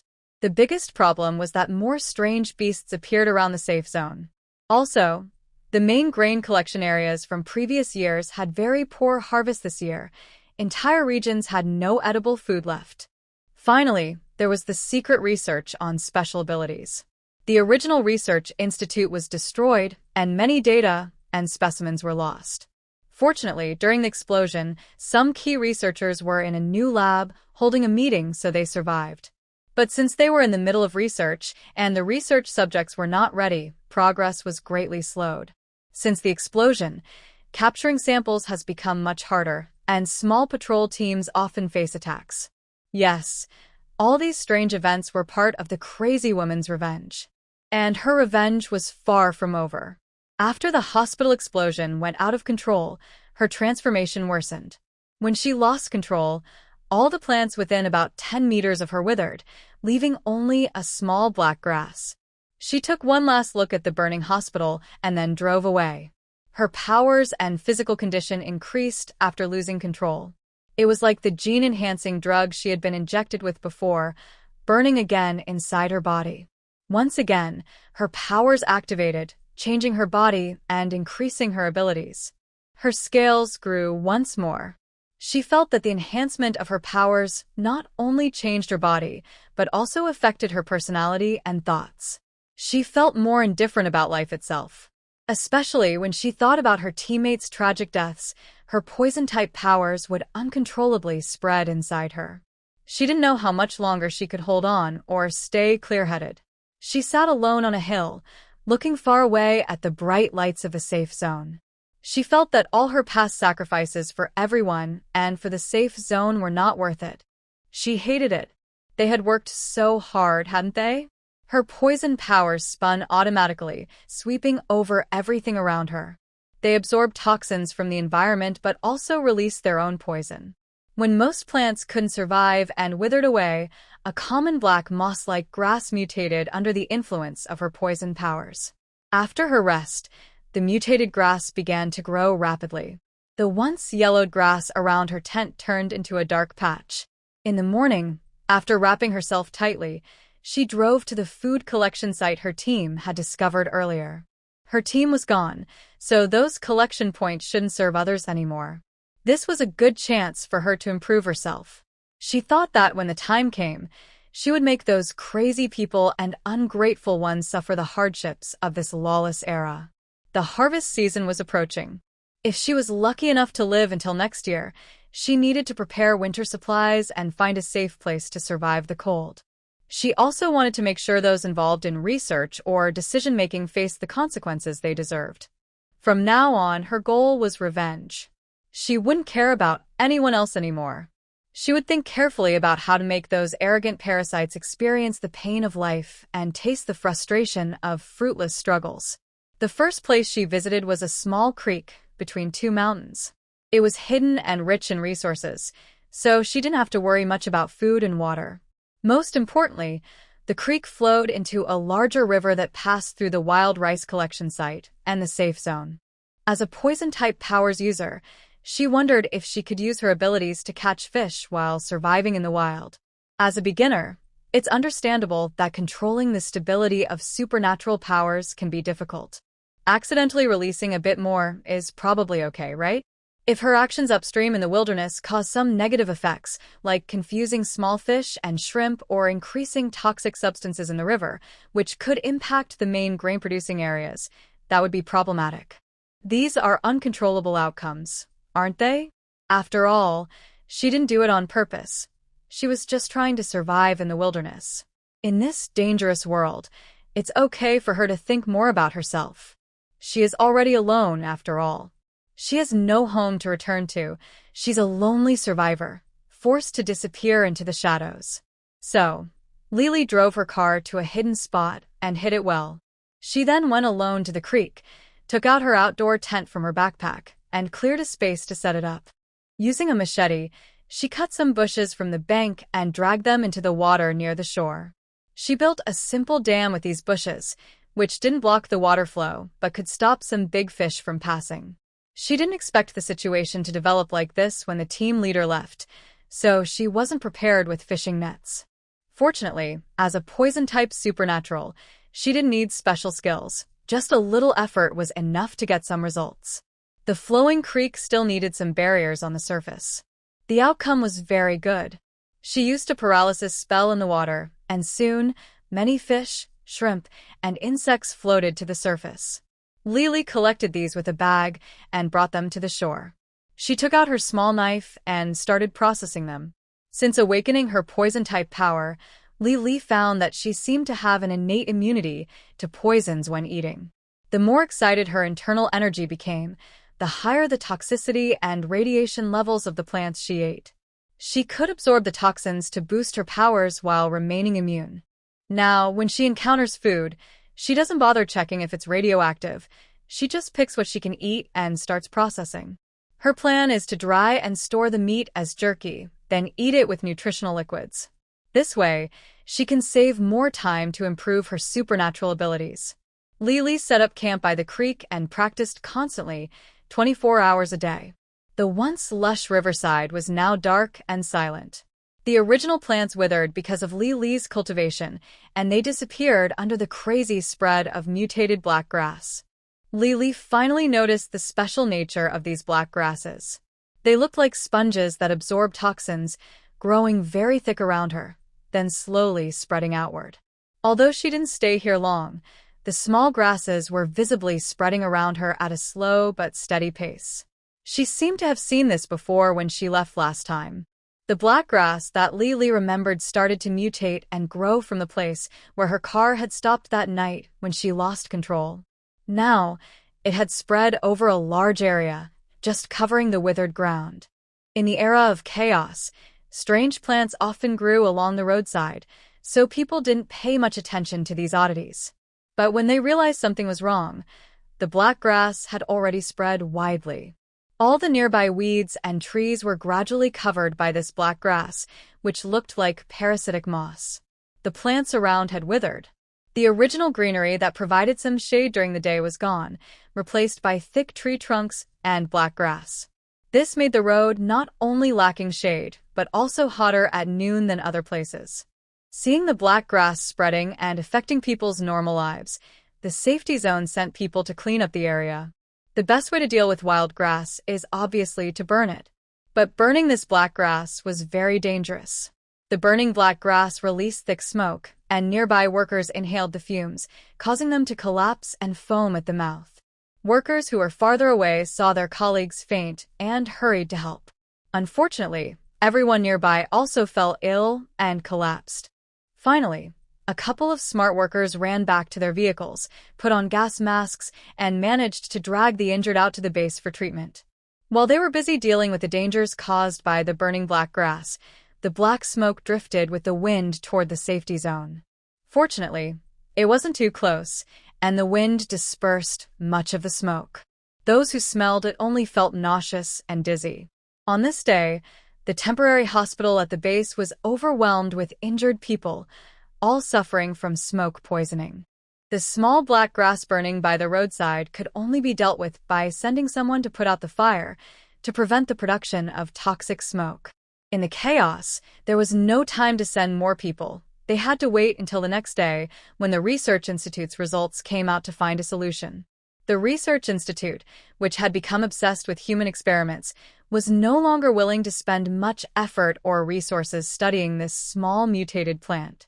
So, they only gave a perfunctory response, accepting the samples and leaving them unattended. When the person in charge of cleaning came to ask the next day, they made excuses that their experimental schedule was tight, and the results were not yet available. They randomly selected some strong herbicides from previous experimental data. The person in charge took the list to the warehouse to get the herbicides and began to the area. The deputy director of the Research Institute saw this, but felt helpless. He couldn't afford to offend these people, as he had heard some sensitive information. The institute needed to leave quickly and could not stay longer. With the official permission slip from the institute, he easily obtained a large amount of highly toxic herbicide from the base's warehouse. He and his well-equipped team drove water trucks directly to the area where the black grass was spreading. They mixed the herbicide with water and sprayed it from afar onto the black grass using water guns. Once all the grass was covered and sprayed, they returned to the safe zone. The next day, after the black grass withered, they planned to come back and clear it out, maybe even build a pavilion or something. However, they did not carefully consider why this toxic grass had grown in the first place. Spraying the herbicide on the grass was like pouring nectar on it. The once burnt, patchy grassland not only recovered overnight, but even expanded significantly into the surrounding areas. When the person in charge arrived the next day with the construction team, they saw a dense, lush growth of black grass. The original plan to build houses was no longer feasible. They had to return to the safe zone and report the situation again. Several days of effort not only failed to eliminate the black grass, but made it grow even more. When accountability was questioned, the involved managers blamed each other, and the matter was temporarily shelved. The higher-ups had long since become corrupt at their core.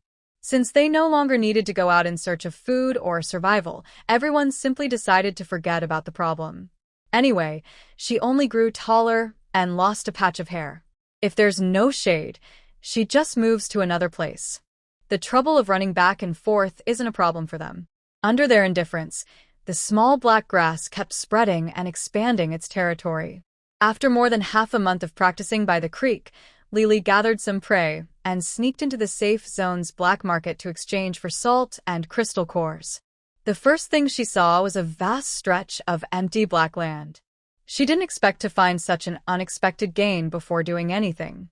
After trading what she needed, she took advantage of the night to use her special abilities to grow many small grasses along the paths around the safe zone.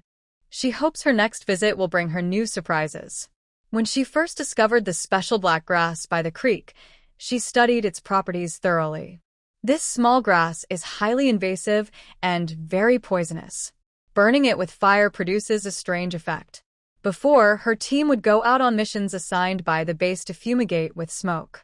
Now, they focus on research, and she is gradually destroying this place. They ignore others' lives, so what does it matter if she is alone?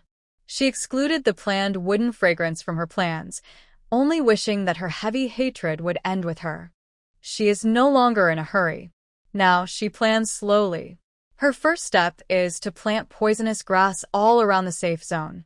When they surround the city, she will occasionally come back to set fires, making them confused and disoriented. After resupplying her supplies this time, she didn't return to the creek, but went to the mountaintop, where she could see the entire safe zone. There, she built a small house using special patchwork materials. She also gathered some bushes and weeds from the nearby forest to surround the house, hiding its appearance. After resting for a day, she moved her supplies from the car to the house one by one. Then she started driving to different collection points. At first, she wanted to destroy everything, but after seeing the black grass around the safe zone, she changed her mind. Instead of rushing to cause chaos all at once, she prefers to plan carefully, letting them struggle to survive in this chaotic era. She wants them to realize that without people like them, facing the beast tide, they are nothing. It is impossible for her alone to gather enough resources to support a small team.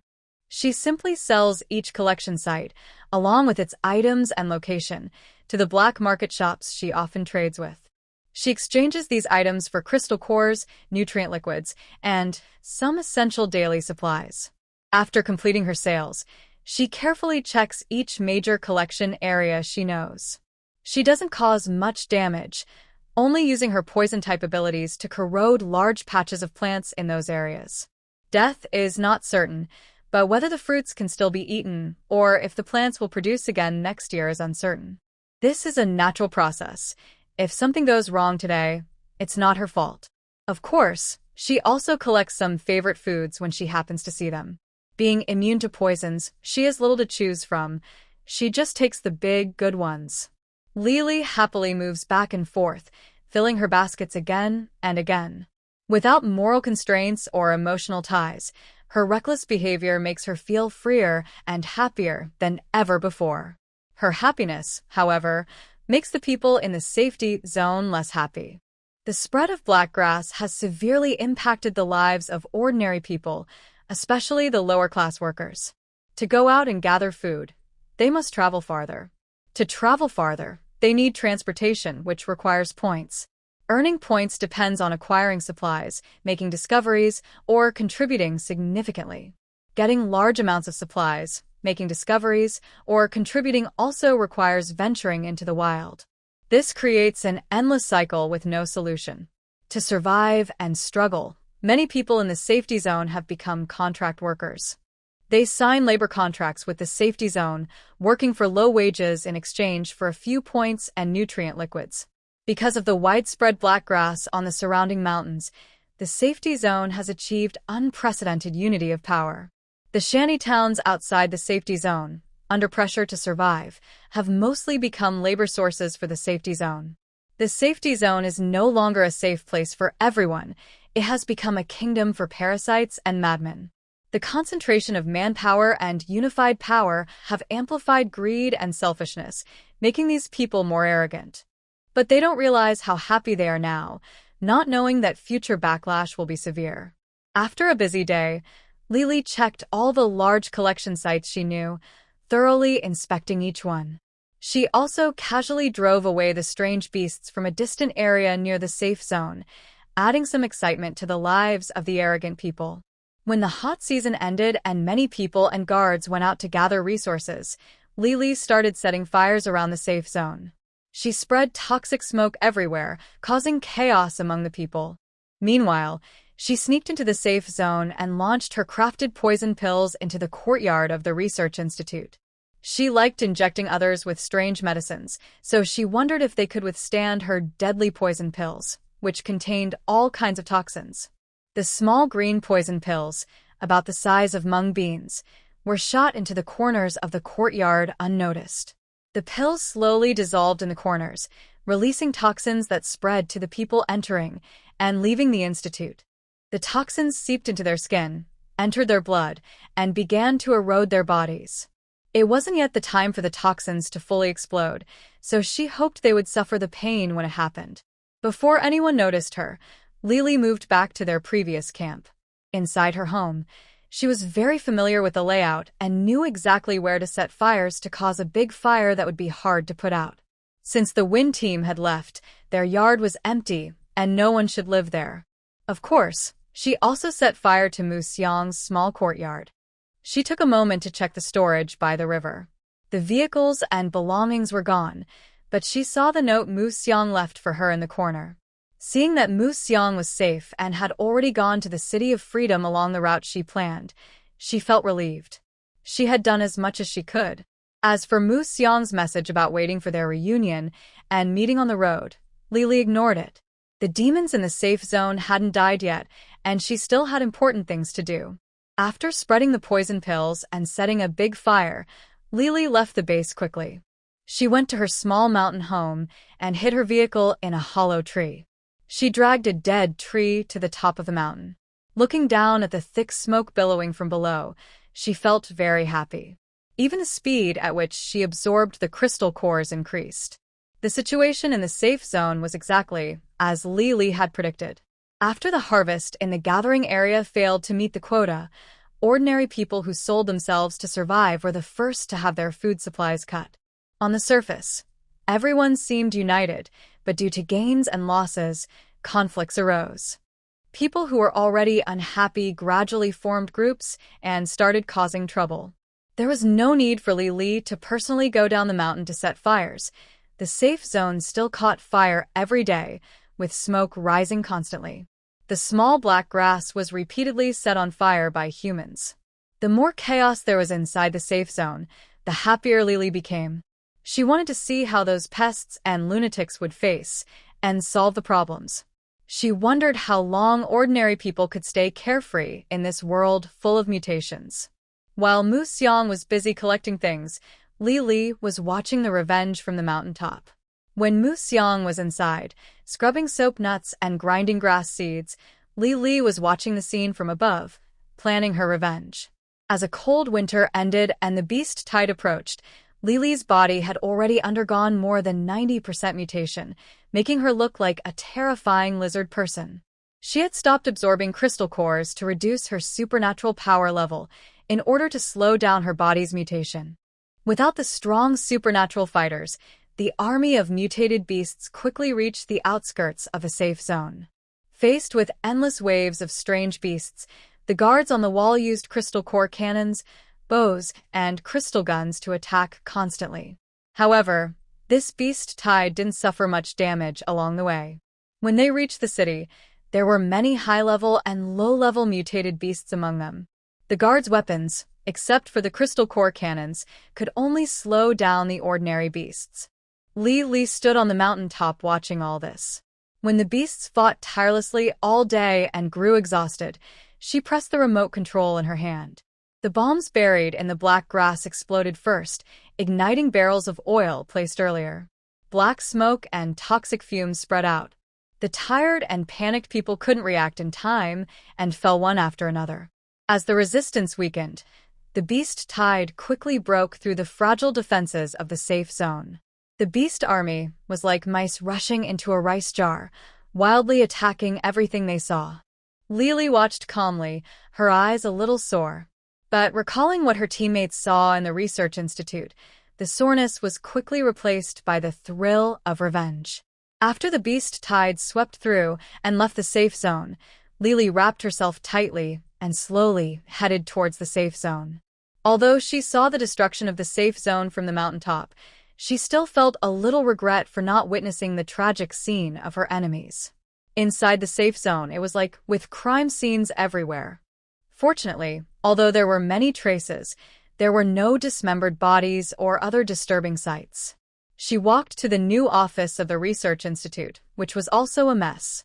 Entering the laboratory through the broken door, she noticed that it was different from the outside's ruin. Although messy, there was no bloodstain. It seemed like the people had fled in a hurry, not that they had been attacked by wild beasts. Looking at each laboratory, the signs confirmed Li's suspicion. She hated that these people, besides being poisoned, did not seem to have received the punishment they deserved. Li set fire to the Research Institute, making sure this evil place was completely destroyed. Then, using her poison-based abilities, she searched the air for the source of the poison. She didn't expect that the toxin originally used to kill could now serve as a guiding light. Finally, she took one last look at the ruined base, then drove her car, following the traces in the air. As she traveled, Lily noticed something was wrong. The path indicated by the poison source led directly to the City of Freedom, the same route she had previously left for Museong. Lily was worried that Museong might meet them, so she stepped on the gas and sped up to follow the trail. Meanwhile, what was Museong doing while Lily was chasing after her? She was busy building simple defenses. After a winter of organizing, she hurriedly packed everything into her space. All the food and vegetables that hadn't been processed yet were washed and blanched. They were either dried or prepared as meals, all carefully stored. Even the soap berries collected at the start of winter were emptied, packed into several sacks. The peeled soapberry seeds were dried and stored, with only a small part cooked with honey into sweet soup and kept separately. She also stocked up on plenty of clean water, ice, and snow bricks, preparing well for crossing the desert. She took some time to build several small camping huts with the materials she had.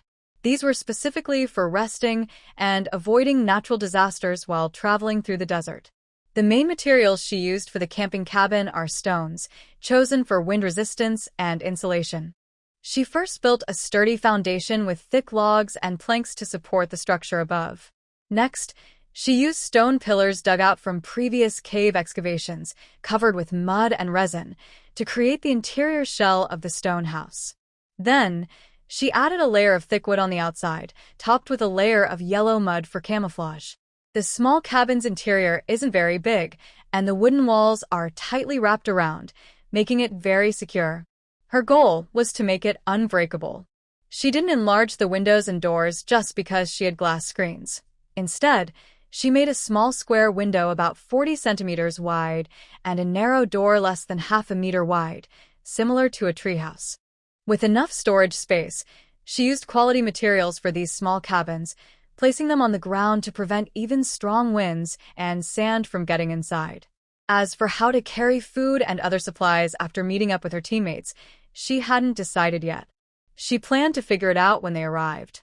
Unaware that her beloved teammate was no longer nearby, she worried about how to explain things. Li, who had undergone significant changes, didn't need to worry about beast attacks when chasing enemies. Her poison-type abilities kept creatures at bay, preventing any from getting close.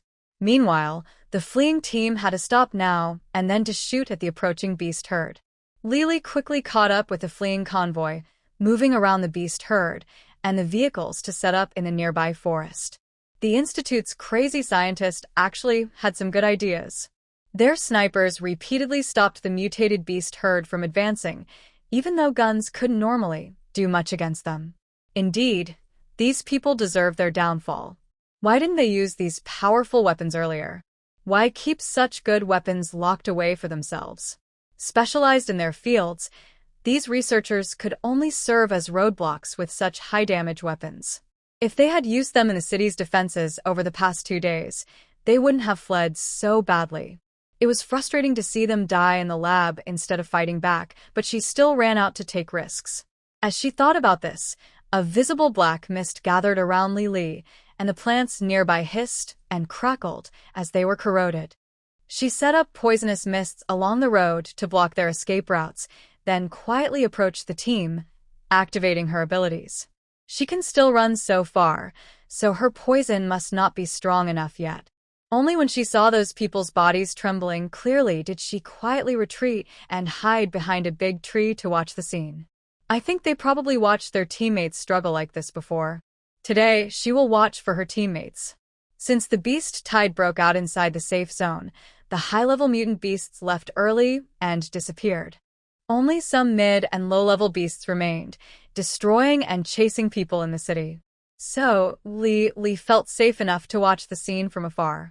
Looking into the distance, she thought she probably couldn't catch up anymore. She hoped Xiao Muxiang could survive and carry on their good wishes. The toxins in her body suddenly exploded, causing intense pain and itching that came from inside her. She scratched and clawed, unable to find relief. Her weak willpower made her start rolling on the ground. The beast horde, which was barely held back before, broke through their defenses and started biting and attacking. There were screams, beast roars, and limbs flying everywhere. Li sat against the tree trunk, watching the terrible scene until the last person fell. Her body seemed to reach the limit of transformation. The last patch of skin on her face was covered with black-green scales. Li's eyes changed from human white and black pupils to yellow snake-like vertical pupils. Time seemed to freeze for a moment and then slowly start flowing again. Li, fully transformed, was surrounded by black smoke with crackling sounds. When the smoke cleared, the tree trunk she had been sitting on was corroded into a hollow. Li, who had been leaning against the tree, was gone. Instead, a huge cocoon covered with black spines, like a sea urchin, clung to the tree. From that moment, only 1.5 members of the storm team remained. Muxiang once again cleared the stones along the roadside and removed the surrounding weeds. Last year, at this time, she was in the wild with her teammates, sniping mutant beasts. Now, she was still in the wild, but completely alone. She didn't know if it was because of the different location or something else, but she hadn't seen any rampaging mutant beasts recently while waiting at the edge of the desert. Just because she was here didn't mean the safe zone was safe too. It's been about a year now. The longer time passed, the heavier her heart felt, filled with many bad feelings. She looked far toward the safe zone, feeling a sudden loneliness and sadness in her heart. She decided to wait a few more days, just a few more days. Would Fragrance told herself inside her heart. It seemed as if Sister Li and the others were already rushing here in their car. Finally, Would Fragrance removed all the windows, screens, and doors of the wooden cabin and reattached the pieces of bark she had previously taken down to cover the gaps. She still has no way to get these items again. Sister Li had prepared some for her, but they were used sparingly. Since she is leaving, these things should be taken away. She went back to the top of the small cave on the left and right, releasing a large pile of beans, grass seeds, tree roots, and other items, high-radiation foods she had sorted out during the winter but cannot eat. She is about to leave. If she waits any longer, it will be harder to travel when it gets hotter. On the road, Wood Fragrance looked back once more toward the safe zone, but still did not see the figure she hoped to see. She started the car and headed toward the desert. It is still winter now, so the temperature is quite low. Compared to the beast-tide chaos in the safe zone, this desert is silent, like a forbidden zone of life. The car only got stuck in the sand 4 or 5 times in 2 days. The deeper she went into the desert, the more often she sank into the sand. Even though Wood Fragrance can use her space to move the car, each time is troublesome. Sometimes just a few meters after moving the car, it would sink again. Unable to continue, Wood Fragrance had to put away the car, check her map, and start walking. The desert is vast, with a gentle breeze stirring up yellow sand. When she reached this place, Wood Fragrance felt her chaotic perception of the world finally return to normal. The yellow, flying sand is what a wasteland should look like. She wore a hood, sandproof goggles, and a large scarf. Wood Fragrance wrapped herself in layers. To prevent snake bites, she also wore protective leg coverings made from mutated mouse skin over her boots and calves. Large mice are not smaller than rabbits. After their fur is shiny and well-groomed, they feel just as good as before, even better than mink fur. Following the sand dunes from sunrise to sunset, at night, she cleared a flat spot on the dunes and set up her special small house. She patted off the dust from her body, entered the house, and closed the doors and windows. Despite the beautiful stars beginning to appear outside, she immediately went inside and closed the door when it got dark. She felt safer indoors. It is still winter now. Walking in the desert during the day doesn't feel very cold. At night, the temperature visibly dropped. Frost quickly formed on the windows of the small cabin. Muxiang took out the tin stove and chimney, assembled them, and connected them to the designated smoke outlet on the wall. She lit a fire with firewood to cook a pot of vegetable meatball soup. The meatballs were fried, made with exotic beast meat, starch, and wild scallions. She had made a large batch of them during the cold season in her tree hollow, frying several big buckets at once. The meatballs were fully cooked and crispy, ready to eat directly or used in soups. After entering the desert, even though she never lacked water, she still felt constantly dry. In the early morning, when the sky was just beginning to brighten, Muxiang got up and started her journey. She was walking through an area similar to a semi-desert. It wasn't all sand. Occasionally, a few withered shrubs could be seen. Muxiang knew that such dry shrubbery was likely to hide desert creatures. Whenever she encountered these clusters of shrubs, she would stop a little farther away, then use a long bamboo stick to poke and tap inside.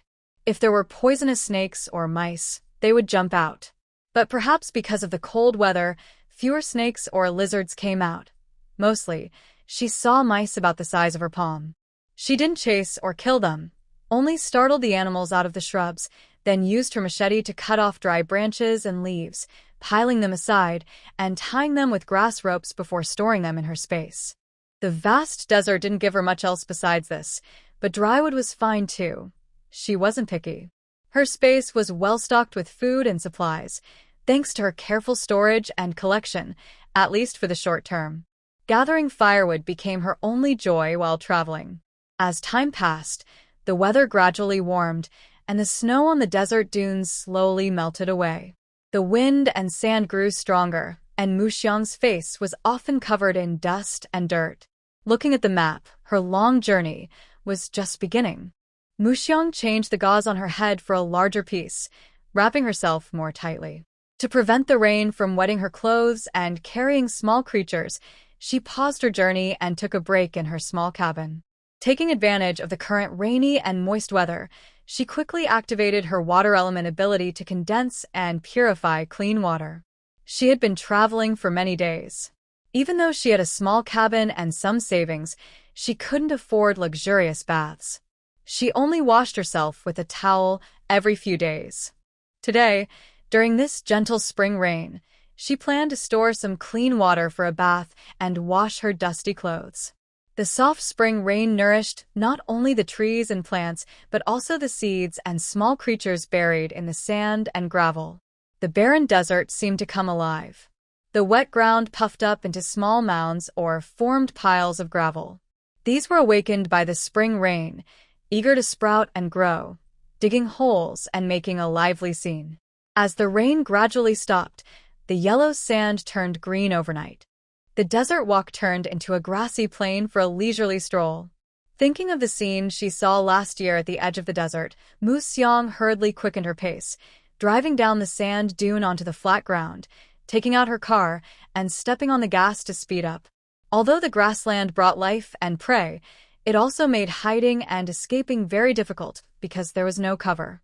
Her sharp senses once again warned her of an approaching danger, just as she was leaving in her car.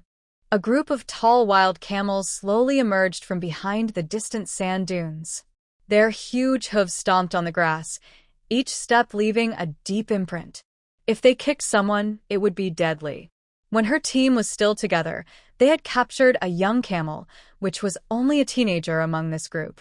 There were no obstacles on the wild sand dunes. Muxiang drove nonstop for a long time, only stopping at dusk to rest. At night, to save trouble, she slept in her car, eating a prepared wild vegetable stew. After storing today's clean water, she quickly lowered her seat and rested. Early the next morning, just before dawn, she set out again, worried about encountering some carnivorous beasts. Having just gone through winter, those meat-eaters must be very hungry now.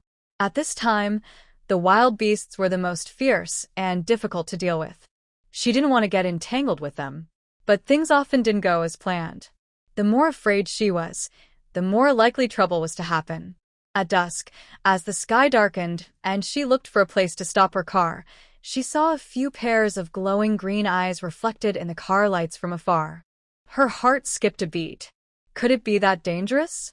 Was it really happening? She was just saying it casually.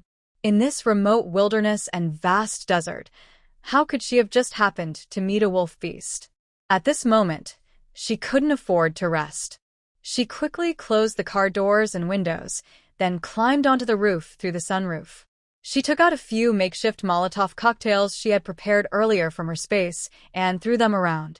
Boom, boom, boom. The explosions of the Molotovs scared the surrounding wolf beasts, causing them to howl and retreat quite a bit. But they only retreated a little.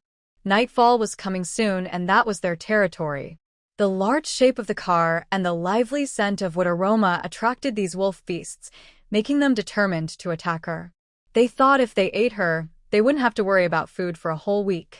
In their eyes, sitting inside the car, Mu Xiang was just a lone wild animal, food on their table.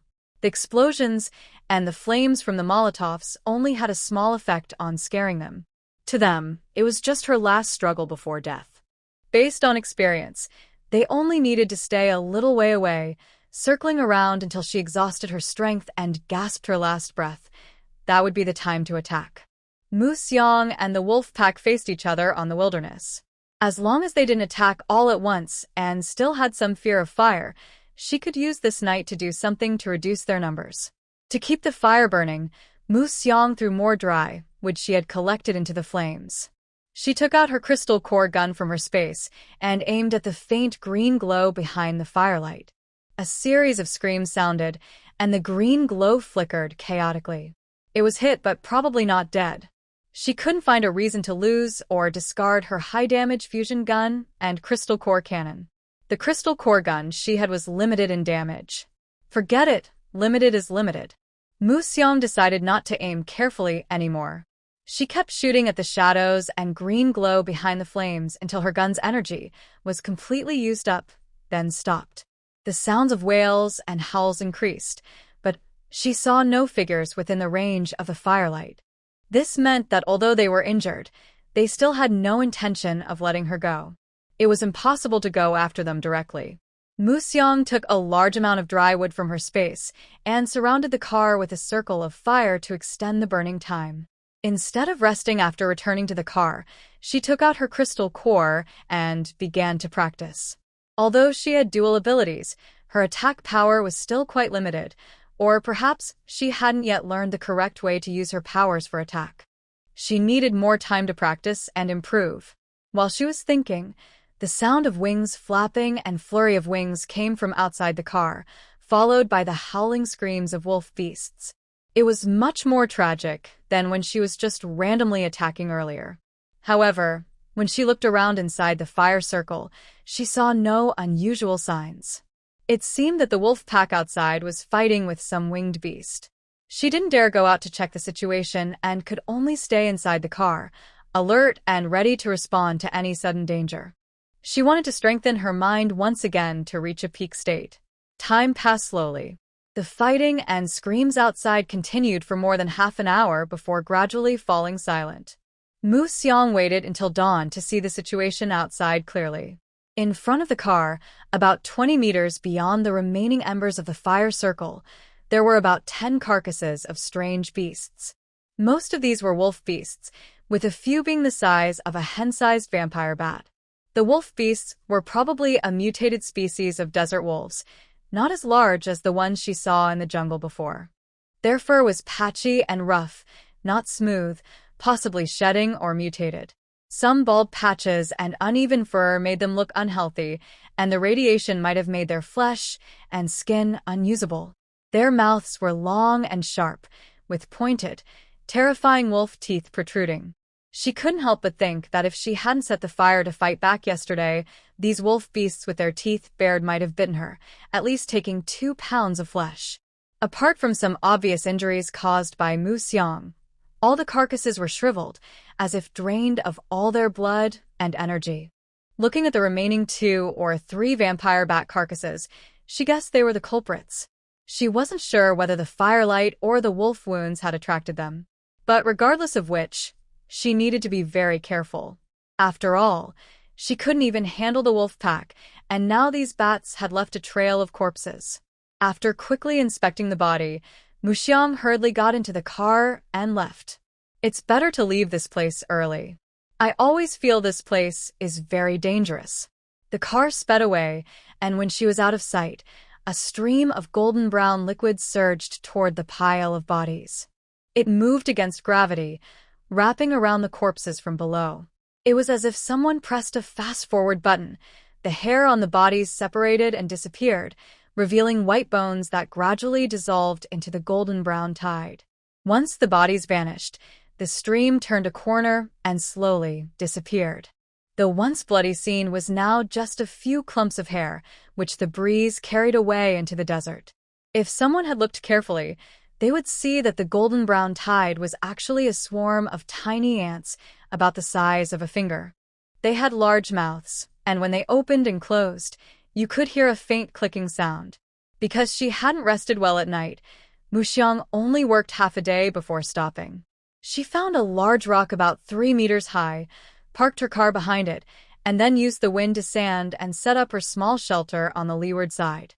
Next, she took out a ladder and climbed onto the rock to compare her map and check her direction. She had now reached deep into the desert. The ground here had fewer small plants, probably because there was less rain. She wasn't sure if she had left the territory of the strange beasts from yesterday, but compared to those huge herbivores, she thought her thin, small figure was probably not worth their chasing. She looked around but didn't see any moving creatures. Mu Xiang then got down from the rock and started setting up defenses around her small shelter. First, she poured a bucket of boiled insect-repellent herbs around the outside of the house. Then she stacked a circle of dry wood about 3 meters away from the house. Every meter, she placed a bundle of cloth soaked in oil, ready to be ignited in case of emergency.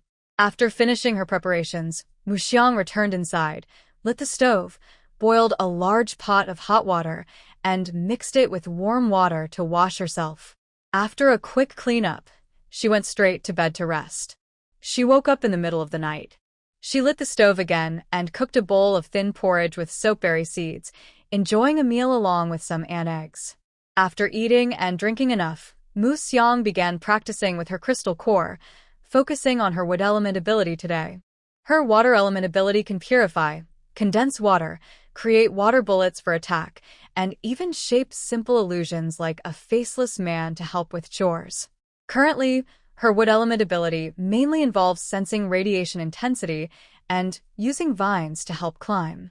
She hasn't developed other uses yet. Because the water element in her surroundings has decreased, her water ability has weakened, causing some inconvenience. So now, she has shifted her main focus. Although she uses her small wooden vine less often, it has changed a lot since she first activated it. First, its initial size has grown significantly. Second, small poisonous black thorns have appeared on the stem. According to the ability manual given by Sister Lee, her first training was to attack with the black thorns. She tried to enlarge the black thorns on the vine, and then throw them out. Thud, thud, thud. A few sounds of the wooden thorns hitting the wall. The first attempt to throw the thorns resulted in them sticking into the wall. Because the thorns were close, they sank deep into the wood, with only a small part remaining outside. Mu Xiang used tweezers to try to pull them out, but when she applied force, the thorns broke. She only pulled out the part outside, while the part embedded in the wall remained, forming a small black. If such a thorn pierced a person or a beast, it would probably cause a lot of pain. But this is just the beginning. Just because the thorns can stick into wood doesn't mean they can be skin. She still needs to train harder to improve. She practiced until dawn. After wrapping herself up tightly, Mu Xiang left the small hut, packed up the firewood and her belongings, then went to the open space to release her cart and continue along the map route. However, she had to stop soon after. Earlier, she was walking because the land was prone to sand erosion and could sink into quicksand. Now she stopped because this desert is full of large and small stones. Many stones have sharp, broken edges, and Mu Xiang was worried that driving her vehicle over such rough terrain would damage the tires too quickly. Hey Yo-Yo! Meow here to briefly explain Mu Xiang's crystal core gun ability, which is limited and weak. I think the crystal core gun here is just an early-stage weapon for crystal core attacks. It's small, portable, and easy to use. It can hunt ordinary creatures and low-level beasts, but that's all. Because advanced exotic beasts have thick shells or fur, they are harder to defeat with a single shot. It's like wild boars or bears. They have tough skin and thick flesh, acting like natural shields. Everyone has become more evolved, so later attacks tend to rely on psychic powers or weapons made from parts of exotic beasts. Of course, crystal core weapons can also cause serious damage, depending on the power of the crystal core used. Currently, Mu Xiang's crystal core weapon is quite weak. It can handle normal attacks, but for strong exotic beasts, she mainly runs away. While running, she also trains her psychic attack skills. Mu Xiang had no choice but to start walking again. Maybe the sun in the desert is even hotter because she feels like the temperature now is not like early summer. It feels more like midsummer, with heat waves twisting on the ground at noon. During her rest, she took out a sun umbrella from her space and fixed it onto a small bamboo basket. She sewed a longer piece of shade cloth onto the umbrella, making it longer at the back. The umbrella covers her upper body in shadow, keeping her cool. The weather is hot and the road is long. Mu Xiang checked her map again to see how much farther she has to go. She used to look forward to finding a new gathering place, but now she doubts if she can keep walking through the desert. Looking at the endless gravel and yellow sand, her confidence suddenly feels like it's breaking. She knows she prepared well and that she's carrying her team's hopes on this journey. But these past few days, she's felt inexplicably sad and hopeless, like she has no desire or expectations left in life. Unlike the jungle, where she encounters different plants and animals every day, whether gathering or escaping, making each hour busy and full. But in the desert, the only thing she can do is keep walking nonstop. She watches the desert turn into oases and back into desert, with endless yellow sand and withered yellow scenery. The abnormal temperature changes make each day's journey very tough. It was another evening. Mu Xiang found a sheltered rock to set up her small hut, then sprayed medicine, arranged dry wood, and went inside to wash her face and eat dinner.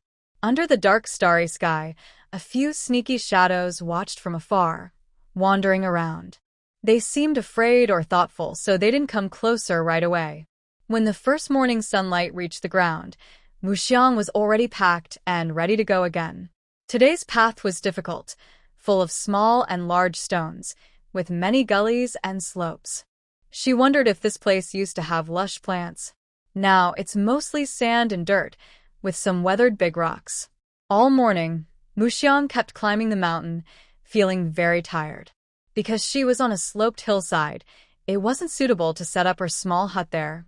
So, during her lunch break, she rested in the shade of a raised rock, waiting until the hottest part of the day passed before continuing her climb. While she was sitting there eating wild vegetables, a few stones suddenly rolled down from the nearby. This caught Mu Xiang's attention immediately. Why would stones suddenly fall from the mountain? Someone or something must be nearby. She didn't rush out from the shade, but took a small mirror tied to a stick from her space to look outside. She saw a familiar wolf-like creature slowly approaching her location. Here we go again. She wondered if it was just this one, or if there were more hidden behind. Mu Xiang didn't dare to run out and confront it recklessly. At least near this rock, she had a place to hide. If she went out, she could be attacked from behind or the front, especially with the unknown situation outside. But whether it was 1, 2, or even 5 or 6 creatures, she needed to prepare her defenses a little. First, she took many thorny bushes from her space, arranged them tightly in clusters around her to create a defensive barrier near the rock. Then, she grabbed her iron shovel and quickly cleared the ground to make space for her small hut or to pile stones. She wondered if that wolf was really just a scout as she thought. While Muxiang was alert and digging in the ground, she did not move forward to attack her. Instead, she kept wandering on the hillside above the rocks where Muxiang was, staying out of her sight. It seemed like it was just quietly watching from afar. The more it did this, the more nervous Muxiang became. She moved faster and worked quickly. She cleared a small flat area next to the rocks big enough to build a house. Then she used a ladder to climb onto the rocks and piled a lot of thorny seed pods on top and behind them. She also used her water ability to dissolve some insect glue and rolled it into large balls, sticking the sharp seed pods together and fixing them onto the rocks. This was to stop any wolves or beasts from jumping into her defensive circle from above. After finishing all this, she wasn't done. She used her powers to spray insect repellent over a 10-meter radius around her. This way, even if the weather was hot and the spray dried, the rocks and soil underneath would still smell strongly of herbs. When she finished, it was already dark. This time, Muxiang didn't light a fire circle like before. Instead, she set up 2 huge floodlights outside her small house after moving it out. She turned on the lights, illuminating the open space in front of her and making everything within 50 meters very bright. Last time, she wasn't prepared. If they still surrounded her today, she planned to practice her skills on them. After quickly eating and resting in her small house, Muxiang sat by the window to absorb crystal cores. She could hear faint rustling sounds around her, but no figures appeared under the bright lights outside. It seemed like she was about to be trapped here. It wasn't until dawn that Muxiang got up, turned off the floodlights, and stepped outside to check her surroundings. From a distance, she saw a few wolves looking in her direction. She decided to test her surroundings and moved some of the thorny bushes around her house outward. But within 10 meters, the wolves that had been wandering at the foot of the mountain started lowering their heads and rushing toward her. Several wolves also appeared on the hillside above, rolling stones down as they approached. There was no need for her to wonder anymore. They were just waiting for her to run out. Maybe these wolves knew the ones that had tried to trap her in the desert last time. Knowing she was surrounded, Muxiang decided not to run anymore. She turned back and returned to her safe zone, where she had set up a barrier of thorny bushes. She carefully placed the bushes back and pressed them down with sand, soil, and stones to prevent them from being moved. After finishing this, she still felt uneasy, so she took out a ladder and climbed onto the roof to get a better view of the rocks. The wolf beasts that had appeared on the mountaintop had moved closer to the rocks, but they couldn't get near because of the sharp thorny bushes on the ground.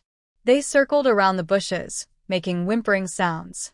Fortunately, her supplies were enough, and the bushes she laid yesterday afternoon were still far away. The wolf beasts could only circle around or jump over the bushes, which was impossible. Muxiang used her water element ability to throw water balls at the circling wolf beasts. The water balls hit them, causing them to yelp loudly. However, her usual tactic of wrapping the wolf beasts with water balls failed here. The water balls stuck to their heads and bodies, but the wolf beasts licked them clean and drank the water. After drinking, they even looked eager for more, which made her very frustrated. She never expected her water sphere technique to be so easily countered. She decisively stopped attacking with water balls. Continuing would be like fighting an enemy. Muxiang tried other attack methods on the big rocks. Her wooden thorn ability had worked at first, stabbing the wolf beasts and making them howl loudly. But when she tried to shoot a second batch, the wolf beasts retreated far away, and her wooden thorns couldn't reach them. She then switched to other weapons like crossbow arrows and crystal core guns, but each only worked once. After being hit, the wolf beasts retreated a long way. Unless she chased after them, her attacks wouldn't do much damage. Most importantly, she hadn't even aimed properly before the wolf beasts retreated quickly. When she put her weapons down, they came back, circling her with their spiky barriers, making threatening sounds. Unable to think of an effective method for now, Muxiang took out a radar alarm device and placed it on the roof. Then she went back inside to eat and rest. This radar alarm was something her team had used during a camping trip. It was placed in the middle of the camp, and if there was any movement within 30 meters, it would send out an alarm. Her thorn fence was not very far away. She reduced the radar range to 20 meters, just enough to cover the middle of the fence. The wolf beasts had been wandering around nearby. As long as they didn't break through the fence, she wouldn't worry about them for now.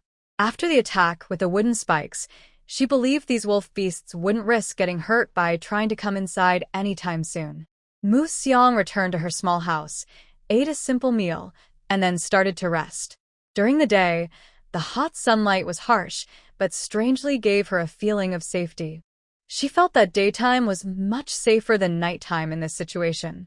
And it was true. The strong sunlight made the wolf beasts that were still watching and wandering retreat into the shadows of the distant rocks, keeping an eye on her from afar. The ground started to emit twisted heat waves from the sun. When Mu Xiang woke up at noon, she saw that the thorn fence outside looked shriveled and dry. She didn't rush outside to check, but sat down to continue absorbing the crystal core. Since the morning attack, she realized her abilities were still not strong enough.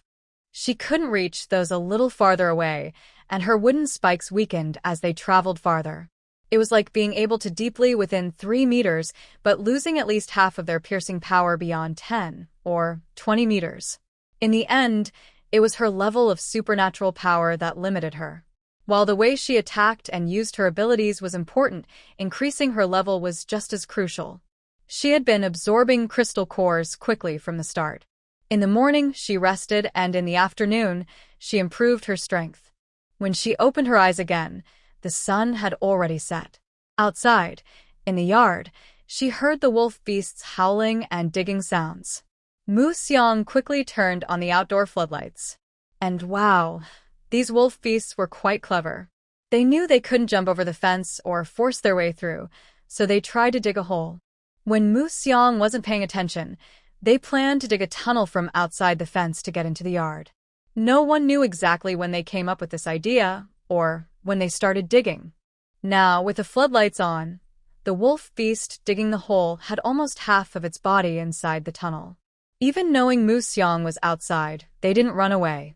Instead, they sped up digging the tunnel. Wood Fragrance quickly took out a crossbow, wrapped it with resin-soaked cloth, and lit it before shooting directly at the exposed rear of the wolf beast. With a sharp, piercing scream, the wolf howled loudly and crawled out of the hole, desperately running around and trying to shake off the rocket stuck in its rear. But the burning resin was not so easy to remove. No matter how much it jumped and flailed, the flames only grew larger and slowly spread over its body. The nearby wolf beasts were startled by the sudden commotion, circling around it and howling loudly. They barked and yelped, seeming eager to help but unsure how to do so. Since it was dry and there was no way to put out the fire, the wolf's life was gradually taken by the flames, despite its resilience. In addition to the howling of the wolf beasts, there was a smell of burnt hair and flesh. Gradually, the flames died out, leaving only a half-burned corpse on the ground. The surrounding wolf beasts, still howling and sniffing around, slowly approached. It was unclear who took the first bite of the charred corpse, but a group of wolf beasts started fighting over the food, attacking each other in a scramble. Wood Fragrance controlled the vine spirit in the yard, skillfully slipping through the gaps in the fence and stretching out. She carefully pulled the wolf beast out and piled it on the nearby sand, gradually pushing it into the hole.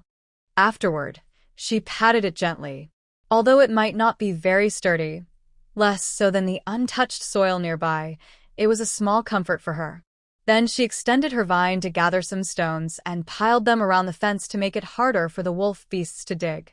Once she finished her small actions, the previously charred corpse disappeared. The wolf beasts that had been fighting and circling suddenly turned their eyes green and moved toward the small yard. Wood Fragrance quickly retreated, leaning against the door to prevent any sudden surprises and to be able to hide inside quickly if needed. She then repeated her tactic, lighting her bow and arrow again and shooting at the nearest wolf beast. She fired 5 arrows in a row, hitting 2, missing 3. The wolf beast dodged skillfully with quick movements, avoiding the deadly arrows. The smell of burnt flesh and meat grew even stronger around her. Perhaps the power of the flaming arrows scared off the restless wolf beasts, or maybe her three companions, burnt and satisfied, had filled their stomachs. The night then passed relatively peacefully for Wood Fragrance. The next morning, she continued to check her surroundings. New digging holes appeared outside the thorny bushes near the house. However, she saw no sign of the wolf beasts in the holes. After confirming it was safe, Museong quickly used vines to push away the loose soil and filled the holes again. She didn't know why the wolf beasts disappeared so early in the morning, but she didn't rush to pack up the thorny bushes and continue her journey.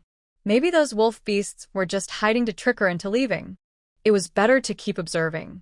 Museong carefully checked the thorny fence around her and then applied insect repellent around the yard and house to keep away scorpions and snakes. After eating and setting her alarm to rest, she immediately started absorbing the crystal cores. Today, it seemed like the wolf beasts had really given up hunting her, as they were completely absent all day. It wasn't until evening, when the air suddenly became harsh and began to sand and dust, that she realized maybe the wolf beasts knew a strong wind was coming and hid.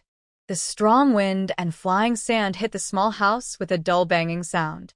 Rocks rolling down the hillside also made constant clattering noises. Museong wasn't sure if she should thank her caution for not rushing forward blindly. She had even placed a large stone behind her to block falling rocks from above. The thorny bushes and the prickly acacia thorns outside were likely damaged by the storm, which was filled with more stones than usual. She needed to think carefully about how to defend herself or escape. The storm grew stronger and continued into the next day without stopping. Outside the window, the sky was dark and blood-red. Museong hid inside her house, watching helplessly as her thorny bushes and the acacia thorns, tangled with stones and dirt, were blown away from the front of the house. Fortunately, her small house was quite heavy. Otherwise, it might have been lifted into the air by the wind. The black storm raged day and night for several days. When the wind finally lessened, Museong packed up her house and started her journey. She felt that the entire hillside had become much lower, rocks and dirt on the mountain had disappeared, and the ridge was very clean. Taking advantage of the lack of wolf-beast pursuit, Museong ran along the mountain ridge. After crossing a few barren mountains, she reached the desert plain again. Without hesitation, she quickly took out her cart and hurried forward. She didn't believe she could be caught by those wolf-like beasts. The car kept driving until midnight. Museong found a slightly higher place to stop and rest. In the middle of the night, a loud crashing sound woke Museong. When she turned on the light, she saw that hail was falling in the desert. To prevent the car from being damaged, Museong quickly got out of the car, released the small shelter, and put the car inside. She quickly turned her hand, but still got hit a few times by the hail. The hail here was really big, each piece about the size of a ping-pong ball. After a while, the ground was covered in white, and the temperature dropped quickly. In no time, she was breathing out visible white breath. During the day, it was so hot she felt like she could melt, but at midnight, a hailstorm suddenly cooled everything down to refrigerator temperatures. Museong added a thick quilt and a hot water bag, then crawled into bed to rest. She was just about to fall asleep when she dreamed she turned into a salted fish being put into an oven. Suddenly, she woke up. Luckily, she almost got cooked. But last night, it was so cold she was blowing out steam, and now she woke up feeling as hot as in a desert? She was indeed in a desert, but how could the temperature change so much in such a short time? She walked to the window and looked outside. The ground, which was covered with hail last night, was now completely clear, with no trace of the storm. There was no ice or water on the ground. Even the dry soil was being blown into swirling dust by the wind. It was as if last night's hailstorm was just a dream. Seeing the weather getting warmer day by day, Museong no longer cared about dreams. She quickly ate a simple meal, packed up the small shelter, and took a few steps forward to get the car out and continue her journey. But as she packed up the shelter and moved forward, her foot suddenly sank.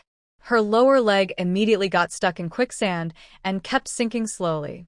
Mu Xiang panicked for a moment, but quickly calmed down.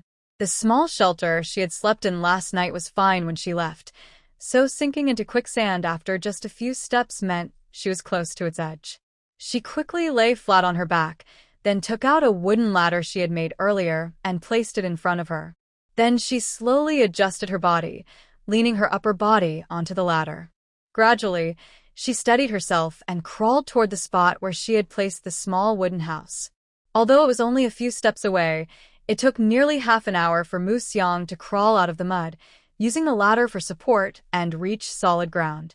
After she emerged, the ladder she had extended nearly 20 meters was now only a little over half a meter visible, with the rest sinking into the quicksand.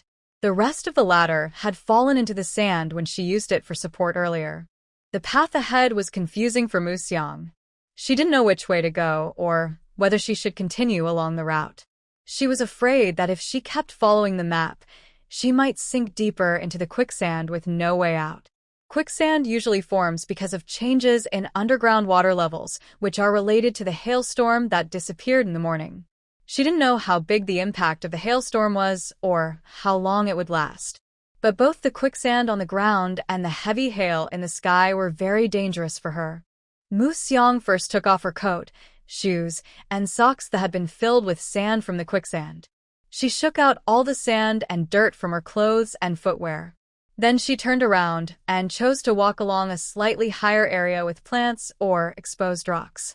She moved cautiously, testing the ground as she went, carrying a 5-meter-long bamboo pole tied horizontally to her basket behind her. This was to support herself if she stepped on unstable ground. She walked nervously for half a day, and thick clouds began to gather in the sky. The clouds were slightly yellowish and faintly flashed with lightning, indicating they were very moist. Looking around, Mu Xiang chose a relatively higher spot with exposed rocks to stop. She used an iron shovel to level the ground briefly, then took out her small house. Back inside, she removed her layered clothing and took out a water bucket to use her water element powers to condense and purify water. Yesterday's hailstorm made her forget to collect clean water, but today, in broad daylight, she couldn't miss the chance again. Since she had been traveling, she had been consuming her supplies without much gain. Now that it was cloudy and rainy, she needed to store water properly. The water element ability quickly formed a water ball in her palm. Mu Xiang held her palm downward and soon filled a bucket with clean water. The rain clouds outside arrived quickly. When Mu Xiang was about to change to a second bucket, she caught a faint scent of earth through her nose. Outside, large drops of rain began to fall. The rain grew heavier and faster. Soon, the ground was soaked. Raindrops created small craters in the sandy ground. The heavy rain poured down urgently, but because it was a sandy area, no water collected on the surface. After more than 2 hours of pouring rain, a rushing flood could be seen coming from the distant sandy land through the open wooden door. It seemed the rain here wasn't very heavy. Otherwise, the water wouldn't have accumulated so much. The fierce but clean rain in the desert was different from the jungle, where heavy rain and large insects often come together. Here, the rain caused some twisted red worms to appear, which were quite disgusting. The flood in the desert moved slowly across the wide sandy area and was shallow. Mu Xiang checked her distance from the flood. Since she was far away, she didn't need to move quickly. Instead, she increased her water element ability to quickly collect and purify water. She worked hard to restore the water she had used and stored even more clean water. Mu Xiang kept filling buckets repeatedly until midnight. She was too tired and sleepy, and her ability was completely drained, so she went to bed. The next morning, when she got up to prepare again, she saw that the flood, which was about 10 meters wide yesterday, had shrunk to only about 1 meter. It seemed like it was about to disappear completely. Mu Xiang didn't bother rushing and spent the whole morning collecting clean water before stopping to rest. In the afternoon, when the sun was less hot, she started moving along the dried-up riverbed to continue her journey. Walking on the damp riverbank was much easier than walking on soft sand. She moved from the moist riverbed to the completely dry one, then to the sandy area. She followed the terrain for 3 days and found a hidden lake among the sand dunes. It was a salt lake with very high salinity, a beautiful, unreal-looking blue-green saltwater lake. The water, varying from deep to shallow blue-green, was dotted with blooming salt flowers underneath. Previously, Xiao Mu was worried about running out of salt in the space, but now she is very happy. This means she has found a solution. Not only does she no longer worry about running out of salt, but she even considers whether she should become a salt seller in the future. Of course, this idea is just a passing thought in her mind. Since she has found what she needs, she plans to stay here for a few more days. She doesn't need to look hard. She simply finds a flat spot nearby, takes out her small house, and starts preparing. Although this world is strange, plants and animals are all mutated and radiation levels are high. The salt crystals from the salt lake are rare and have no radiation. She isn't sure if it's because of the lake's special nature or if all salt crystals are like this. Regardless of other places, since she has encountered such salt crystals, she is determined to dig out enough salt to last her for decades. Today, the weather is still good. Xiao Mu wears water pants, goes to the edge of the salt lake, and takes a large bamboo tube and a basket from her space to start collecting salt. Because the salt crystals here are either very rich or have accumulated for a long time, digging them up is simple. Just scoop with the basket, lift, and it's full of coarse salt. In no time, she fills a large bucket with salt. She puts away the full bucket and takes out an empty one, continuing to dig along the lake's edge. At this speed, she won't need much time to gather enough salt. Not only will she have enough for daily cooking, but also enough for pickling meat and vegetables. Xiao Mu spends 3 days digging here, piling up a mountain of salt in her space. Before leaving, she even fills about 10 large bamboo jars with salt water from the lake, planning to use it for baths and face washing later. After leaving the salt lake, Xiao Mu checks her map and once again sets out on her journey to the City of Freedom. Walking through the desert is very boring and dangerous, especially with extreme and unpredictable temperatures. Just as she starts her journey, she sees dust storms rising in the distance. It looks like the storm will reach her in about an hour. Fine, there's no need to keep walking this road. Quickly find a place to stop and hide from the wind. The place where she stopped now doesn't have any big rocks or bushes to block the wind like before. Here, it's just large sand dunes, very big dunes. Muxiang found a gentle to stop on, then quickly set up a small, single-person tent.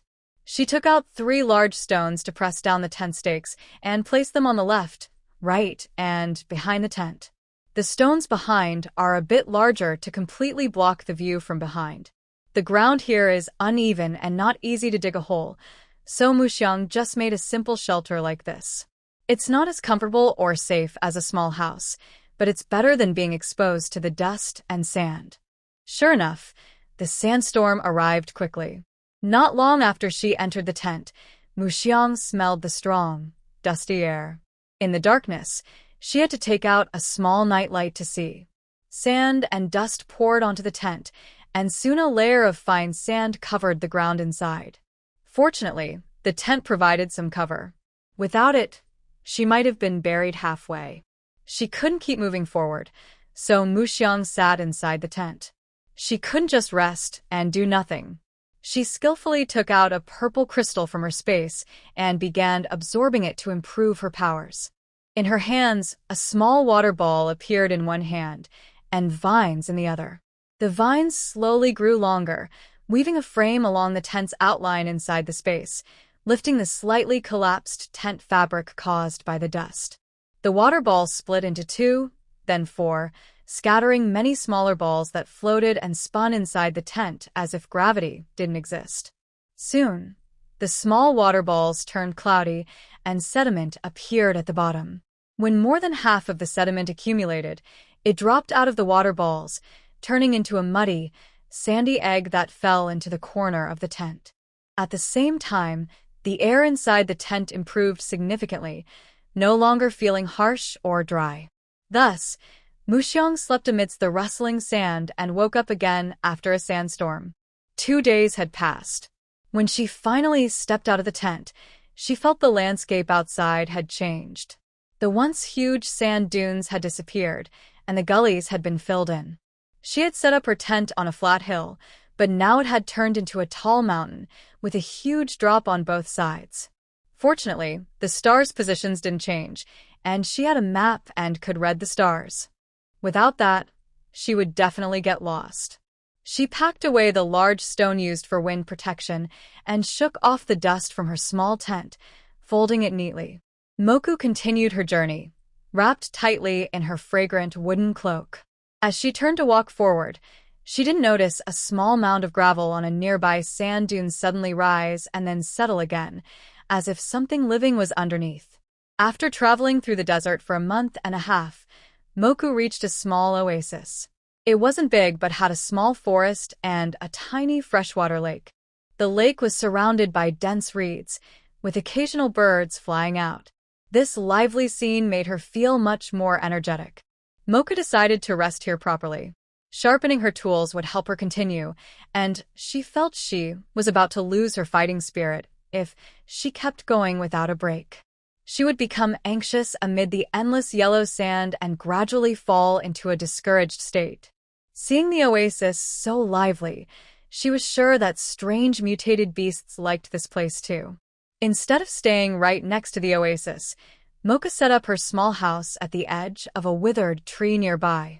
She also remembered the wolf-like beasts that had tried to trap her before, so she spent half a day dragging lots of dry wood from the forest to completely surround her house. She even sealed all the gaps in the tree trunk with thorny bushes. She built a fence over 2 meters high with sharp thorns. After finishing, she habitually sprayed insect repellent around the fence and her small house. She didn't know if there were mosquitoes in the lake water, but scorpions and other creatures definitely were, so extra protection was wise. Once everything was done, Moku went to the lake and drew 4 buckets of fresh water. She put on water-resistant pants and cut a lot of reeds by the lake to store in her space. Seeing the sun about to set, Moka stopped and returned to her small house, not continuing further. First, she used her water element ability to filter all 4 buckets of lake water, then stored 3 in her space and kept 1 for washing. She took a careful bath and then washed all her recently changed clothes with soapberry liquid.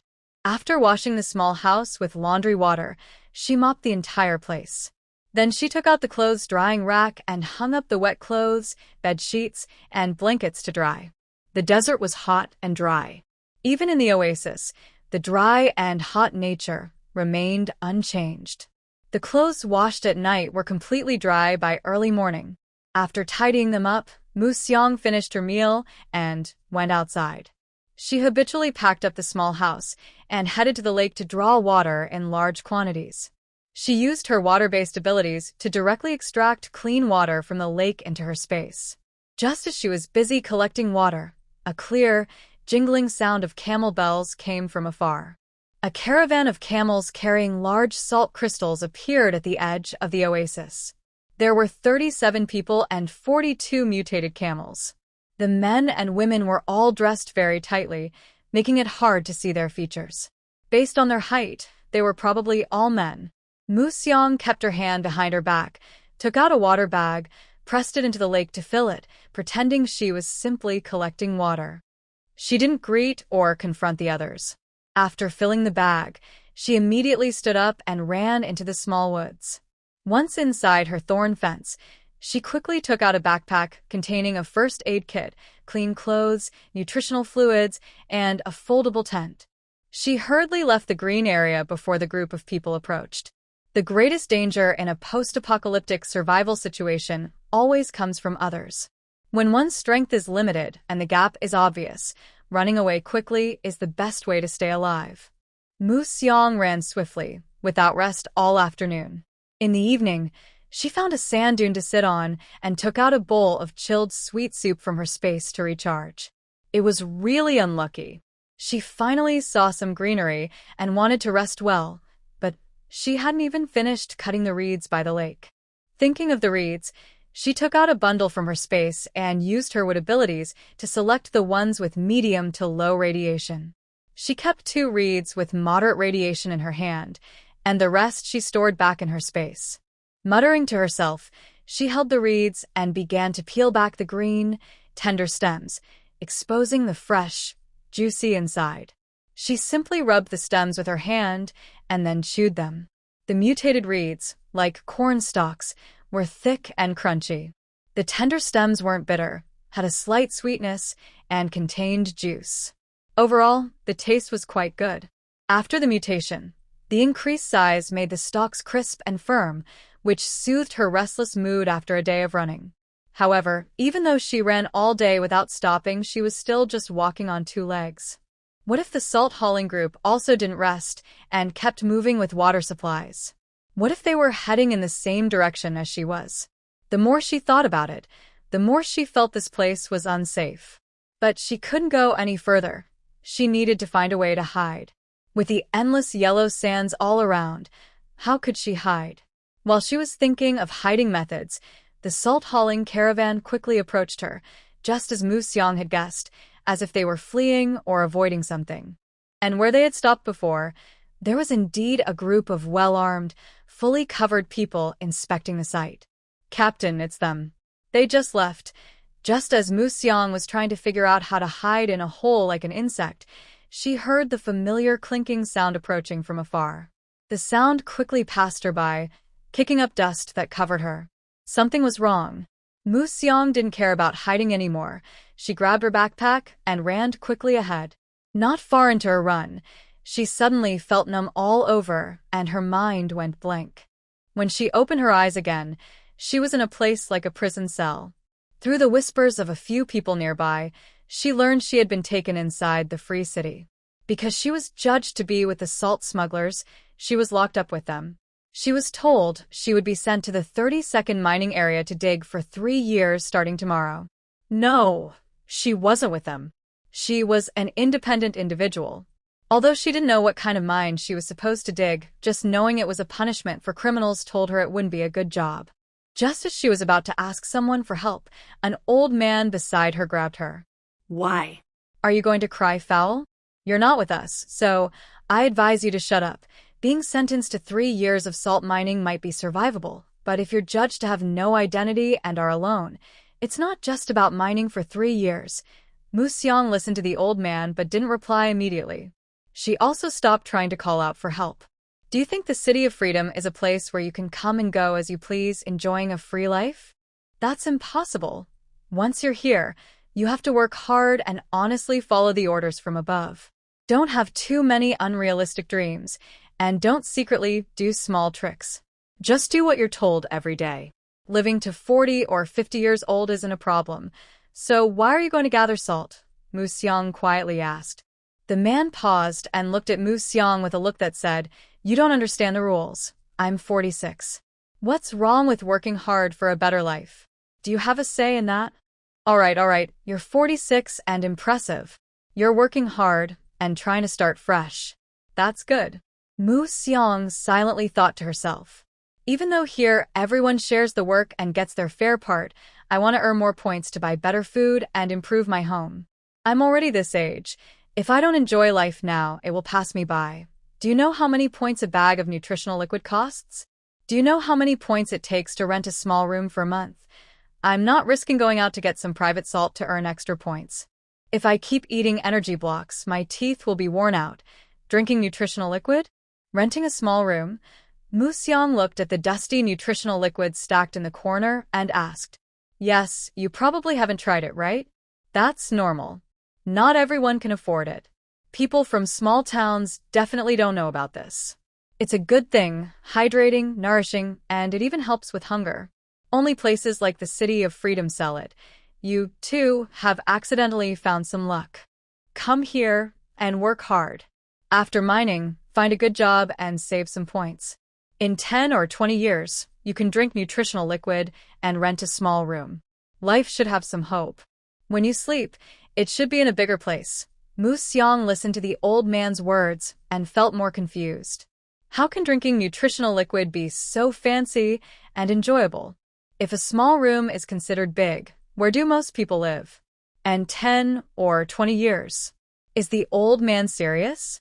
The information from Sister Lee didn't say things like this. She didn't pay attention to what the old man said next. She was lost in doubt about herself and the world. She couldn't understand where the problem was. She wanted to find answers, but had no way to do so. The people around her didn't know anything, and Li Jia and the others hadn't come. The only person she could rely on was herself. No matter how confused or doubtful she was, she knew she would be taken away the next day, and she had to go willingly. Fortunately, her worn-out backpack was not taken because it was too old and tattered. When she woke up, she quickly replaced its contents with new items: a torn tent, some grass seeds, a water bag, and 2 sets of clothes made from different materials. This was all she had left as her belongings. After getting on the vehicle, she only had a broken backpack and the spare clothes. She held these remaining items and rode to an open-pit mine in the Gobi Desert. They had traveled far into the desert, though she didn't know exactly how many kilometers. The journey on the large truck took about half a month. During these 2 weeks, she saw no greenery at all. Besides muddy mountains and rocky hills, there were only large sand dunes. The open-pit mine was surrounded by mining pits and countless cave dwellings on the hillsides.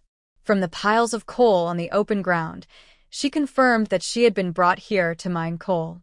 There were over 200 people in their group, but once they blended in with the numb, moving workers at the mine, it was like pouring a drop of water into a basin. Nothing caused much disturbance.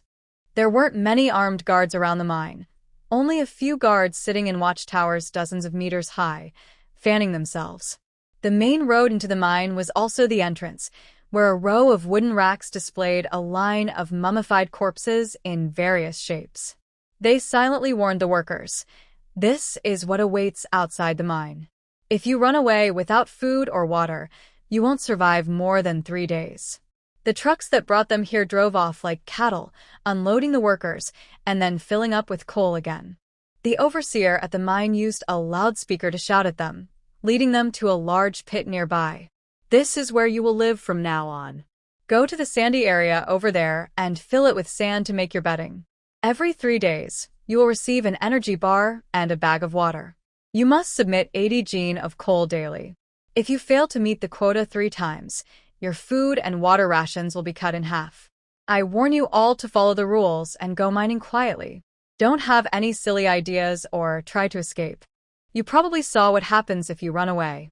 Also, don't think about cheating or fighting over resources. If you break the rules, your tasks will double. Of course, I hope you try these tricks, so we can find a good reason to give you more work. If you don't want to stay in the main area, you can dig your own cave on the mountain wall over there, as long as you complete your daily tasks in your chosen spot. We are not unkind. If you want to dig a cave, you can delay your tasks by 2 days. Just make sure to finish the total amount within a week. That's all I have to say. If you have no questions, go to the kitchen to get 3 days' worth of energy bars and clean water. Those who want to live alone in their own cave should come register with me. Some people, like Mu Xiang, probably want to dig their own caves because she plans to stay here for many years. She needs a private space. But she can't be the first to ask. Luckily, several others share her idea. Once they all register, Mu Xiang will do the same, then go to the kitchen to get her food. She also borrowed 80 gene of coal, an iron shovel, pickaxe, and mesh net. She found a spot near the mine to start digging her cave. She chose this place because it's close to the mine, so there's less dust when digging. Also, many people come and go from the mine, making it safer. Even if some people secretly steal or rob, everyone generally behaves well in public. Mu Xiang has experience digging caves. For safety, she made the entrance very small, just a little door about 50 centimeters above the ground, 40 centimeters wide, and 1 meter high. She marked the outline with her shovel and started digging. After going down 60 centimeters, she widened the opening around it. Inside, she dug out a small space of 2 by 2 by 2 meters. That's enough for her to sleep for now. There's no straw or bedding here. A few hundred meters away, the mountain is covered in yellow sand, which she uses as bedding. She laid 2 baskets of sand as a bed and kept another basket nearby to cover herself when it gets cold. Furthermore, during her later mining career, Mako learned that dirt on the body or clothes was also cleaned with fine sand. Overall, the sand here is everything. It is not only a cushioning material but also serves as cat litter, bath salts, and cleaning agents. However, these are later details. At this moment, Mako had not yet experienced the hardships of survival. For an experienced digger, this small hole would not take much time. But to avoid drawing too much attention, she hesitated for 2 days. After widening her small hole into a secondary one, she finally took out her tools and started mining.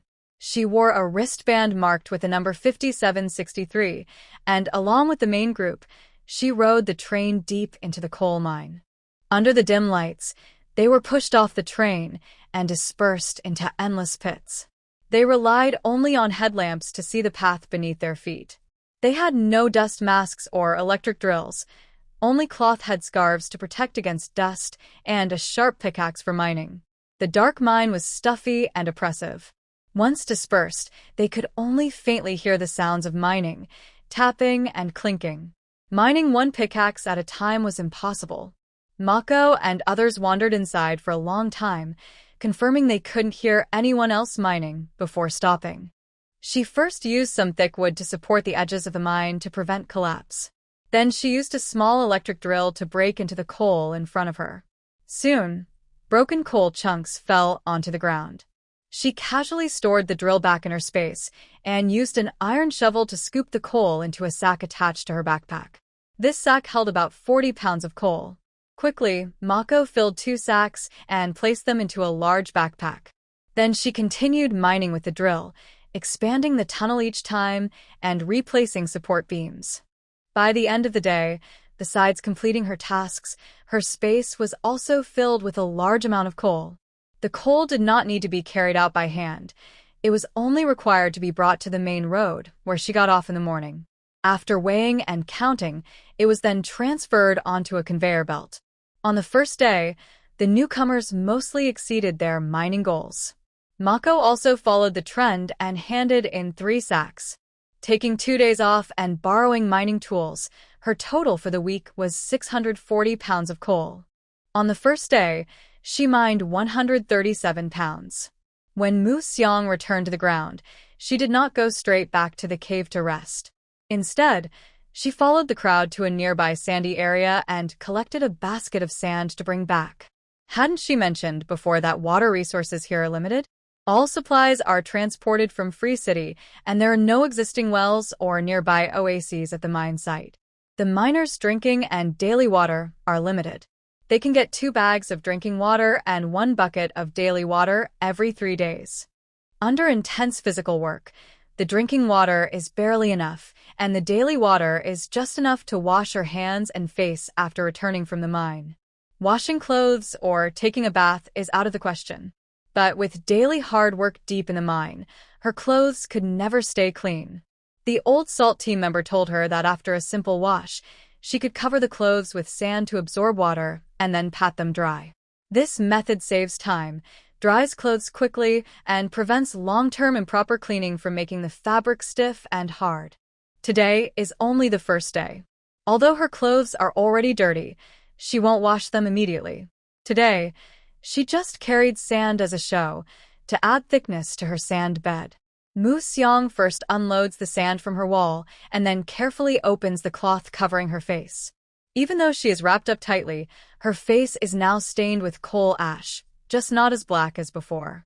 For the first time, Mu Xiang begins to think about whether she should keep going.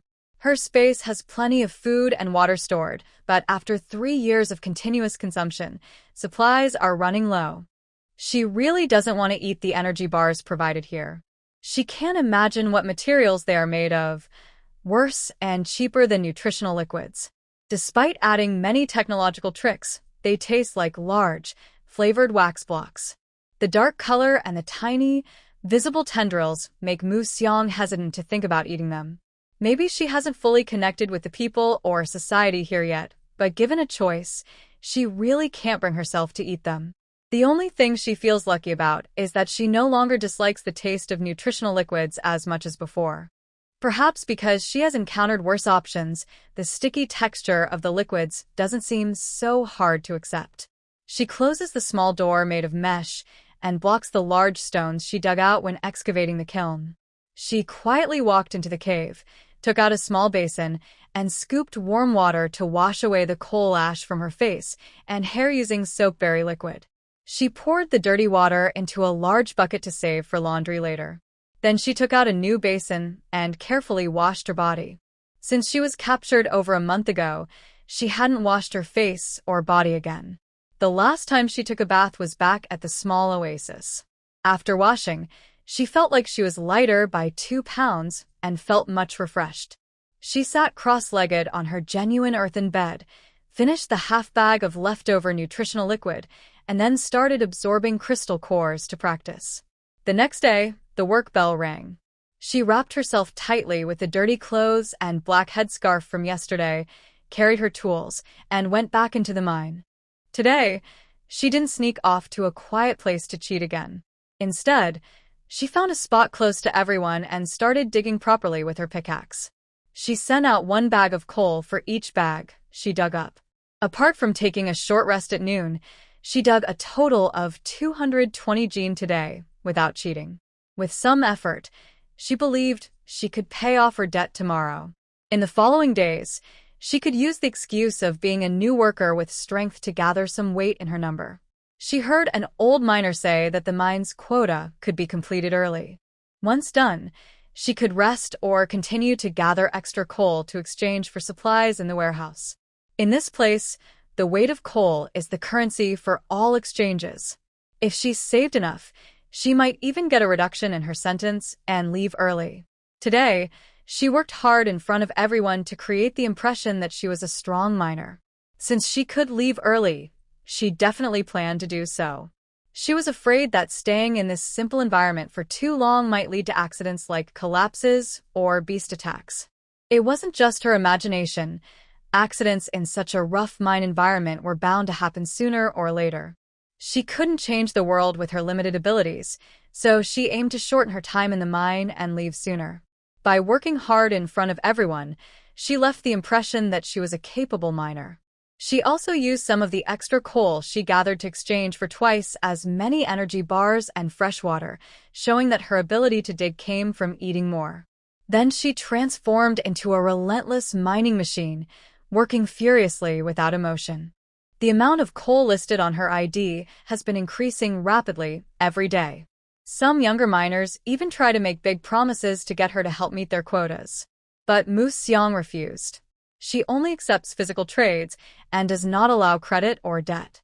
Because she works deep inside the mines for a long time, she has never stopped even during storms outside. Thanks to her special abilities, she digs much more than others during very hot weather. Mu Xiang finished her 3-year quota a week before the coldest weather arrived. When she sat on the big truck carrying coal back to the Free City, she noticed many others who had gone to the mine at the same time also returned early with her. This included the salt trading caravan. Perhaps because she looked so eager, an older man who talked a lot explained to her. "We bought the quota with points. This salt isn't free." Returning to this semi-underground Free City again, Mu Xiang felt nervous. Her first impression was bad because she was immediately sent to work in the mines. When they arrived in the city area, they got off the vehicle and registered with the guards, exchanging her mine ID bracelet for a work ID bracelet. The bracelet looked similar to the one used for testing before. It can be used for communication, shopping, and storing points. When she first arrived, she used 5 crystal cores she traded in the mine to get 400 points. Following the signs, she went to the housing bureau and spent 280 points to rent a capsule room for 4 months.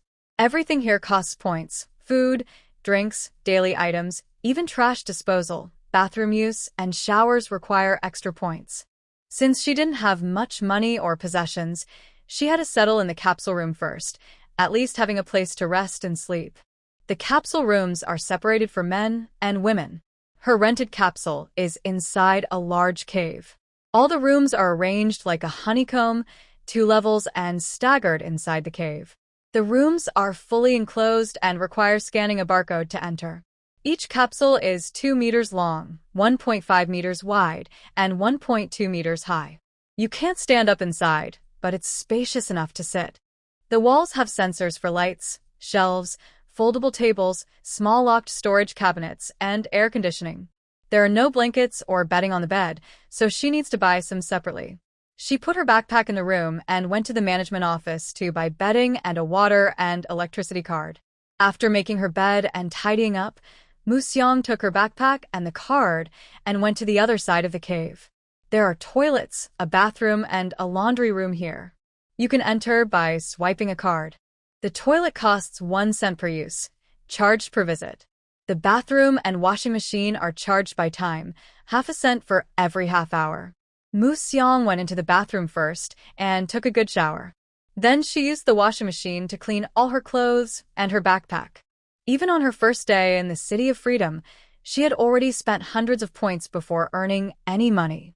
After washing up, she returned to her room, packed her clothes into her backpack, and placed them on the shelf. She relaxed and lay down on the soft bed. Although she bought new bedding, she still used her old quilt. It's not because she is sentimental, but because she knows her old bedding is filled with real cotton. Now she finally understands why Uncle La Yen said he wanted to save up for about 10 years before renting a small apartment. She saw the price at the housing office, 8,000 points per month, water and electricity costs extra. All the houses here are for rent only, not for sale. To live here, you have to pay rent every month. The reason it takes about 10 years to save enough is not because the 8,000 points need to be accumulated that long, but because renting a single room or larger requires a deposit of at least 50,000 points, paid quarterly with a minimum 1-year lease. Many people end up living in shared bunk beds for a long time. This is a housing option lower than capsule rooms, just simple dormitory-style rooms with bunk beds, hot in summer and cool in winter. The monthly rent is 15 points and utilities are paid separately. For convenience in practicing supernatural abilities and for free eating and drinking, Museong chose to rent a capsule apartment. So far, she has managed to settle in the City of Freedom. It's not as comfortable as the small courtyard in the safe zone she used to live in, but it's a start.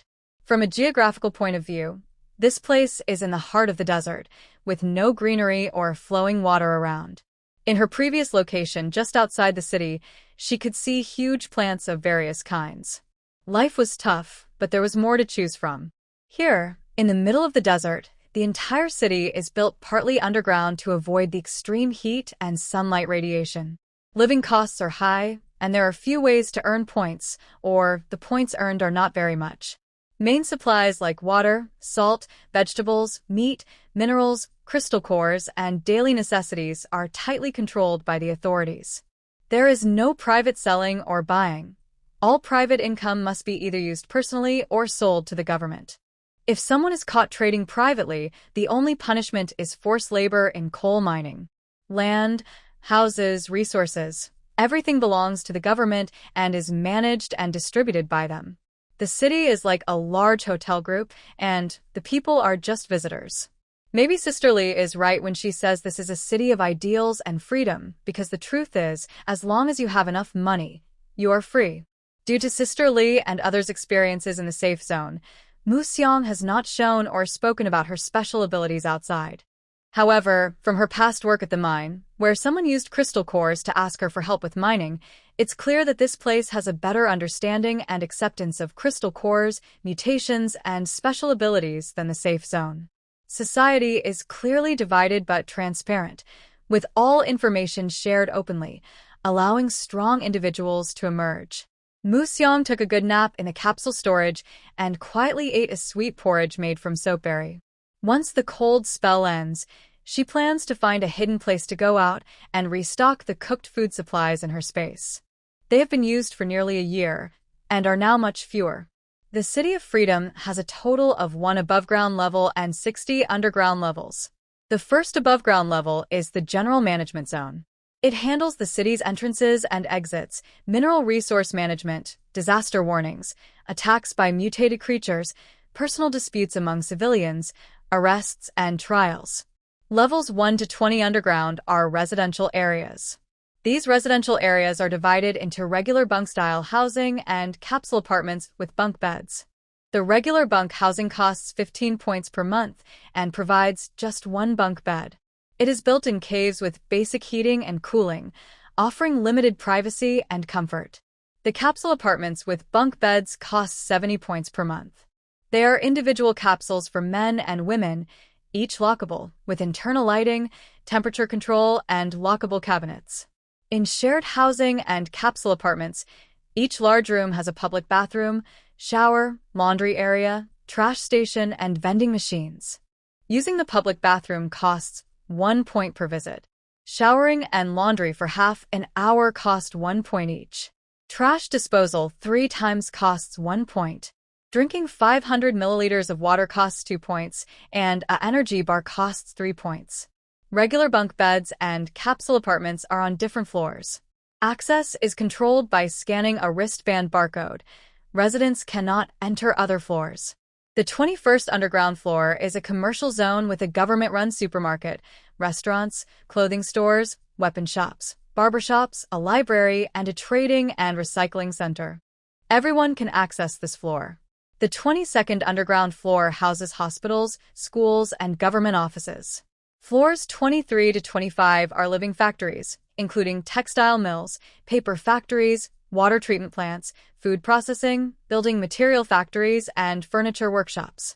Floors 26 to 35 are underground farms, divided into plant-growing areas and mutant creature breeding zones. The plant area grows pumpkins, potatoes, sweet potatoes, cabbage, peppers, mushrooms, watermelons, millet, soybeans, cacti, and grasses. The breeding zone raises camels, ants, scorpions, lizards, and turtles. Camels are used for transportation and meat. Ants produce eggs as a substitute for chickens. Scorpions are a source of energy bars. Lizards and turtles are strictly carnivorous. All these plants and animals have been bred and screened over many generations underground, mostly within edible ranges. When first planted or born, they undergo initial screening, and unqualified plants and offspring are eliminated. Unusable parts of plants, like vines and leaves, are used as feed in the breeding zone. The waste from breeding is processed and sent back to the planting zone as fertilizer. Floors 36 to 39 are the top VIP area of the underground city, with luxurious apartments for the upper-class residents. Floors 40 to 43 contain family suites with 3 or 2 bedrooms. Floors 44 to 52 are large single-room apartments. Floors 53 to 55 are storage for supplies of the Free City. Floor 56 is the drinking water treatment area. The 57th underground level is the central heating and cooling area. The 58th underground level is the wastewater treatment zone. The 59th underground level is the waste sorting and processing area. The 60th underground level is the coal and waste incineration power generation zone. Museong's capsule storage room is numbered December 1st, 25, which means room 12 to 1, bed 25 underground. Thinking about the upcoming extreme cold and the need to earn points for using the restroom here, Museong decided to find a job first. She checked the job listings on her wristband. All the good jobs are already filled. The remaining options are cleaner, waste sorter, incinerator worker, plantation helper, and farm helper. The plantation helper is a short-term, on-demand temporary job, including tasks like spraying pesticides, weeding, tilling, fertilizing, and mowing. The farm helper is also a short-term, temporary job, including cleaning, manure shoveling, and egg collecting and scorpion catching. Considering she still wants to go outside the city to gather crystal cores later, Museong chose to work as a plantation helper. She signed up for the job in the plantation's recruitment info and then went to the public activity area on this level. There, she started using a treadmill generator. This device is similar to a treadmill, with a slot for a card. People choosing this device can insert their water and electricity card into the slot. The energy generated by running is converted into points and credited to the card, which can be used to offset water and electricity costs in her capsule room. She had to wait until the recruitment notification was sent out with a barcode before she could start working in the plantation. For now, she was just here to generate some electricity and earn a few points. Mu Xiang inserted her water and electricity card and started running slowly. As her footsteps turned the treadmill belt, a light indicating power generation lit up along the frame. It gradually moved forward, and when the entire frame was lit, the points on her card increased by 1. Then the light would slowly light up again, repeating this cycle. I am a brick in the park. Wherever needed, I move. I am a bucket of mud, sticking wherever I go, without peeling. Yesterday, after Mu Xiang recovered 5 points in the public fitness area, she received a trial job offer and barcode from the botanical garden. After washing up and resting early, Mu Xiang took the elevator with her barcode and arrived at the underground plantation in Free City early the next morning. At the entrance, she also met several other girls who, like her, had come here today to do part-time work. Long ago, Mu Xiang hadn't seen real plants, and she suddenly felt like she had entered a magical factory. Busy people, huge plants. Everything looked so real, yet so magical. While Mu Xiang was looking around like an innocent girl seeing the world for the first time, a middle-aged man wearing glasses and looking like a kind gentleman approached them. Hello, my name is Wang Ren, and I am the manager of the planting area. You can call me Manager Wang or Brother Wang. Welcome to the Free City Plantation, he said politely, extending his hand for a handshake. Hello, Brother Wang. My name is Li Jejia. Just call me Jejia. Hello, Manager Wang. I am Mu Xiang. Hello, Manager. Iam Li Don, Iam Kiming, Iam Liang Yuyu. Hello everyone. Since this is your first day here, I will show you around and explain what work we do in the plant garden.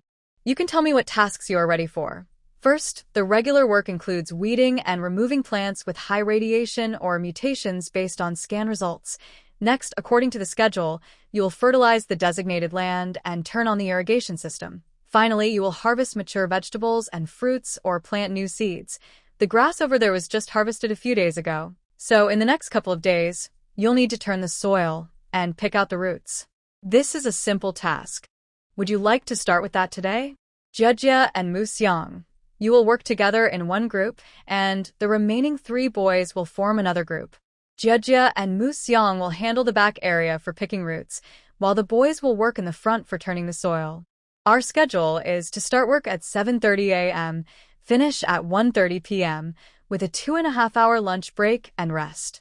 Then, work resumes at 4 p.m., ending at 10:30 p.m. Each day earns 10 points. Since you are temporary workers, there are no fixed days off.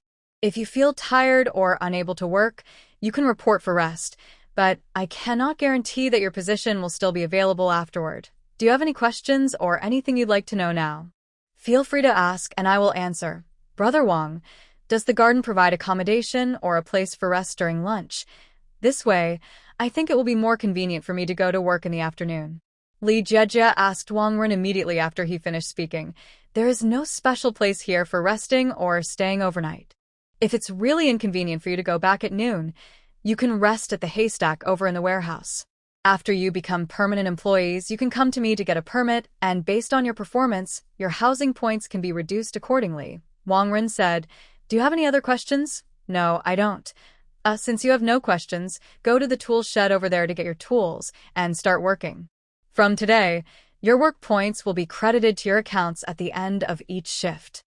Thus, Mu Xiang began her part-time job. She took a pair of gloves and a basket from the warehouse, just like Jejia. Qiming and the others took shovels and pickaxes. Although today's work was just simple land turning and grassroot gathering, it was still very tiring in practice. The mutated forage grass looked like small saplings, with thick, lush roots underneath. Everyone worked hard for half a day and only managed to clear 2 plots of land. Meanwhile, a large pile of grass roots had accumulated at the edge of the field. After finishing work in the evening, they still needed to push these roots to the trash room. This task could only be done after completing today's land-turning work. According to Manager Wang, the park wouldn't take up their personal time, but the work had to be finished within the set time. If not, he would deduct some points from their daily total. With their current work efficiency, they shouldn't expect to finish on time tonight. Just completing today's tasks would be good enough. Mu Xiang wasn't very good at communicating with others and didn't really want to. After greeting them politely, she returned alone to her capsule apartment. When she reached her bed, her wristband lit up with a notification. Turns out, Manager Wang had created a group chat for them, saying that any future notices would be sent there. Everyone briefly acknowledged in the group. After a full day of serious work, Mu Xiang felt a bit dazed. Thinking she might not be able to sleep at noon, she simply slept until her alarm went off. Dressed neatly, she arrived at the plantation 10 minutes early. She put on gloves and loaded the grass roots from the morning onto a wheelbarrow, waiting for her colleagues to arrive so they could push it to the trash station. During these few minutes, she managed to move as much as she could. However, she filled both wheelbarrows, and only after others arrived did they realize that the grass roots could only be taken to the trash station after work in the afternoon. Fortunately, there were many wheelbarrows in the park, and since they didn't have any other tasks today, taking up 2 of them didn't cause any problems. Wow, Mu Xiang, you're here so early. I'm really tired and had a hard time getting up. I almost overslept, Jia said as they started working. That's okay. I set an alarm, Mu Xiang replied. They chatted casually, occasionally exchanging words, while Qi Ming and others also joined in with small comments. In the evening, they worked for over half an hour to finish today's field tasks, then transported the grass roots to the trash station and cleaned their tools. By the time Mu Xiang returned to her dorm, it was nearly 12 o'clock. She quickly washed up and went to bed. When she woke up, the alarm rang again. She arrived at the plantation 20 minutes early once more, went to the tool room to get gloves and a basket. Today, their work was still turning the soil and picking up grass roots. When Mu Xiang reached the field, the boys had already arrived, but Jia hadn't yet. They sat at the edge of the field for a while and then started working early. They had a fixed amount of work each day, and working a bit earlier meant they could go home sooner in the evening. After about half an hour of work, Jia hurried over, looking flustered. She complained about how tiring the work was and about her friends not waiting for her. It was really a big place with all kinds of people. She was late but blamed her teammates for arriving too early. Did they have to wait for her to be late to be considered doing the right thing? Was her mind also affected by radiation? Mu Xiang muttered to herself, but she sped up her movements, trying to stay as far away as possible from Jia, who was complaining about everything. Later, aside from a few days of grassroots collection, they gradually got used to the rhythm of the work. Although it was tiring, they earned real points every day, which were credited to their accounts. The only person Wood Fragrance doesn't like very much is Jia. She is often late every day, and her excuses are always someone else's fault, like the alarm not ringing, the elevator being slow, being pulled aside by an old lady for directions, or long lines in the washroom. These reasons are hard to believe. She is punctual but still always late, sometimes by half an hour, sometimes by an hour. She always has a strange excuse. They work together, and their tasks are planned so that even if she is late every day, their work progress isn't affected. Wang Jia hasn't been fired or called in for a talk. Jia doesn't care about being on time or not, but Wood Fragrance doesn't like her always finding ways to avoid work. Originally, they were digging soil and collecting grass roots. She had to do it alone for over an hour each day. The work was hard and she didn't do it well, but others thought it was just normal. After weeding, they were assigned to check small mushrooms in the mushroom house for high radiation. Each person had their own room. If a room passed inspection, they earned 3 points. Finally, they could work separately, which made Wood Fragrance feel relieved. It wasn't because she hated the work, but she couldn't stand being the one always blamed. And being blamed made others think it was normal. She has special powers. She can check radiation levels faster and more accurately than a scanner. This job was perfect for her. Because the mutated mushrooms are large, each mushroom house is also quite big. Today, Wood Fragrance was checking a mushroom house with a type of straw mushroom, similar to the one she found in the poplar forest before. But after artificial cultivation, they grew bigger and more numerous. Inside the mushroom house, she first checked for surveillance cameras. Then she used her wood element sensing ability. She held a piece of grass stem, which she took from the feed room, to mark the mushrooms with high radiation. After testing, she stuck a piece of grass on the cover of the mushroom, making it easier for the next workers to harvest and transport. She heard that the mushrooms with high radiation could be sent to the breeding area to feed the ants. Her space still has many ant eggs, and she hasn't yet opened her private fire space, which makes eating a bit inconvenient. After the extreme cold passes, she must go out. While planning when to go out, she also considers which direction to take. A large mushroom house was quickly checked by sensing the wood fragrance and elemental ability. But she didn't know how long others took to scan a house, so she waited a while before submitting her request. The inspector came in and roughly checked the number of items. They knew the approximate pass rate. By quickly scanning the marked defective products, they could tell if the workers were serious. It was clear that this room was not lazy. "You're pretty quick." "Okay, that's enough. But I need to remind you to be careful. Missing 1 or 2 isn't a big deal, but marking errors will cost points," the inspector said. "Okay, I understand. I will be careful," she replied. She was confident she wouldn't make mistakes. Even the tiny sprouting mushrooms were marked as defective because they were too small. She just didn't mark them. She quietly thought to herself.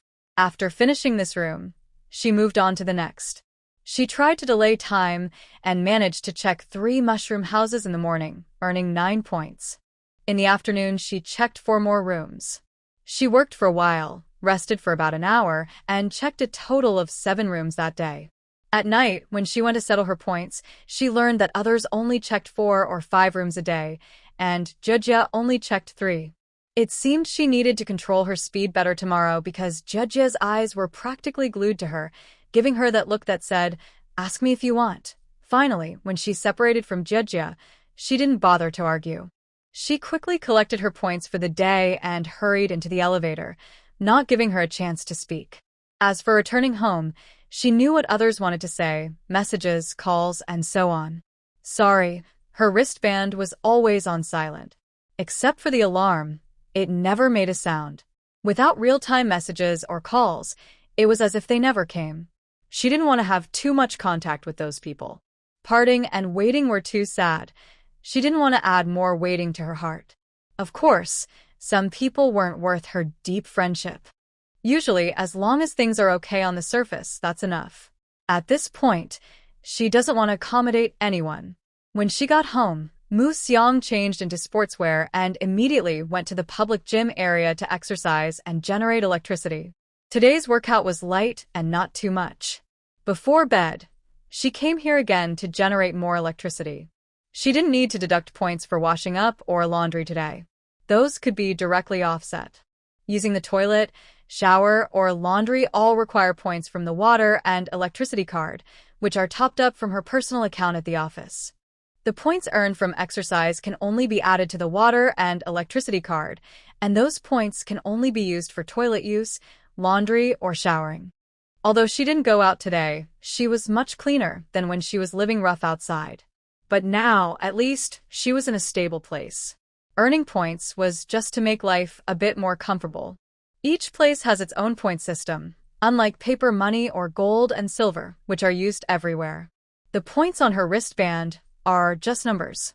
After experiencing the inability to return home, Mu Xiang no longer wanted to accumulate these points.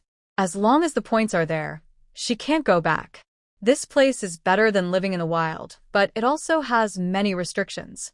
As a single person, she found it hard to live comfortably and eat freely. She thought maybe she could only go into the city during extreme heat or cold, and otherwise find a place to live on her own. While running and lost in thought, Mu Xiang's wristband suddenly lit up. She checked and saw that the messages from the work group and manager Wang had come in at the same time. The work group was very lively. From the moment she picked up her wristband to when she opened it, dozens of messages had already flown by. After scrolling through and seeing there was nothing about tomorrow's work, Mu Xiang closed it. Interestingly, Manager Wang's message said that a colleague, Liang Yuyu, had depression and asked her to take care of him more often, to prevent something bad from happening later. Mu Xiang felt a bit confused. She and this colleague rarely spoke. Whether he was depressed or something bad happened had nothing to do with her. She thought back carefully on everything recent involving him and confirmed she hadn't done anything wrong. So she replied to the manager with a question mark, showing she didn't understand.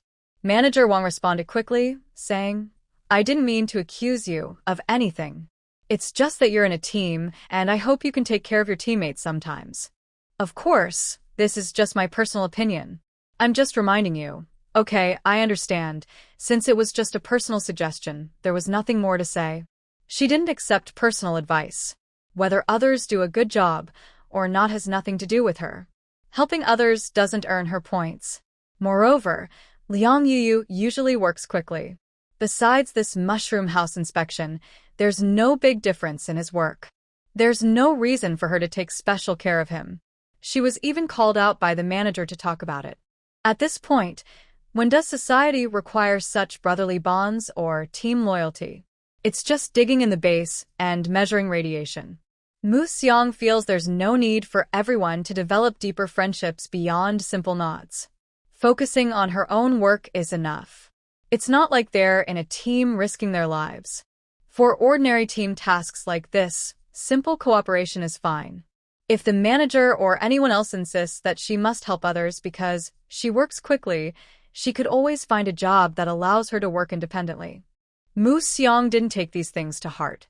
She sent a quick message in the gem and then returned to her capsule dorm, took a shower, and washed her dirty clothes. The next day's work was the same inspection. This time they checked pumpkins.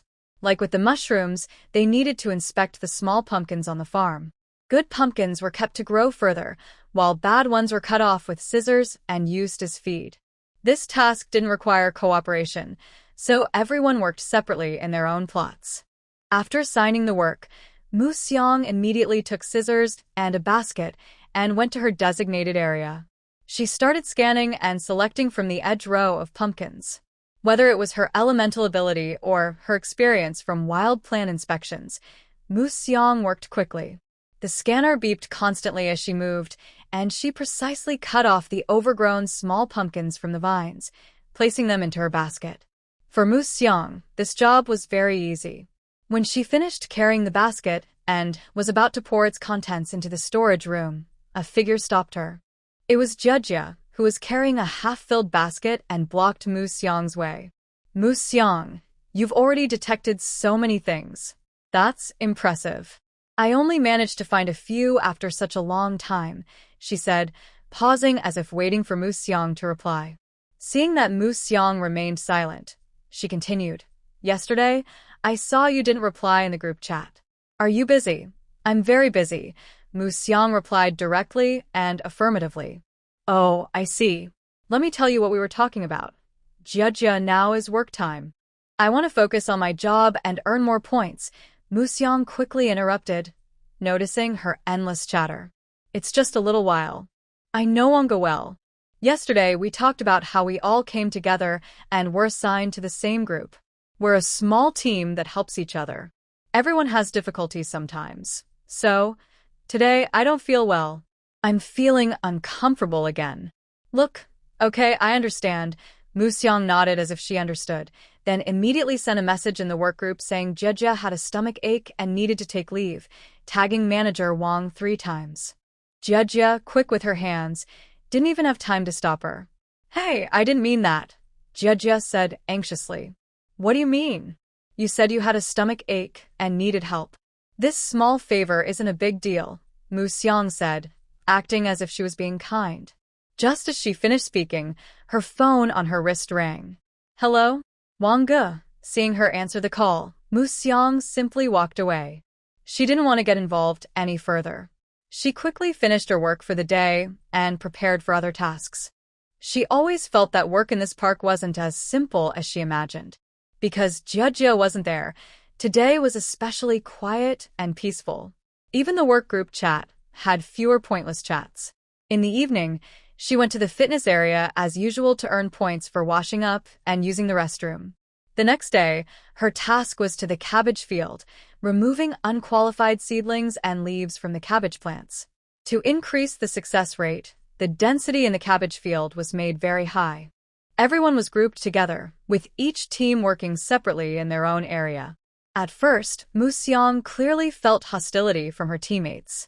Jia Jia seemed to be deliberately talking loudly, so she could hear, chatting with some people.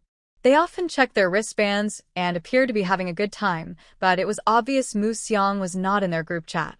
There were 5 people in each team, and they had formed 2 separate chat groups.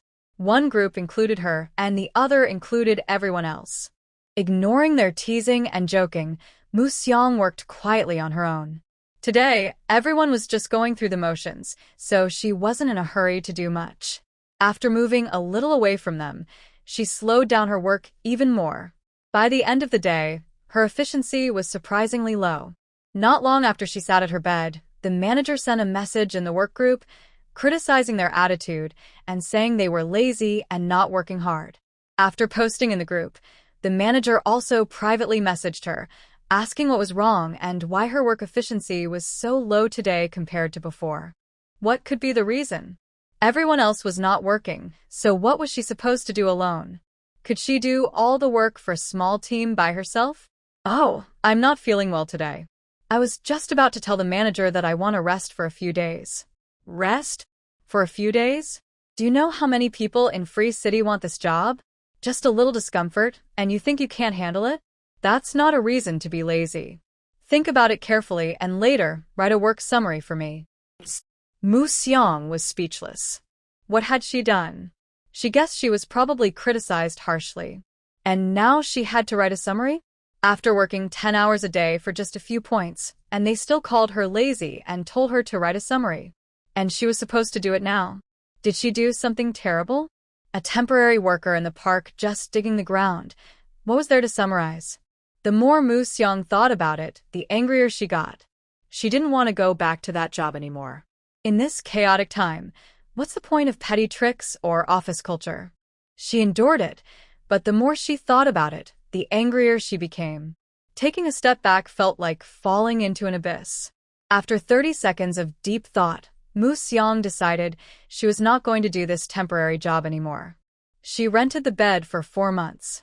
She usually ate frugally and could generate her own electricity and water by working out at the fitness area. Enduring the cold with thrift was tough but manageable. Once the cold passed, she planned to leave the city and find a stable place to settle down. Then she could rely on her skills to find food and improve her abilities. She only needed to buy some supplies every few months from the City of Freedom. With her space and abilities, she didn't necessarily have to stay in the city. After making these plans, Mu Xiang sent her resignation letter to Manager Wang. Since she was a temporary worker paid daily, there was no need for handovers or wage disputes. She politely declined with Manager Wang and officially confirmed her departure. First, Mu Xiang went to the fitness area to release some stress by running for 3 points, then she returned to her capsule room to wash up and rest. Before sleeping, she canceled her alarm, left the work group, and deleted her contacts from the group. Unfamiliar colleagues from her previous company should be like clouds. Once the wind blows, they leave no trace. Although she didn't set an alarm the next day, Mu Xiang woke up early anyway. She washed up and exercised again, enjoying a vigorous workout. She changed into casual sportswear, pulled up her hood, and zipped up her collar, completely covering herself under the hood. When she arrived earlier, she knew the entire 21st floor was a shopping street, but due to various reasons, she hadn't had time to explore. Now that she decided to come here often for shopping, she wanted to get a better understanding. She also hoped to find ways to exchange some points or start stockpiling supplies right away. The 21st floor was the only level where the elevator displayed numbers. It was also the only level fully open to everyone. As Mu Xiang stepped out of the elevator, the bustling noise around her hit her ears, making her feel like she had entered a completely different world. This strong contrast gave her a surreal feeling, as if she had crossed into another realm. Before this, whether on her residential floor or at her workplace, the number of people she encountered was relatively small, and the environment felt quite quiet. At this moment, the lively scene in front of her was a sharp contrast to the peaceful environment she was used to. People hurried back and forth, talking and laughing, each seemingly lost in their own world, yet together creating a lively and bustling atmosphere. Muxiang was influenced by this lively environment, and her mood gradually became happy and relaxed. Vendors displayed various goods, calling out loudly. Customers eagerly selected items they liked and bargained with the sellers from time to time. The air was filled with a strong sense of commerce and joy. Facing such a busy scene, Muxiang suddenly realized that the world is always full of change and surprises. Sometimes we get used to a certain way of life and think that's all there is, but just by changing our perspective or stepping out of our comfort zone, we can see many different things. Maybe that's the charm of life. So, Muxiang let go of her worries and enjoyed the sudden burst of excitement. She strolled among the crowd, feeling the noise and enthusiasm around her, truly experiencing this rare sense of life. She had thought that even if there was a shopping street or mall here, it would probably be as quiet and empty as other places she knew, cold and deserted. But the truth surprised her. This street was bustling with activity. Crowds moved around, filled with laughter and joy. Colorful signs flashed brightly, dazzling her eyes. Besides the not-so-great food and drinks, everything else seemed pretty lively. The busy street lacked the tempting snacks she expected, but there were many bright energy bars and nutritional drinks instead. Apart from their nutritional value and taste, just looking at these colorful, sparkling items, Muxiang felt they didn't look very edible. Plus, the vendors wore flashy clothes and rainbow-colored hair to highlight their products. When they opened their mouths, colorful tongues stuck out. It was strange and a little wild. Maybe this is a feature of the end-of-the-world era. Life always needs a little sparkle, doesn't it? There were also a few special ability users performing on the street. Some low-level fire users were breathing fire. Ice users created snow and ice. Earth users performed sand art, and a giant-shaped mutant was smashing stones on his chest. Many people watched and cheered. After the ability users finished their performances, someone would walk around with a small tray to thank the crowd. Those who enjoyed the show would toss energy bars of various lengths as a tip.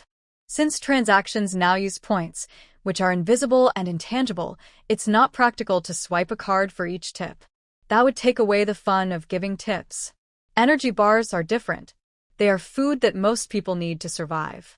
No matter how many are given, they are visible and tangible. After the show, people can exchange these small energy bars at special shops for larger bars or points.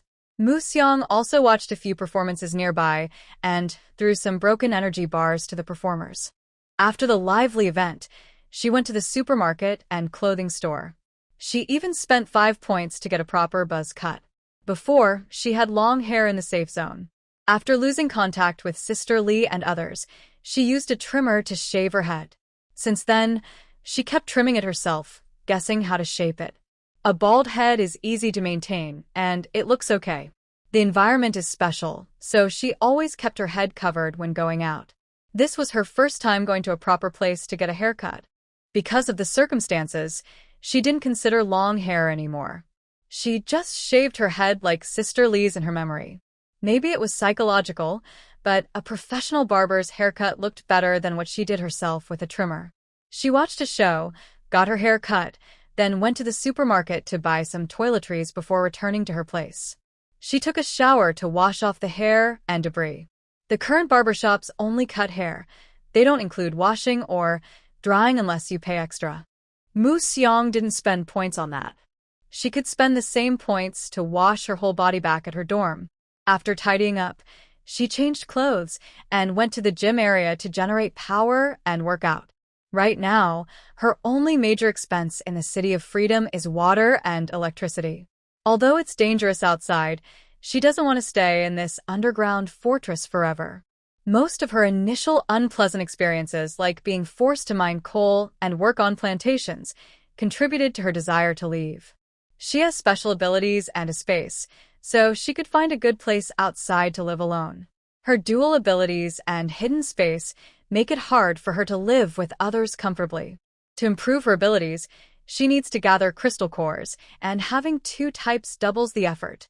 Although there are more ability users here than in the safe zones before, they are still not very common, and she might not have met many yet. She also hasn't been here long enough. Crystal cores are the only way to improve her abilities. If she hoards too many, she might attract attention.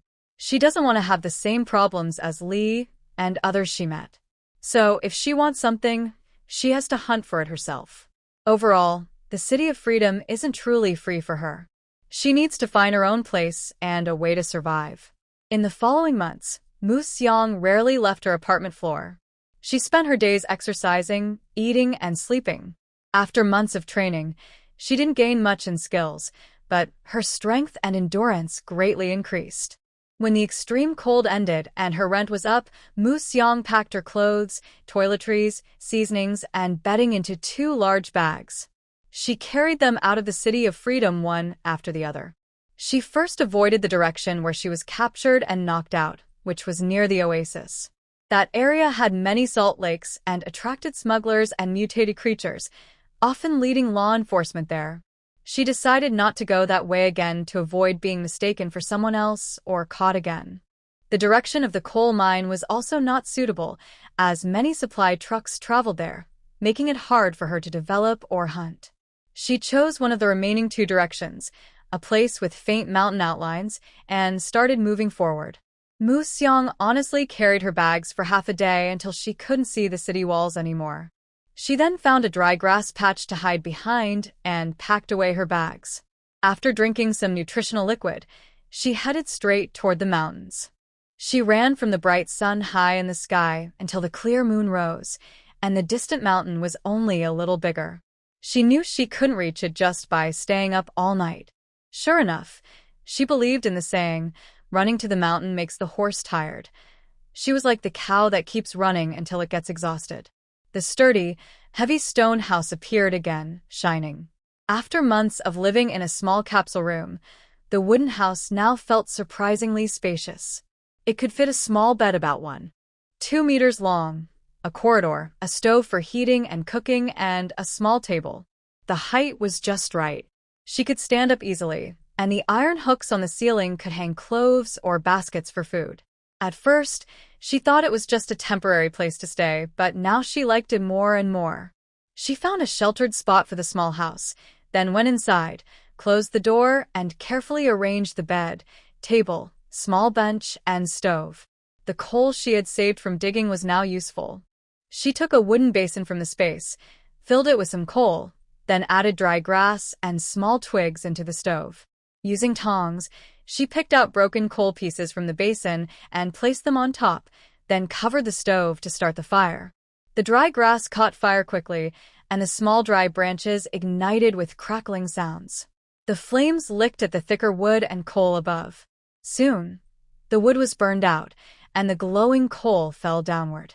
She hurried to add more coal into the stove, then covered the stove again. The temperature inside the house rose gradually as the fire burned.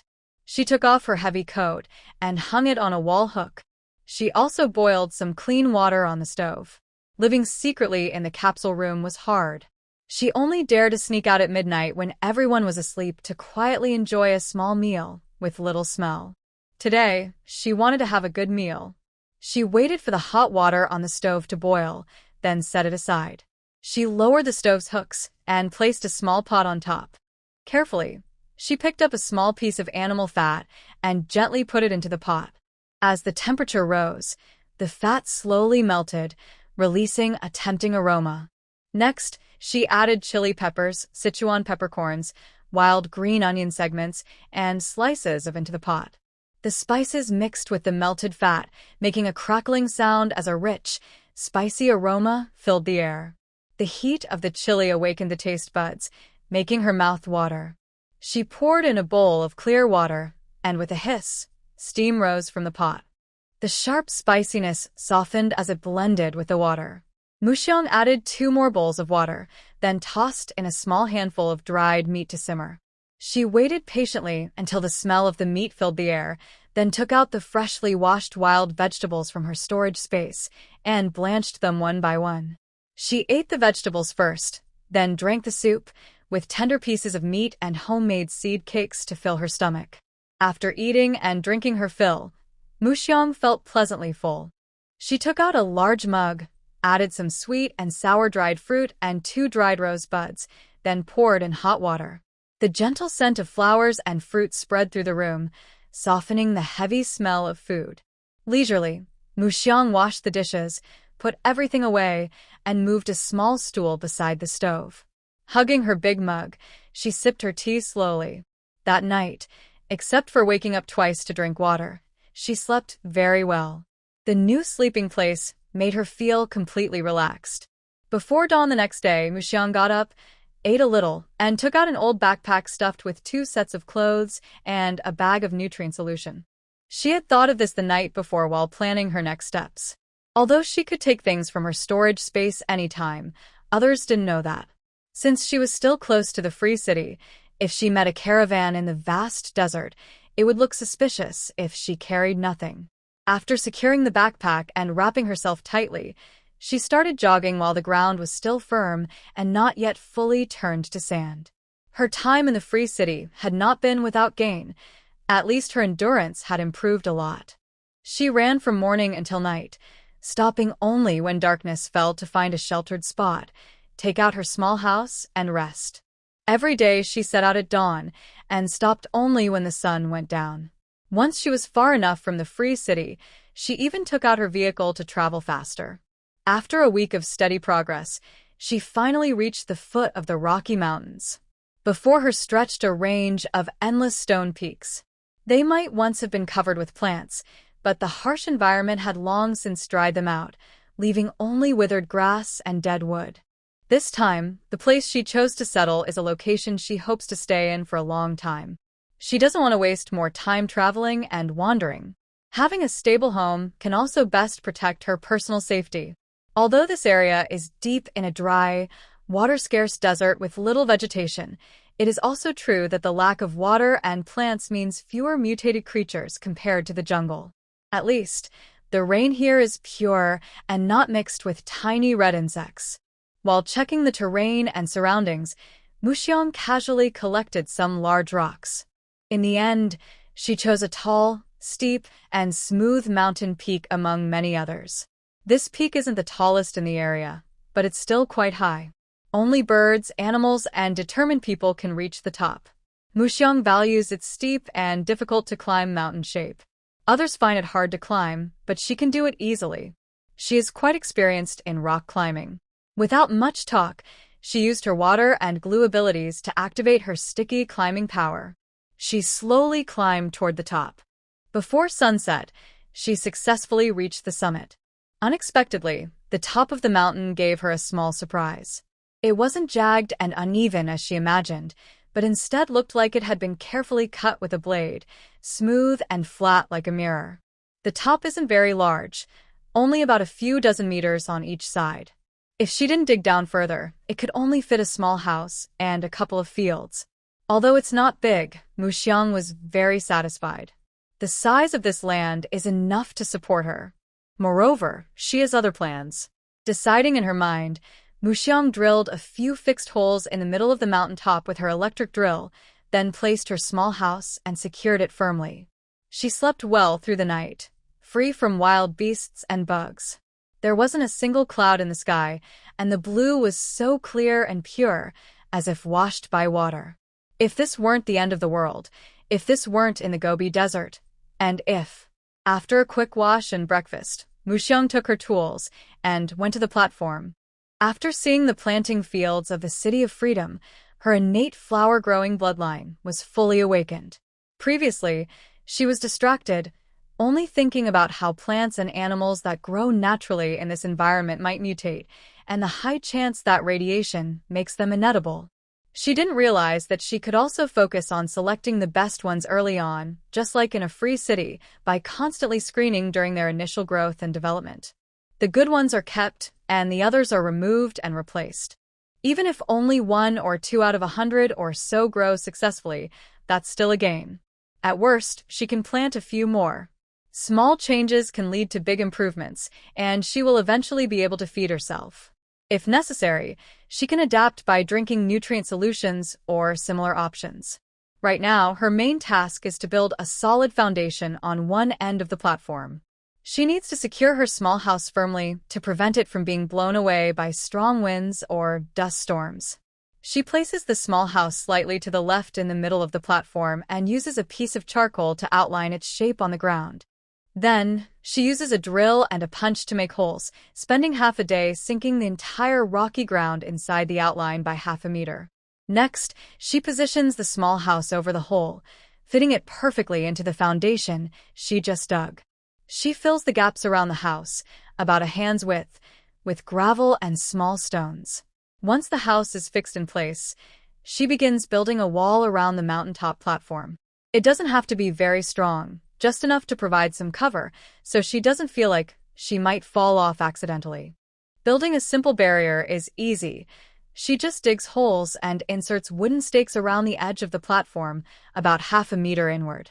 After planting the stakes, she takes thinner tree trunks, cuts them to the right length, and nails 2 horizontal bars between the stakes.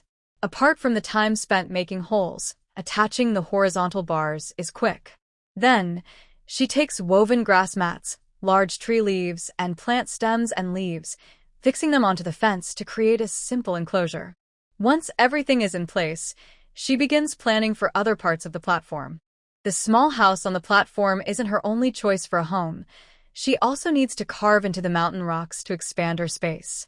After all, during very hot or very cold weather, she can hide deep inside a cave. When that happens, the heat or cold will be much less intense because of the thick rocks blocking it. Then she can light a small fire or put in some ice to stay comfortable. The current temperature isn't suitable for planting, but she can start by building a few planting boxes. Since the mutated plants grow very large, she doesn't need many boxes. She only built 4 long, narrow pools at the edge of the fence, each about 3 meters long, 1.5 meters wide and deep. Inside the pools, she first laid a layer of dry grass, then added 40 centimeters of yellow clay soil. On top of that, she added 20 centimeters of grass debris and 5 centimeters of wood ash. She continued layering yellow clay, sandy soil, grass debris, and wood ash until the level was even with the stone platform at the edge. Next, she poured lake water mixed with broken crystal cores into the pools to water the plants thoroughly. To prevent strong winds from blowing away the soil she filled in, she covered the top with large leaves, each weighed down with a big stone. Her house is fixed in place, the wall is built, and the land prepared for planting is ready. All that remains is to carve out a stone cave and fix climbing anchors on the mountain wall. Since she has been traveling and searching for a resting spot after leaving the City of Freedom, she decided to first install some rock nails on the wall.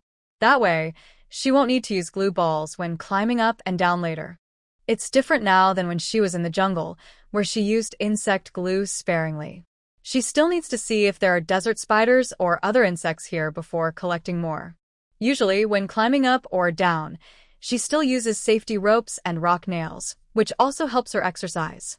Thinking of this, she took a short break and then, with her supplies and safety rope, started installing rock nails from the small gate she left near the fence. The rope she tied around herself isn't very long, about 5 meters from the top of the cliff down. She hammered 2 rock nails on each side of the rope at about 4 meters from the top. Then, she took another safety rope from her supplies, fixed it with a clip, and moved herself to the new nails. After descending about 5 meters again, she installed 2 more rock nails. She fixed the rock bolt every 5 meters until she reached a height of 10 meters above the ground. Here, she not only secured the rock bolt but also attached a metal ring. This ring was left for the wooden vines she could grow around it. She didn't plan to use ropes or leave additional bolts in this lower section. One reason she chose this mountain was because its smooth cliffs made climbing difficult, which helped protect her from dangers coming from below. She has a special ability related to wood, and her longest vine can reach 10 meters. Placing a metal ring here allows her to climb up and down using her vines. When she reaches the ground, she places some large stones around her footprints to hide her tracks. Last time she visited, she only looked at the mountain range from afar, but she hadn't explored the details of the mountains themselves. Today, she just came down, and decided to explore nearby. The first thing she noticed was the reddish-brown or earth-colored rocks. Most of the rocks are uneven, except for the one she chose to rest on, which is quite neat. The rocks have grooves and channels caused by heavy rain. Between the mountains, there are water lines left by floods. She followed the channels between the mountains back to the desert in front of her. She started climbing from the foot of the mountain upward. Reaching the top, her first action was to look back at her home mountain. This is the first mountain near the desert, so if anyone passes by, they're most likely to explore this one first. She wanted to see if her small mountain was hidden enough and if her cabin could be seen from this angle. She no longer wanted to hide and run away. She desperately hoped to find a place to settle, at least for a few years. She walked back and forth along the mountain ridge, checking carefully. She confirmed that if she only stood on this peak without climbing into the inner mountains, her cabin wouldn't be visible. Once she was sure, she felt at ease.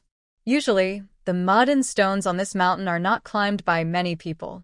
From below, it's easy to see everything on the mountain, so there's no need to climb higher. As long as her cabin isn't visible from the top of the outermost mountain, she can live there peacefully. After completing one round, Mako collected a large pile of broken stones and 2 small lizards into her space. She gathered the stones to reinforce her courtyard wall, and the small lizards were accidentally uncovered while flipping stones. Although small, they still emitted low radiation and could be eaten. So she decided to keep them. At this point, she didn't care what they looked like in life. Moreover, drying and roasting these small lizards tasted quite good. In the Free City's commercial street, they were a popular product. Back in her small yard, Mako took out the collected broken stones and piled them beside her hut. Then she rinsed herself with simple clean water she had heated in the yard. Once she confirmed the environment was safe, she could focus on improving her living space. She drank a cup of nutritional liquid, then dug a 20 centimeters deep and 15 centimeters wide groove around the wooden fence. Next, she carefully selected suitable-sized broken stones and built a stone wall around the fence, like laying bricks. Between the stones, she used a wall adhesive prepared earlier by Sisterly. It looked like white latex, which, when diluted with water, turned into an opaque grayish-brown paste. She mixed this with sand and chopped grass, then used it to bond the stones together. Once dried, the wall would become a solid, corrosion-resistant structure. Following the instructions, she diluted the adhesive and mixed it with coarse sand to stick irregularly shaped stones together. When she ran out of stones, she went down the mountain to gather more. Over 3 days, she built about 2-meter-high wall outside the wooden fence. To increase stability, she also carved a similar groove inside the fence, 20 centimeters deep and 15 centimeters wide. She built another stone wall there as well. The gaps between the walls were filled with mortar mixed with adhesive, just like the construction teams she saw building houses in the safe zone, filling the gaps tightly.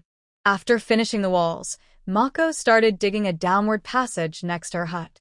She was expanding her living space downward. Similar to the one she dug on the cliff top before, she first sloped downward to create a staircase. Then she began carving out spaces on the stone walls on both sides of the passage. There is the same bedroom and living room. On both sides of the living room, she carved out 2 additional spaces. One is a kitchen and the other is a bathroom. The difference this time is that she did not continue to carve large open windows into the stone walls. Instead, she made 5 round windows, about 40 to 50 centimeters wide, similar in size to the windows in the tree hollow. 3 of these are in the living room, 1 in the kitchen, and 1 in the bathroom. The bathroom has little space for decoration, as there is no plumbing. She simply placed a portable toilet inside and added a small shelf on the wall with some tissues and insect repellent. A straw curtain hangs at the bathroom door as a cover. In the living room, near the wall, she placed several shelves. In the middle, there is a long wooden table and a few small wooden stools. The kitchen currently has no decorations. She took out an iron stove from the storage space and placed it in the corner of the room. The remaining space along the wall has 2 rows of large water jars. Near the window at the door, she placed a basin rack. Back in the bedroom of the corridor, The small bamboo ventilation hole at the door has been replaced with a square window about 60 centimeters wide. This makes the bedroom much brighter. Opposite the bedroom, she carved out a sunken stone chamber below. This is used to collect rainwater during heavy storms. The water tank is divided into several layers for filtering and sedimentation. From outside the stone cave, she carved a water channel that directs rainwater from the yard along one side of the stairs into this chamber, where it is filtered layer by layer into the deepest pool. A small hole was carved on the side of this pool, leading directly to the living room. At one end of the living room, she installed a faucet and a large water jar. This allows easy access to rainwater, although there is no water in it yet. Once everything was arranged and completed, the temperature gradually began to rise. She started planting seedlings in the small shed outside. For her first planting, she chose 2 types of plants. One is a native cactus from the desert. The other is a large pumpkin from the City of Freedom. Cacti are easy to grow. Simply insert the remaining leaves at an angle into moist sandy soil and wait for roots to develop. Large pumpkins are planted closely in several big flower pots. After the seeds sprout, they are transplanted into an outdoor field. While waiting for the seeds to sprout, Mu Xiang faced a storm. It was a sandstorm with a high amount of dust. Fortunately, she was quick. The cave was finished just in time, providing a relatively safe place to hide from the storm. Everything in the yard was fine, except for a thick layer of loose sand piled up. The sturdy wall not only blocked the wind, but also kept out the sand. Especially behind the house and in the corners, the sand was blown and piled up. Mu Xiang wrapped herself tightly and took out a large backpack-style blower from her space. She started cleaning the yard, blowing all the dust and sand from the gate down the hill. She carefully planted the sprouted cactus leaves and the pumpkin seedlings with small leaves in the planting boxes in the yard, watering them thoroughly. Then she covered the seedlings and cactus roots with fluffy straw to prevent water from evaporating too quickly. Any extra seedlings and cactus leaves were not wasted. She planted them in the shady spots on nearby mountain peaks. She watered them again and covered them with straw. If they couldn't survive, it was up to fate. On her way back, Mu Xiang took a detour to the desert edge. There, she picked up broken stones and soil while searching for small lizards that kept running around. This time, she used an old piece of clothing to make a small cloth bag to catch and carry the lizards back. She had a somewhat immature idea. If the large pumpkins could grow, maybe she could raise these dried, crispy, chicken meat-flavored lizards. In her previous world, some people kept lizards as a hobby. Now, she kept them to fill her stomach. She wasn't sure if they were easy to raise, but that didn't matter much. If they were easy, she would keep and breed them. If they were hard to raise, she would dry and store them to trade for supplies in the free city later. She now could accept the taste and convenience of nutrient solutions, but she didn't see them as delicacies yet. She planned to save them and trade them all at once later. She also wanted to exchange for more rust-proof stainless steel nets, supports, and rainproof, sun-shielding cloth. Back on the mountaintop, the small hut that was once used as a nursery has now become a breeding room. In the early stages, the scale was small, with only 4 or 5 creatures. Mu Xiang took out a large water basin, filled half of it with sand and dirt, then added some small stones. This was to create a hiding place for the lizards. She also placed a small basin of fresh water and a tiny dish with a dark paste made from energy bars, which had been melted down. They eat insects, and since the energy bars contain bug ingredients, feeding them the melted paste is nutritious and healthy. After observing for a while to make sure they couldn't climb out of the basin, Mu Xiang felt assured and closed the door. Today, she also needed to build a small kitchen on the edge of the platform. Although there was a stone cave with a stove and other facilities, as the weather got warmer, cooking inside the cave with windows open would still be quite stuffy. So, she chose to cook outside on the platform instead. Of course, because of the lack of natural resources here, she mostly only boils water for drinking. Even though she knows that the purified water filtered through her water element ability is the cleanest in the world, she still habitually boils it before drinking. Since she hasn't found or grown many edible plants yet, she has started to gradually eat nutrient solutions. Inside her space, she only eats wild vegetables, fruits, grass seeds, and grains once every 2 weeks or so. This was something she never thought about when she was in the jungle, but after coming here and experiencing so much, she is slowly adapting to this environment. In the days that follow, Mu Xiang spends most of her time on the platform, diligently increasing her supernatural ability level, only going down the mountain every 1 or 2 days to water the cacti and large pumpkins she planted outside.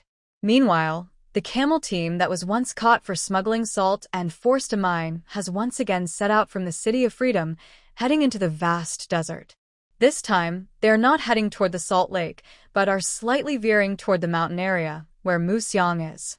Although leaning towards the mountains, I did not enter them but traveled along the desert edge heading north, arriving at a barren area filled with dry grass and giant cacti.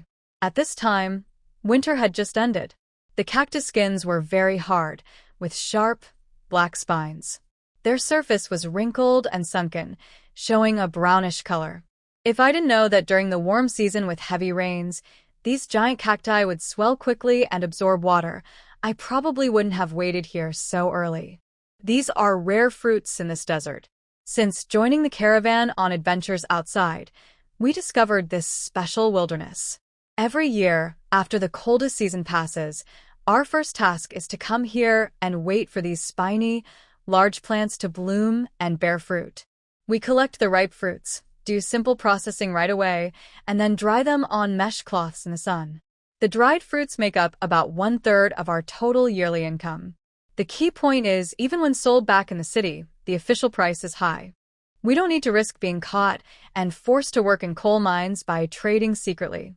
Because we come here every year, we have a special mountain cave at the edge of this wilderness on the mountain wall for resting. The entrance is small, but inside is spacious.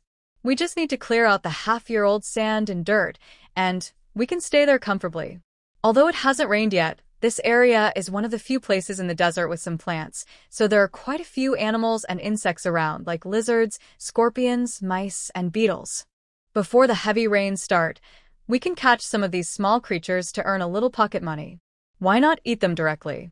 Because they don't fill you up and make you crave more, which affects the taste of energy bars later.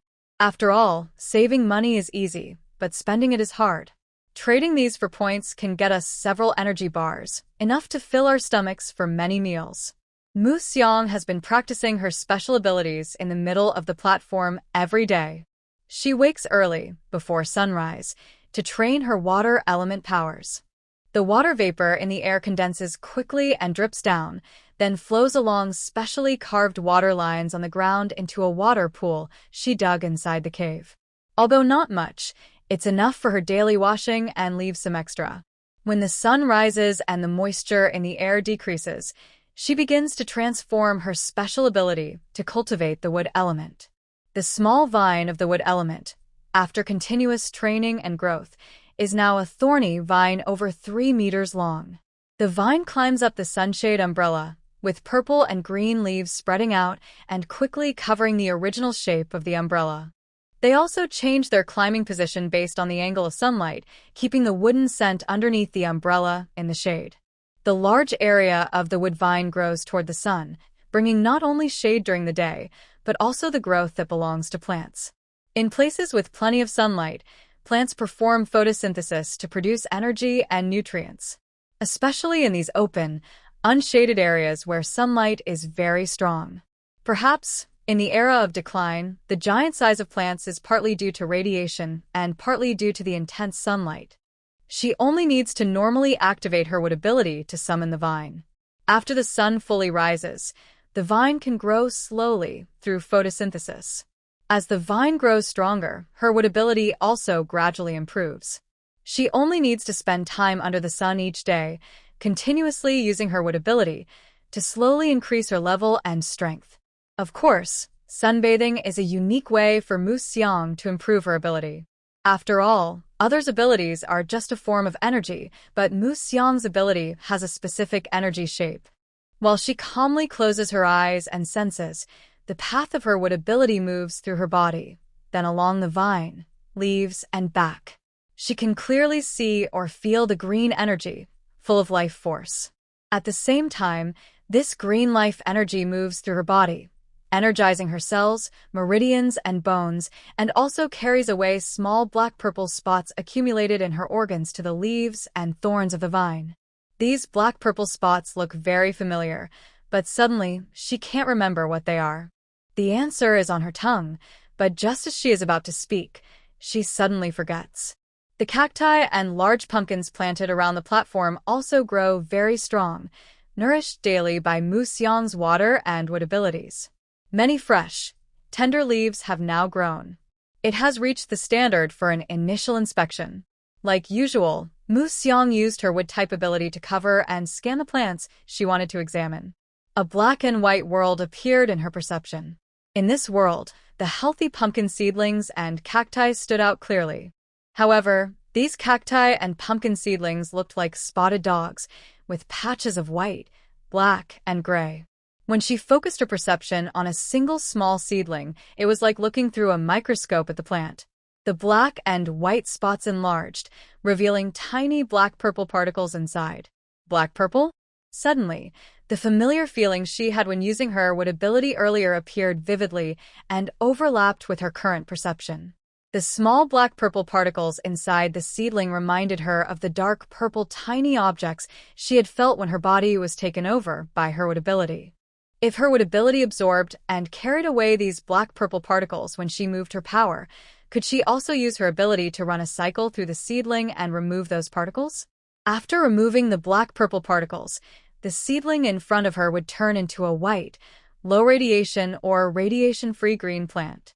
Thinking of this, Mu Xiang immediately calmed her excitement. She split her wood ability into two parts. One part was used to sense and activate her microscope view. The other part transformed into a thin strand of green energy, slowly flowing along the small leaf she was touching and into the inside of the pumpkin seedling. This green energy spread carefully from the leaf, moving along the tiny internal channels of the plant. She carefully brushed aside the black-purple particles she encountered along the way. Inside the plant, the green energy dissipated and was consumed very quickly. The black-purple particles were very stubborn. Moving back 1 unit of these particles required 3 times the green energy compared to their size. However, the energy contained in the dark purple particles absorbed from the plants is several times greater than the energy of those particles taken away from Mu Xiang's body. The dark purple particles absorbed from the plants do not enter Mu Xiang's body. Instead, they are immediately absorbed by her wood-type abilities when transported out of the seedling. Once Mu Xiang has used up all her wood-type abilities, she opens her eyes again. The pumpkin seedling that was about 10 centimeters long has now grown to 3 meters. Huge leaves and thick vines extend from the planting box and hang to the ground. The small seedling, which originally had only 2 leaves, has now become a pumpkin vine with 7 large leaves. Each leaf is as big as a wash basin, thick and low in radiation, and edible. Since they still need to use the leaves for photosynthesis to flower and produce fruit, Mu Xiang only cut 3 tender leaves to store as vegetables. Her current harvest is still small. She wants to save more. Otherwise, eating only 2 meals of green vegetables would be interrupted, and she would have to overcome many mental barriers to continue using the nutrient solution. The large size of the pumpkin seedlings might be due to their natural growth or possibly accelerated by her wood-type abilities. She once read in stories that some wood-type ability users can catalyze seed growth, making pumpkins ripen overnight. She has just figured out a way to do this, but is not yet skilled at quickly catalyzing the pumpkin seedlings. Her main goal now is purification. She plans to purify the pumpkin seedlings, analyze the radiation inside, and turn the parts that are originally inedible and need to be removed into low-radiation, edible parts. Mu Xiang imagines a pile of large pumpkins filling the platform, with fragrant pumpkin pies beckoning to her. Once her abilities are exhausted, she stands up and first moves the grown pumpkin vines to the edge of the yard, propping them up with stones. This will allow the vines to grow around the yard following her arrangement. She then goes to the lizard hut to change the water and check on the lizard in the big water tank. It is alive, healthy, and has its tail intact. Back in the underground cave, Mu Xiang first uses her water-type abilities to purify the rainwater collected this morning. She filters out the dirt and debris, storing them in a special dirty water bucket. In the evening, she will take the water down the mountain to water the resilient cacti still growing there. She drank a packet of mixed fruit-flavored nutritional liquid. Mu Xiang took out a purple crystal core, held it in her palm, and then returned to the platform to sit under the umbrella. Using the power of the crystal core, she activated her wood element supernatural ability. She released vines of the wood element, which slowly climbed up the sunshade, spreading purple and green leaves under the sunlight. Previously, she used her wood element ability to guide the residual radiation in the small pumpkin vine. The two bottom leaves of the small vine appeared darker purple and shiny. It looked like she had suddenly gained weight, with the leaves thicker than the others, looking a bit plump. When her supernatural ability was active, energy would rush into those two leaves, traveling along the vine to the tip, like inflating a balloon, causing the small vine to grow rapidly by a few centimeters. This growth was visible to the eye. Her ability kept running, and nutrients kept flowing. The two thick leaves at the bottom acted like air pumps, pushing the vine to grow about 10 centimeters. After growing that much, the two bottom leaves returned to their normal thickness and color. This vine was the source of her wood element ability. Every inch it grew meant an increase in her power. Growing 10 centimeters at once usually required her to consume 3 or 5 crystal cores, but this time it happened easily, much simpler than absorbing multiple cores. She had only guided and stimulated a small seedling, but in her planting box, she had 5 seedlings, and there were 8 such boxes around her small yard. For a moment, Mu Xiang almost saw her wood element source vine grow like Jack's beanstalk, reaching the sky. Excited, she sped up her absorption of crystal cores, wanting to quickly replenish her consumed energy and then continue guiding the second small pumpkin seedling. But whether it was the growth or the replenishment of her ability, both took time and effort. Half a day was spent guiding and consuming her energy, and the other half replenishing her strength. By the time Mu Xiang had nearly restored her ability, it was already late afternoon, time to go down the mountain. She returned to her cave, filled a few buckets with clean water, and then followed the safety rope along the cliff to descend. She went to the place where she had planted pumpkins and cacti before. The small seedlings there were much less developed compared to those in her yard. She was very thin and looked almost lifeless. Mu Xiang first watered them one by one as usual, then chose a slightly stronger-looking cactus to start using her wood element abilities to promote growth. The cactus quickly regained its fullness, grew thicker, and sprouted new leaves, which then grew larger. She didn't use up all her wood abilities at once like she did on the mountaintop. Instead, she kept a small part in reserve for self-defense. After finishing the promotion, she casually plucked the new leaves and took them away. Out in the wild, she didn't worry about sustainability. The plants she helped grow had no problems at all. As long as the main leaves at the bottom remained lush and healthy, it was fine. If needed, she could come back in a couple of days to water again and promote new growth. She found a new way to improve her wood abilities, so Mu Xiang became busier every day. She used her powers to help the vegetables in the yard grow, plan the direction for the climbing pumpkin vines, and arranged small tanks for the little lizards that wanted to lay eggs. Yes, dividing the nests. The little lizards she caught survived well with enough water and food, and some even laid eggs. Before, she was too busy to notice, just keeping several lizards in one tank without separating them. It wasn't until today, when she was refilling water, that she saw oval eggs at the bottom of a tank and suddenly realized she had overlooked something. She needed to separate the lizards by gender. Female lizards could lay eggs and reproduce, so she should keep a few larger males in a separate tank. Any extra males would be a waste of energy and water. Plus, if they got bored and started fighting or biting the females, that would be a big problem. When she caught the lizards, she didn't check their radiation levels, since finding a few in the vast desert was rare. Just because the first generation couldn't eat the plants didn't mean the next couldn't. If one of the bamboo shoots turned out to be a good one, that would be a small gain. Now that they are laying eggs, she needs to separate them, pair them up, and deal with the high radiation males. This task is about to begin, or else raising these little creatures would become pointless. The wood-based ability was active, and it was clear which lizards could eat and which could not. All the high-radiation male lizards were separated and compared, with 3 larger, more plump ones kept apart. The female lizards were divided into high-radiation and low-radiation groups.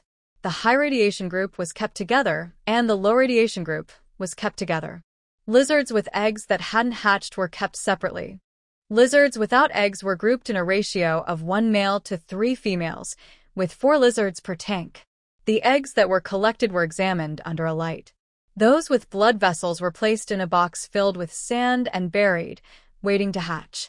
Eggs without blood vessels, which were of medium or low radiation, were kept for making soup. The high-radiation eggs and the bodies of the high-radiation lizards were buried together in planting boxes to be used as fertilizer. Currently, she had 1 adult male medium/low radiation lizard and 2 females. She also had 3 adult male high-radiation lizards and 10 females. There were 8 fertilized eggs and 1 unfertilized egg that could be eaten. This was her initial team, and she hoped they would grow healthily and lay many eggs here. Thinking about the mutations caused by the plant changes after the morning's wood-based ability activation, she carefully put on gloves and picked up a relatively calm little lizard. She tentatively infused her wood-based ability into the lizard's body. The lizard's vitality was very strong. As the ability was injected, the small lizard visibly became more lively and spirited. However, the black-purple radiation particles inside its body did not seem to be simply expelled by using multiple times the energy, like plants. At least, her current ability couldn't clear the radiation from animals' bodies. She could only use her wood ability to adjust and catalyze it. Before she confirmed that, even with more ability input, the lizard couldn't reduce its radiation level like a pumpkin vine, she released the little lizard into a tank. It immediately shed its skin. Its skin color changed from a dull, mud-like gray to a bright, beautiful black with orange spots. This made her feel a little happy, different from the joy of eating meat. It was a kind of pet-like happiness. If it could lay eggs well, keeping it as a pet was also an option. She refilled the food and water in the tank, closed the little wooden house, locked the door from outside, and then returned to the cave. The entrance to the cave is blocked with a wooden board at night. It's not because of any specific danger, but simply a habit of creating a more enclosed space for rest. When she returns to the cave, Mushi first scoops a bucket of filtered, clean water in the living room. Then she carries the bucket to the bathroom, uses a towel dipped in cold water to wash herself. Although she currently doesn't lack water, living deep in the desert means that collecting morning dew isn't always enough to get enough fresh water every day. The weather is getting hotter each day, and the morning dew is becoming lighter. When it gets extremely hot, this dew will disappear completely, and the hot weather can last for several months. Last winter, she didn't have time to go outside to make ice or collect snow. The space still stores the supplies from the year before last, but not many. Thinking of this, Mushi gets up from the bedroom and goes to the living room. She takes out the ice maker from the storage, powered by a solar energy storage box, and starts making ice overnight. She plans to expand her stone cave downward by 2 more levels, dedicated to farming, raising animals, and storing water. The tasks she needs to do every day are increasing. In the next few days, Mushi spends her days collecting water and nurturing green plants. Before sleeping at night, she also spends some time chiseling at the cave. After 2 months of work, just before the extreme heat arrives, Mushi successfully excavates the farming and water storage levels according to her plan. She first moves the breeding tanks from the small outdoor platform house into the cave. Then she plants tailgrass, wild peas, wild mint, wild shepherd's purse, mutated chili peppers, wild onions, wild, and 2 small berry bushes in the prepared planting pits. All of these are seeds or plants she collected during her jungle foraging. Now, by selecting some of these and guiding her wood-based abilities, she can basically be self-sufficient.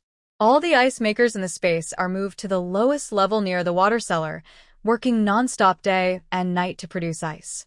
On the roof of the small outdoor platform house, Mushi has installed solar panels, constantly storing energy in the battery for ice making. The water cellar below is divided into two parts, two large water tanks and a small room built directly next to the cellar. Inside the small bedroom, only a small bed can fit. It was specially prepared by Mu Xiang to avoid extreme heat. Last year, during a heat wave, she was working in a coal mine. To improve efficiency, the managers changed their schedules, making them sleep during the day and work at night. During that time, many people died every day at the mine. The bodies were piled in the square and burned. The heat and the smell of burning flesh stayed with Mu Xiang forever. Because of that constant smell of burning, she gradually accepted the nutritional liquid she once found hard to swallow. Fortunately, she had space and special abilities. Without them, she might have turned into ash like the others. That was also when she realized how harsh the world outside really is.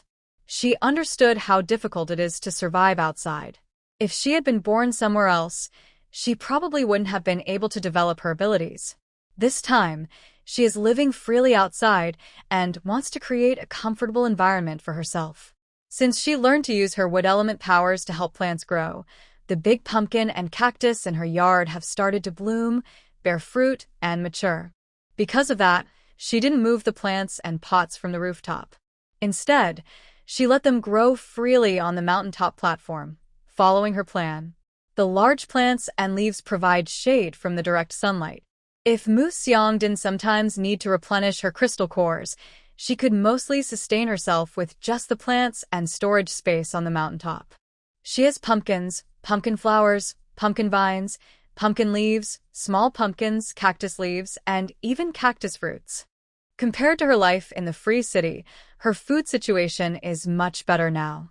Considering future trade of supplies and items like acrylic panels, glass, adhesives, and insulation cotton, Mu Xiang only kept a small part of the cactus fruits for herself. Most of them are dried and stored for trade. This choice was made based on her real-world needs and space storage options. Cactus dried fruit and lizard dried meat are what she exchanges at the Free City Trading Shop to earn points and get supplies. Mu Xiang is busy every day improving the living environment and storing supplies to prepare for the upcoming extreme heat. Earlier, the camel team stationed in the desert Gobi was waiting to harvest the saguaro cactus fruits, but now they face an unprecedented crisis. This year's heavy rains have arrived, though less than in previous years. Still, they managed to harvest some qualified saguaro fruits and dry them successfully. At the same time, they also made a lot of dried lizard and dried snake meat. They packed up and returned to the city about a month before the extreme heat. As usual, they first traveled along the mountain range and then crossed a desert Gobi. The midday sun hung directly overhead. The members of the camel team wore pointed sun hats with veils, sitting on camels that swayed gently as they moved over the sand dunes. The hot environment and the swaying camels made everyone on the camels feel sleepy. Because of this, they didn't notice if there was a mound of sand rising behind the dunes. Something huge seemed to be moving among the gravel, closely following behind. The midday sun was too fierce, and even the mutated camels couldn't withstand it, walking slower and slower. The leader checked the time and saw the camel team was slowing down more and more. He directed his camel toward a slightly flatter spot, blew a whistle, and signaled everyone to rest. They gathered the camels together, and after dismounting, they set up a slanted shade wall around them, based on the direction of the sunlight. They sat in the shade beneath the wall, resting. Behind their tent cloth, a huge snake head peeked out from the sand dunes, its slender, forked tongue flicking left and right, sensing prey. It appeared silently and disappeared just as quietly. Only the shifting gravel on the dunes showed that there had been some disturbance. At noon, everyone was too exhausted to chat, leaning on their luggage and squinting in the heat, waiting for the leader's whistle. When he blew the signal, they each stood up, loaded their luggage and supplies onto the camels, and then led the reins, walking slowly behind. Clang, clang, the crisp sound of camel bells echoed through the desert, and the camel team's figures cast long shadows on the sand dunes under the setting sun. A strange bulge behind him suggested that some creature had been following the caravan all along. At night, everyone set up tents, cooked, and fed the camels as arranged by the leader. One person quickly used the hay in his hands to fill the camel's trough, then found a spot behind a nearby sand dune to take care of personal needs. While facing the desert and away from the dune, he was comfortably relieving himself and didn't notice the sand and gravel behind him suddenly starting to shift. A large snake head, matching the color of the gravel, slowly emerged from the sand dune, stretching out and rising up. It hovered directly above the man's head. The snake's body was about 1/2 meter thick and 2 meters long. Its full length, hidden in the sand, was probably much longer. Unaware, the man hummed a tune, planning to exchange points when he returned to the city, hoping to find someone named Hongyan for some fun. The snake's head silently moved closer, flicking its tongue. Its slender tongue reached out from behind the man's head, gently brushing his face. He unconsciously reached out and scratched his face, then scratched again. Without realizing it, he used his hand to fan away something cold and slippery he had accidentally touched. Slowly turning his head, he finally made eye contact with the mutated snake that was staring at him from behind. In an instant, his face turned pale, and he opened his mouth to shout. The large snake, which had been still and focused on him, suddenly opened its mouth wide, like a bag being pulled over its head, and swallowed him whole. All that remained at the scene were footprints on the ground and the noise from the camp. The footprints were soon covered completely by shifting sand and gravel after the snake retreated into the dune, leaving no trace of anyone having been there. Later, when the tents were set up, the camels fed, and everyone sat together to eat and rest, they realized one person was missing. "Where's Wang Dong? Did anyone see him?" the leader asked. "I don't know. I didn't see him. I'm not sure." "He was still feeding his camel earlier," said someone who had been standing next to Wang Dong's camel. "Where is he now?" "I didn't notice. Maybe he went to the bathroom." The leader asked around and found out that Wang Dong disappeared after finishing feeding the camel. "I don't know how long the person has been missing or when they disappeared. But the surrounding area is just endless sand, with only a few dunes, nothing else. I didn't worry much. I was just thinking about hiding behind a dune to go to the bathroom. After all, people like us who travel outside for a long time eat energy bars to save costs, and most of us are constipated. It's not unusual for someone to take a longer time in the bathroom." Everyone waited until it was dark, and they started to pack up the tents. Wang Dong still hadn't returned, and the team leader felt something was wrong. He called out to the team using a loudspeaker, shouting Wang Dong's name, asking him to come back quickly, and turned on a big searchlight to scan the area. But the surroundings were pitch dark, filled with nothing but sand. No signs of any living creatures. Everyone wanted to look around, but they were also afraid that some scary unknown creature might be hiding in the dark outside the light, waiting to catch them all. That night, everyone slept restlessly. The fear of the unknown kept invading their minds. At dawn, the team leader woke everyone up, telling them to pack up and leave. He also sent a few people to walk around the area briefly, but they found no trace of Wang Dong. They moved forward, with the sandbags following behind. The huge sand snake that had choked Wang Dong was still lurking behind them. They hurriedly walked all morning, not daring to stop. But by noon, the sun was too hot, and the team leader had no choice but to a bone whistle, signaling everyone to rest in the shade of their tents as usual. One by one, they hid under the tents to rest in the little coolness. Behind the tents, the familiar sandbags appeared again, wandering as if choosing a target. Finally, perhaps considering the chances of a successful hunt, it stopped behind the outermost man in the team.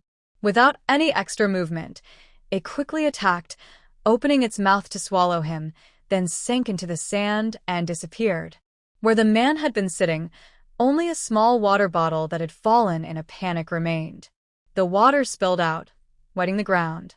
The nearest camel, frightened, stood up suddenly, let out a loud cry, and jumped, trying to break away from the team. One of their teammates, who had already started to doze off, was suddenly awakened by a furious camel. The teammate panicked and tried to calm the angry animal. The water bottle on the ground, still flowing with water, showed that someone was missing. However, The people who ran out of the tent in their panic did not see any strange creatures nearby. Their fear came from the unknown animals. This was the second time someone had disappeared right in front of them. Once again, one of their team members was gone. "Quick, pack up. We need to leave now," the leader shouted loudly.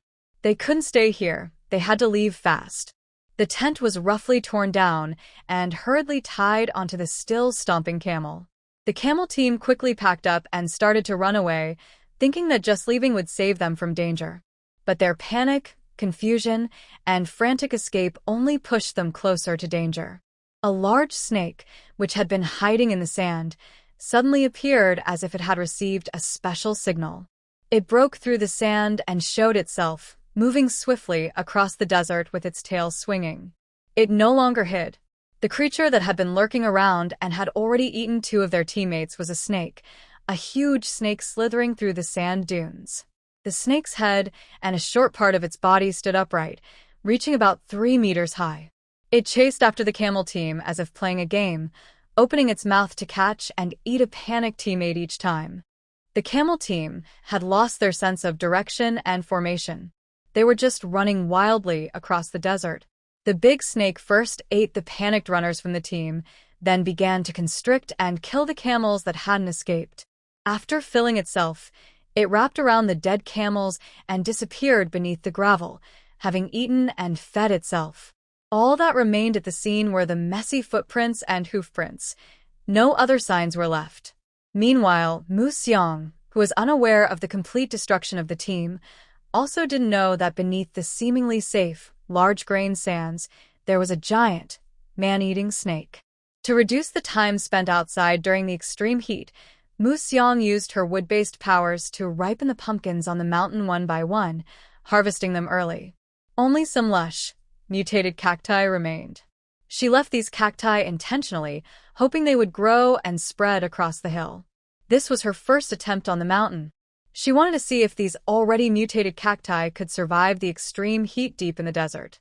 The environment and climate here are much drier and more extreme than the previous edge where it grew. But at least she spent several months growing these plants herself. To prevent any mutated creatures from eating the healthy, thriving fat cacti during the hottest times, Mu Xiang watered the cacti one last time and then surrounded all of them with thorny bushes from her space. These are the mutated thorny bushes she collected from the desert, with many fine, dense thorns. With these bushes around, ordinary animals can't get close to the mutated cacti. After checking everything carefully, Mu Xiang finally put away the pumpkin seedlings she had just cut down and turned back to her mountaintop shelter. The pumpkins down below were specially accelerated to grow quickly and mature, so she could save seeds and harvest old pumpkins. On the mountaintop, she mainly picked leaves, flowers, and small pumpkins, which didn't need as much acceleration. She left a few pumpkins near the edge to grow slowly. Thanks to her periodic use of her plant powers to accelerate and manage them, each pumpkin is a pure green, radiation-free food. They taste sweet, crispy, and fresh. You can eat them directly after cutting into small pieces. No cooking or processing needed. The tender pumpkins she harvested were cut into small pieces and stored in her space right away. The older pumpkins were cut open, their seeds removed, then sliced into small pieces and steamed in her small kitchen's large steamer. Afterward, she dried them on large trays to store for later. With these supplies, she can restock her food reserves after the extreme heat passes. Since the planting boxes on her platform are built with stone blocks, their capacity is limited. To ensure these giant plants get enough nutrients, Mu Xiang restricts their growth on the platform. Whether it's cacti or pumpkin vines, once they reach a certain size, they are regularly harvested and stored in her space. She also disperses them evenly across the yard, instead of letting them spiral along the wall.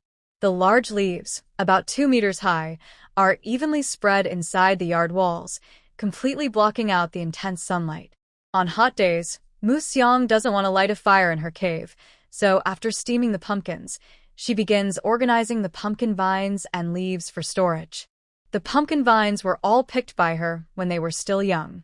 Although they grew thicker later, they remained crisp, tender, and juicy, which made them very tasty. Mu Xiang plans to peel the outer skin of the pumpkins, slice them, and blanch them in salt water. Later, when she feels sick from drinking nutritional supplements, she will take out some and make a cold salad. It can also be a change of flavor. The pumpkin leaves are prepared the same way. The outer skin on the leaf stems is peeled off, sliced, and the leaves are cut into strips, then blanched separately. The pieces of stem and vine are kept together, and after blanching, the leaves are cooled, and she squeezes out the water with her hands, forming small balls about the size of fists. These can be used later for making soup or chopped into fillings. Finally, the large pumpkin flowers are not blanched in salt water.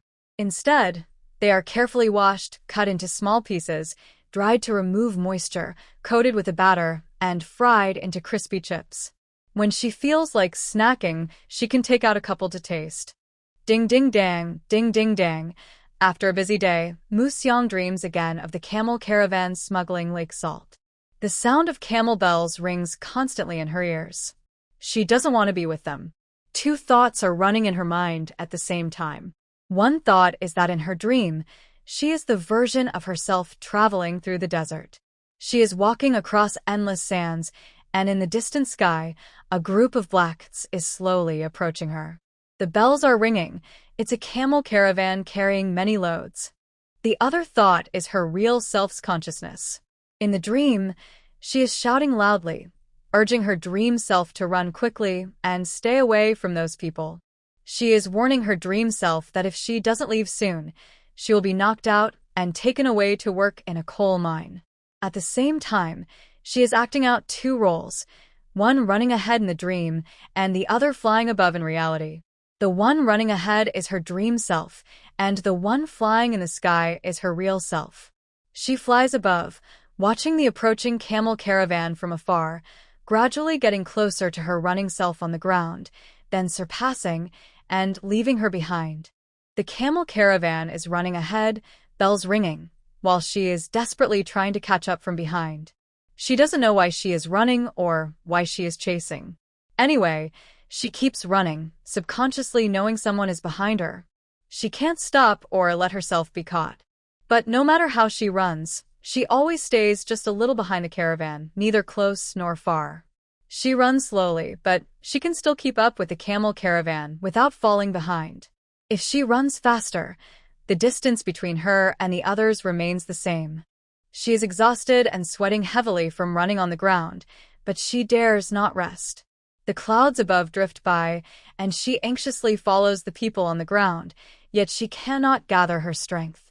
All night, Mu Xiang ran with a jingling sound until she suddenly stepped into quicksand. Her foot lost support, and she panicked and struggled. The more she struggled, the deeper she sank. At one moment, she felt her body sinking, and the next, she saw herself helplessly struggling from above. Finally, the sand completely covered her head, and she was overwhelmed by a feeling of suffocation. She suddenly opened her eyes. She lifted the thin curtain covering her face, still the same curtain, and looked around. The stone cave was the same as before. A faint light was shining through the window. It was just a dream, she thought, but she felt very tired. Mu Xiang got up, folded the thin blanket, and placed it by the bed. She changed into cool clothes and went to the living room to fetch a large basin of water. She used a grass mat to create a simple wash area and quickly washed herself. The night had been exhausting, hot and tiring, and the temperature had risen quite a bit. She took out a small packet of nutritional liquid and drank it quickly. Then she returned to her bedroom, put on long sleeves and pants, and wrapped her hands and face. Although it was still morning, and her yard was now shaded by lush green leaves forming a big umbrella, the intense rays of the sun in this era of chaos never distinguish between morning and evening. It's not a matter of whether it's day or night. As long as the sun is up, it will unreservedly cast strong rays on all living things on the earth. She first poured the wastewater from yesterday evenly into each planting pot. Then she went to the place under the green leaves where she practiced her supernatural powers daily and began to activate her abilities. First water-based, then wood-based. When the sunlight started to grow stronger around mid-morning, she returned to the cave. She went down to the second planting level and began to release her wood powers on the newly sprouted wild vegetables one by one. She didn't know the exact reason, but every 3 or 5 days, these plants would internally gather and deposit black particles that emitted radiation. She needed to reorganize and catalyze this process every few days. Although it was a bit troublesome, it helped her improve her wood powers and sharpen her control. It was also a good thing for her growth. In the vast desert filled with yellow sand, it's really hard to find any plants to practice with. Speaking of plants, there aren't even any dead trees here, and most of the firewood stored in the space has already been used. In the hot summer, she can't just burn coal to cook a meal. After tidying up this small patch of land, she plans to crush some coal ash mixed with sand and soil to make coal balls. Her living environment keeps getting worse, and now even cooking with firewood feels like a luxury. She once again thinks about the people who invented energy bars and nutritional liquids. It's not just because of a lack of supplies, but also to save effort, and because there are no good conditions for doing anything else. A skilled cook can't do much without rice, and without firewood, it might be impossible to cook at all. After all, anything grown in this environment might have radiation, so it's safer to cook it thoroughly before eating. Getting sidetracked, Mu Xiang, lost in her thoughts while carefully sorting through the wild vegetables on the nursery bed, realizes it's already late afternoon. Since the sun isn't too strong now, she takes a sack and a shovel and walks down from the mountaintop to the ground. She finds a place with loose yellow soil, packs 4 or 5 bags of soil, and stores them away. Seeing that it's still early and snow has started falling, she plans to check on the few mutated cacti she planted. But just as she turns to go, a strange gurgling sound comes from the valley, somewhere between a snort and a hiccup, like a horse neighing or a burp, coming from afar. Are there wild camels nearby? Unpleasant memories flash through her mind. She was chased by wild camels before, running everywhere, until Li Jie and others had to step in to help. Although she is now a psychic, facing one or several mutated wild camels alone still makes her legs weak. Between eating meat or running away, Mu Xiang hesitated only a few seconds before decisively turning back toward her small hill. She needs to prioritize her safety. Because she quickly retreated, she didn't see 2 large camels carrying luggage, munching loudly on her free-range cacti. She also didn't notice the salt merchant she had met a few times before. His name is Wang Hai. He's a true city dweller from N, living in the desert for generations. He only saw larger lakes after smuggling with camel caravans. His parents named him Wang Hai because they dreamed of the world's largest body of water. At this moment, Wang Hai looked pale and had a scruffy beard. His small team was running for their lives. He didn't know where the others were. He only knew that to get back safely, he had to cross the desert in front of the mountains. But there were snakes in the desert, and he was afraid. That day, when their team was attacked by a sand snake, he was far away and ran quickly, not daring to stop, and hid among the mountains. He lost most of his supplies, nutritional drinks, energy bars, dried lizards, and cactus stems, during the frantic escape. He and his 2 camels simply couldn't share everything. Moreover, the city of freedom was still far away, and he had to cross another stretch of endless sand. Thinking of this, Wang Hai suddenly felt a wave of despair, a feeling that whether he died now or later, he would still die. The clear sound of camel bells rang out. He no longer cared about guiding the camels. As long as they didn't head into the sand, he let them wander freely in these mountains. As he walked, the camels suddenly stopped and remained still for a long time. Feeling hopeless, he looked up and saw a small patch of thick, lush cacti growing in a hollow in the mountain. The camels stopped because of this. They wanted to eat but were blocked by the thick, spiny bushes, hesitating about where to bite. Food? Oh my! Looking at those thick leaves, Wang Hai's mouth seemed to water a little. These spines might be a barrier for animals like camels that don't have hands, but for Wang Hai, it was just a little extra effort. He still had his clothes, gloves, and tools. His food had fallen, but everything else was intact. He put on thick gloves, grabbed an iron hook, and used it to hook onto the thorny bushes, pulling down a section to create an opening. The two camels didn't care if the opening was big enough for both of them.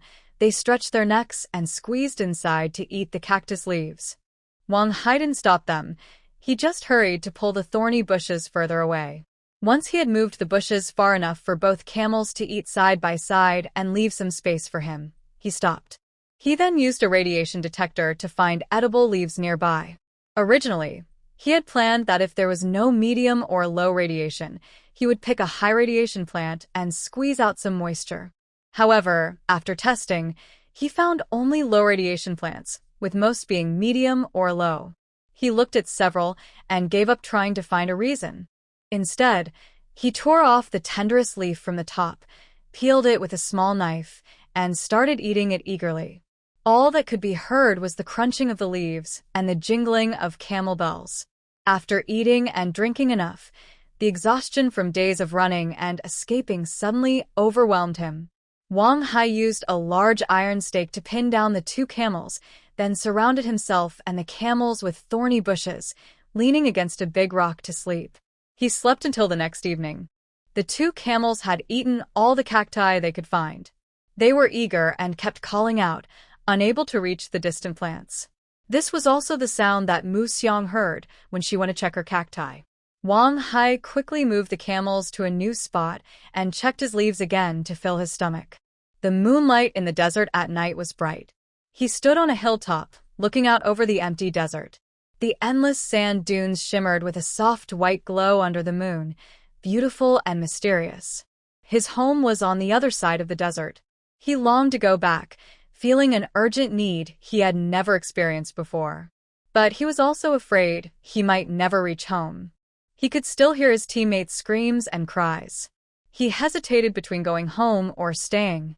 Before, he only had two choices: die early or die late, with no hope. But now he was between mountain peaks where there was food and life. His life had been extended, and he could breathe a little easier. If he stayed here, hiding, maybe the big snake wouldn't come. Maybe he could survive a few more days by relying on the cacti. If he took a risk and crossed the desert, maybe luck would be on his side, and the snake wouldn't follow. Then he could run straight back to the City of Freedom. But if luck was not with him, well, luck might not be on his side. He needed to prepare. He wanted to go back. The heat was about to become extreme, and no creature could survive alone in such scorching desert conditions. She remembered the location of that cactus. If she was lucky enough to return to the City of Freedom, she would bring a full bucket of plant growth liquid the next time she passed by. Hurrying back to the mountaintop, Mu Xiang didn't know that the mutated cactus she left behind, which was waiting to grow, had been eaten by others. The remaining parts had been marked for next time. She returned to the top and took out yellow soil and coal chunks from her space pouch. When she secretly stored coal in her space, she only took the best pieces, whole, medium-sized, with no small fragments. Now, if she wanted some coal ash to make coal balls, she needed to crush these coal chunks. To prevent coal fragments from splashing everywhere during crushing, she carefully drew a circle on the ground with sand. Then she took a large iron hammer and started pounding. The sound of clang clang bang bang echoed loudly in the empty valley. Because of the special location, the sound was amplified and echoed. Wang Hai, who was watching the desert from the mountaintop, was frightened and hurried back to the camel, starting to pack his bag late at night, ready to leave. He thought there might be some strange beast he didn't understand living in these mountains. Mu Xiang used the fire from the stove to crush the coal, then quickly made about 200 small coal balls, each about the size of a fist, using yellow mud mixed from 2 sacks, and laid them on the platform. After washing herself briefly with hot water from the stove, she turned and went back into the stone cave to rest. She didn't know if it was because she heard the camels call in the afternoon, but tonight she dreamed again of running away in the desert. This time, she wasn't chasing the camel. Instead, the camel was chasing her all night. Woken up exhausted before dawn, Mu Xiang decided to work harder on cultivating her supernatural abilities from today. She hoped that if she encountered that wild camel again, she would be able to face large mutated creatures directly. As the temperature rose, She found that simply running her water element ability inside her body could no longer produce dew or mist around her. She had to use her water powers fully before dawn to gather clean water for storage and watering her alien plants. Once her water ability was completely drained, she immediately switched to using her wood element ability. Before the sun rose, she wove a vine ball from wooden vines and wrapped herself completely inside. She then stayed on the platform all day until the sun set. Day after day, she continued this routine until the outside temperature became too hot for her to bear, at which point she stopped practicing on the outdoor platform during the daytime. She only came out after dark to activate her water and wood elemental powers, watering plants and absorbing radiation particles from the mutated plants that had been exposed to the sun all day. Of course, she never saw the camel that had been chasing her in her dreams again. Down the mountain, the mutated cactus she had specially cultivated was mostly taken or eaten by Wang Hai. Still, he showed some conscience and didn't forget to push back the thorny bushes he had pulled apart when he left. He rode his camel before sunrise, heading back to the city along the mountain wall. He felt very nervous, constantly looking around to see if anything had changed on the sand dunes, but also afraid of seeing anything unusual. He hurried along, not stopping even at noon when the sun was at its hottest. He found 2 t-shirts from his luggage, soaked them with cactus juice, and wrapped them around the camel's head. He also got off his own camel, wrapped himself in a similar wet t-shirt, and walked beside the animal, leading it forward step by step. Even walking slowly, he refused to stop. The sandy ground, under the scorching sun, emitted a twisted heat. He knew he shouldn't keep moving during the hottest part of the day, but their previous attack happened because they rested at noon. After 3 days of travel, he finally saw the shadow of a city in the distance, where the land and sky seemed to meet. This renewed his energy, and he eagerly climbed onto his camel, rushing toward the distant shadow. But after running from morning until afternoon, crossing over huge sand dunes, the once clear city suddenly disappeared. It was as if everything he saw before was just an illusion. He broke down, jumped off his camel, and ran a few steps toward where he thought the city was. Then he wildly shouted and ran back in the opposite direction. Like a madman, he kept crossing the sand dunes, trying to make the city reappear by starting over. But once it was gone forever. Everything was just an illusion. Until the red sunset filled the sky, the city that had vanished never reappeared. Until now, he had only just truly faced reality. He had taken the wrong path because, in his rush to escape and fear of encountering the terrifying sand snake, he was easily deceived by illusions in front of him, leading him astray. Suddenly, he lost all desire to continue. He felt angry and sad. He took all the luggage off the 2 camels, left a patch of cactus for himself, and fed the rest to the 2 camels that still stood there waiting for him. He was tired and didn't want to walk anymore. He decided to let his 2 old friends have one last meal before they left. They should be able to survive, he thought. He didn't know how far he had strayed from his route after running all day, but he knew he couldn't easily return home now. Quietly, he opened his bundle and spread it on the sand dunes. He made a pillow from the sand and found a comfortable position to lie down. He sat there slowly eating his last food and gazing at the starry sky. He had never felt the night could be so long. The 2 camels, having had their reins and luggage removed, did not leave. Instead, after lying down in the sand, they leaned against him and rested beside him. As Wang Hai lay on the sand dune waiting for death, a blinding light suddenly shone on his face. The nearby camels became restless and called out. His eyes, dazzled by the bright light, couldn't see what was happening across from him. Suddenly, he felt a sharp pain in his thigh and lost all consciousness. The extreme heat arrived. Mu Xiang watered the platform once every night after dark and harvested tender leaves every 3 days. Besides that, she mostly stayed inside the stone cave. Her bedroom was moved from the ground floor to the 3rd underground level next to the ice chamber. In this scorching environment, all creatures had instinctively reversed their schedules. They slept during the day and were active at night. During their rest during the day, no one saw the blazing, dazzling sun suddenly twitch. It seemed to hiccup, then suddenly burst outward before shrinking back. An invisible energy wave from distant outer space was heading toward this already battered world. Beep, beep, beep, beep. Suddenly, a shrill alarm echoed throughout the underground city. A dazzling red light flashed wildly. People who were originally resting were suddenly awakened by the alarm. They quickly got up and ran outside, orderly finding the nearest safe stairs to go down to the ground. Although everyone didn't know exactly what was happening, they instinctively followed the usual disaster drill, heading down the stairs to the open square. The underground areas had already received the alarm alert, so everyone on the surface was aware too. Staff members staying on the ground immediately started setting up disaster shelters in the square after hearing the alarm, providing a place for residents to rest and wait. The alarm came suddenly. Despite the rush, everything went relatively smoothly. All residents managed to escape within 2.5 hours. Only the wealthier residents living on the higher floors looked a bit pale and weak. After everyone was safely outside, they endured the high temperatures in the shelters for a day. Once the city's safety inspection team checked and confirmed that nothing was wrong, they used the now operational elevators to return to their floors. The equipment check found no problems. The issue was just a temporary data glitch that caused the city's power system to stop working. Everyone felt relieved, but also a little annoyed.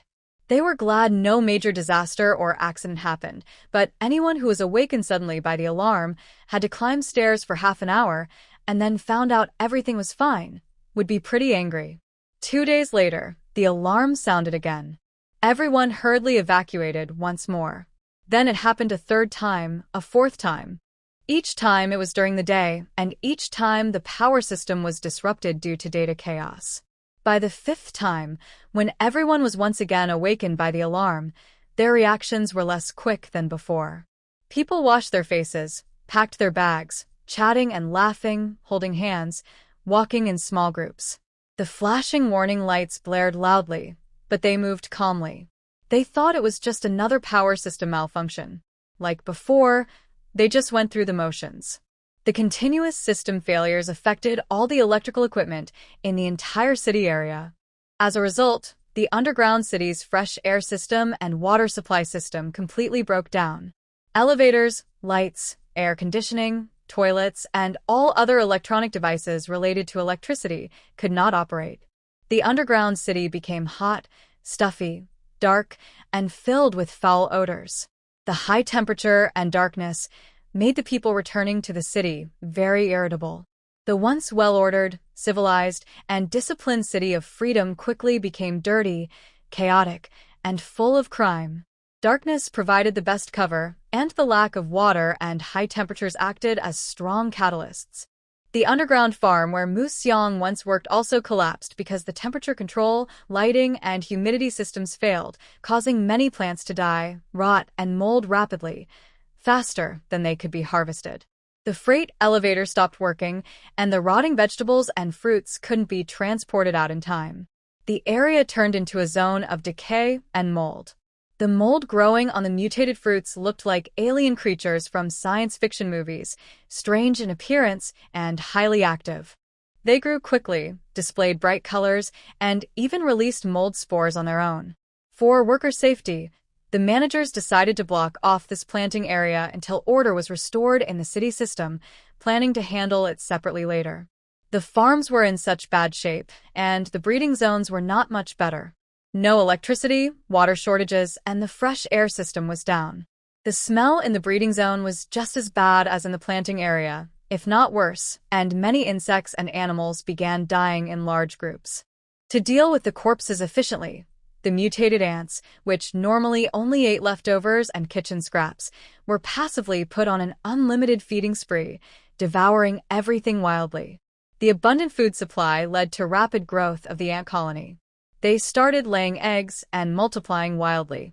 Due to the unusual rays from the sun and the neglect of the caretakers, these rapidly hatching ants quickly carried by worker ants and broke out of their breeding pools. The newly hatched ants all grew wings. This caused them to fly out of their confined breeding areas into new territories. Perhaps because of their mutation, they were much more aggressive and bloodthirsty than those inside the pools. In just one night, many insects and animals in the breeding layer were bitten to death, and there was a faint trend of them attacking other floors beyond the building's defenses. All the breeding areas, like the planting zones, are temporarily closed. The lack of natural raw materials makes life in Free City much harder.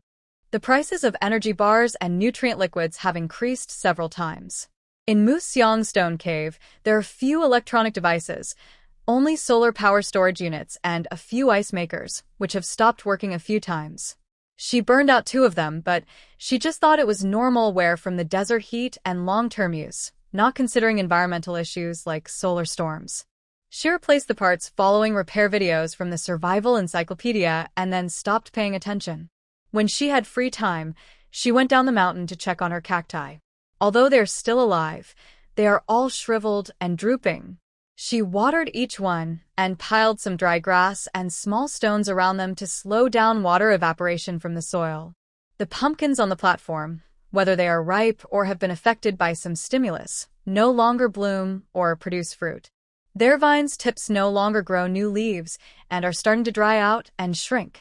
She had planned to wait until the extreme heat passed before harvesting, but now she had to do it early. Because the remaining pumpkins on the vines are quite large, Museong used a small hand saw to cut the stems. After harvesting the pumpkins, she cut the roots of the pumpkin vines from the planting pool, then sliced the thick pumpkin vines into small sections and laid them out on the platform to dry. The large pumpkins were taken back to the planting layer inside the cave for division and storage. Since she often used wood-based methods to promote and guide the growth of these pumpkins, all the large pumpkins she harvested were radiation-free. She washed the pumpkins and her tools with clean water, then started cutting. First, she cut each giant pumpkin, about the size of a carriage, into 40-centimeter wide strips. Then, wearing gloves, she scooped out the pulp and put it into a large water tank. The pumpkin pieces were peeled, cut into finger-sized strips, bagged, and stored in the space. They can be eaten raw, crisp, sweet, and tasty. Compared to low-radiation mutant vegetables or energy bars and nutrient liquids, these pumpkins taste much better. So Museong didn't think about cooking or frying them for a second time. A good harvest is both painful and joyful. Happiness comes from the fact that this large pumpkin is big enough and has thick flesh. Pain also comes from the pumpkin being so large and the flesh so thick. Cutting it is really hard work. Just finishing one makes her very tired. Later, she thought of water cutters used in factories. They can cut water into thin lines at high speed, which is something to practice. She also thought about using water shields as armor. First, Museong creates a water ball about the size of a bun in her palm, then uses her powers to flatten it into a water shield, then compress it until it's as thin as a blade. Next, she makes it spin slowly, then faster and faster. When it reaches a certain speed, she slowly brings the round water blade close to the pumpkin surface. As expected, the water blade easily cuts into the pumpkin. Other than using a bit more energy because she's not very skilled, there are no problems. Using a water blade to cut the pumpkin is quick and saves effort. She finished what would have taken half a day in just half a day. She packed the cut pumpkin strips into bags of 10 and stored them in her space. She didn't waste any part of the pumpkin. Peels and pulp with seeds were all used. After washing the peels again, she cut them into strips and bagged them. She used gloves to pick out all the small pumpkin seeds, about the size of her palm, and left them to dry in the sun for seeds or snacks. She then put all the pumpkin pulp with seeds into a large stainless steel bucket. This pumpkin is even sweeter than the previous one and can be eaten as a dessert in the apocalypse. Pumpkin vines, leaves, flowers, small pumpkins, large pumpkins, pumpkin skins, flesh, and seeds, plus energy bars, nutrient liquids, and some miscellaneous supplies stored in her space. Her food supply for the year is enough. The remaining items in her cave will be new reserves once harvested. Thinking about it, her days are looking more hopeful. Because of the hot weather, the vines and which she cut and dried yesterday are already completely dry today, with no moisture left. After tidying everything up and moving it into the cave using her space, the whole platform looks much emptier. The cactus on the platform, because it is close to the fragrant wood, is watered every day, so it doesn't look as dry and wilted as the one down the mountain. However, it also doesn't look as lively as before. The new leaves have grown much fewer. After cutting all the new leaves, Mu Xiang covered the remaining old leaves with fluffy dry grass to prevent direct sunlight from hitting them. Tonight seems especially long. After finishing everything, the sky is still dark.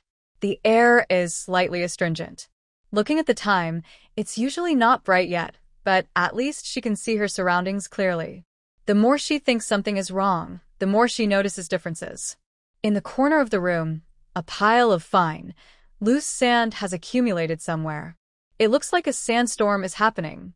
Fortunately, she came out early and moved the dried pumpkin leaves into the cave, or the strong wind might have blown them away. Thinking of this, she turned back to grab a large wooden bucket to cover the cactus wrapped in dry grass. She also tied the bucket securely to the planting pool with grass rope.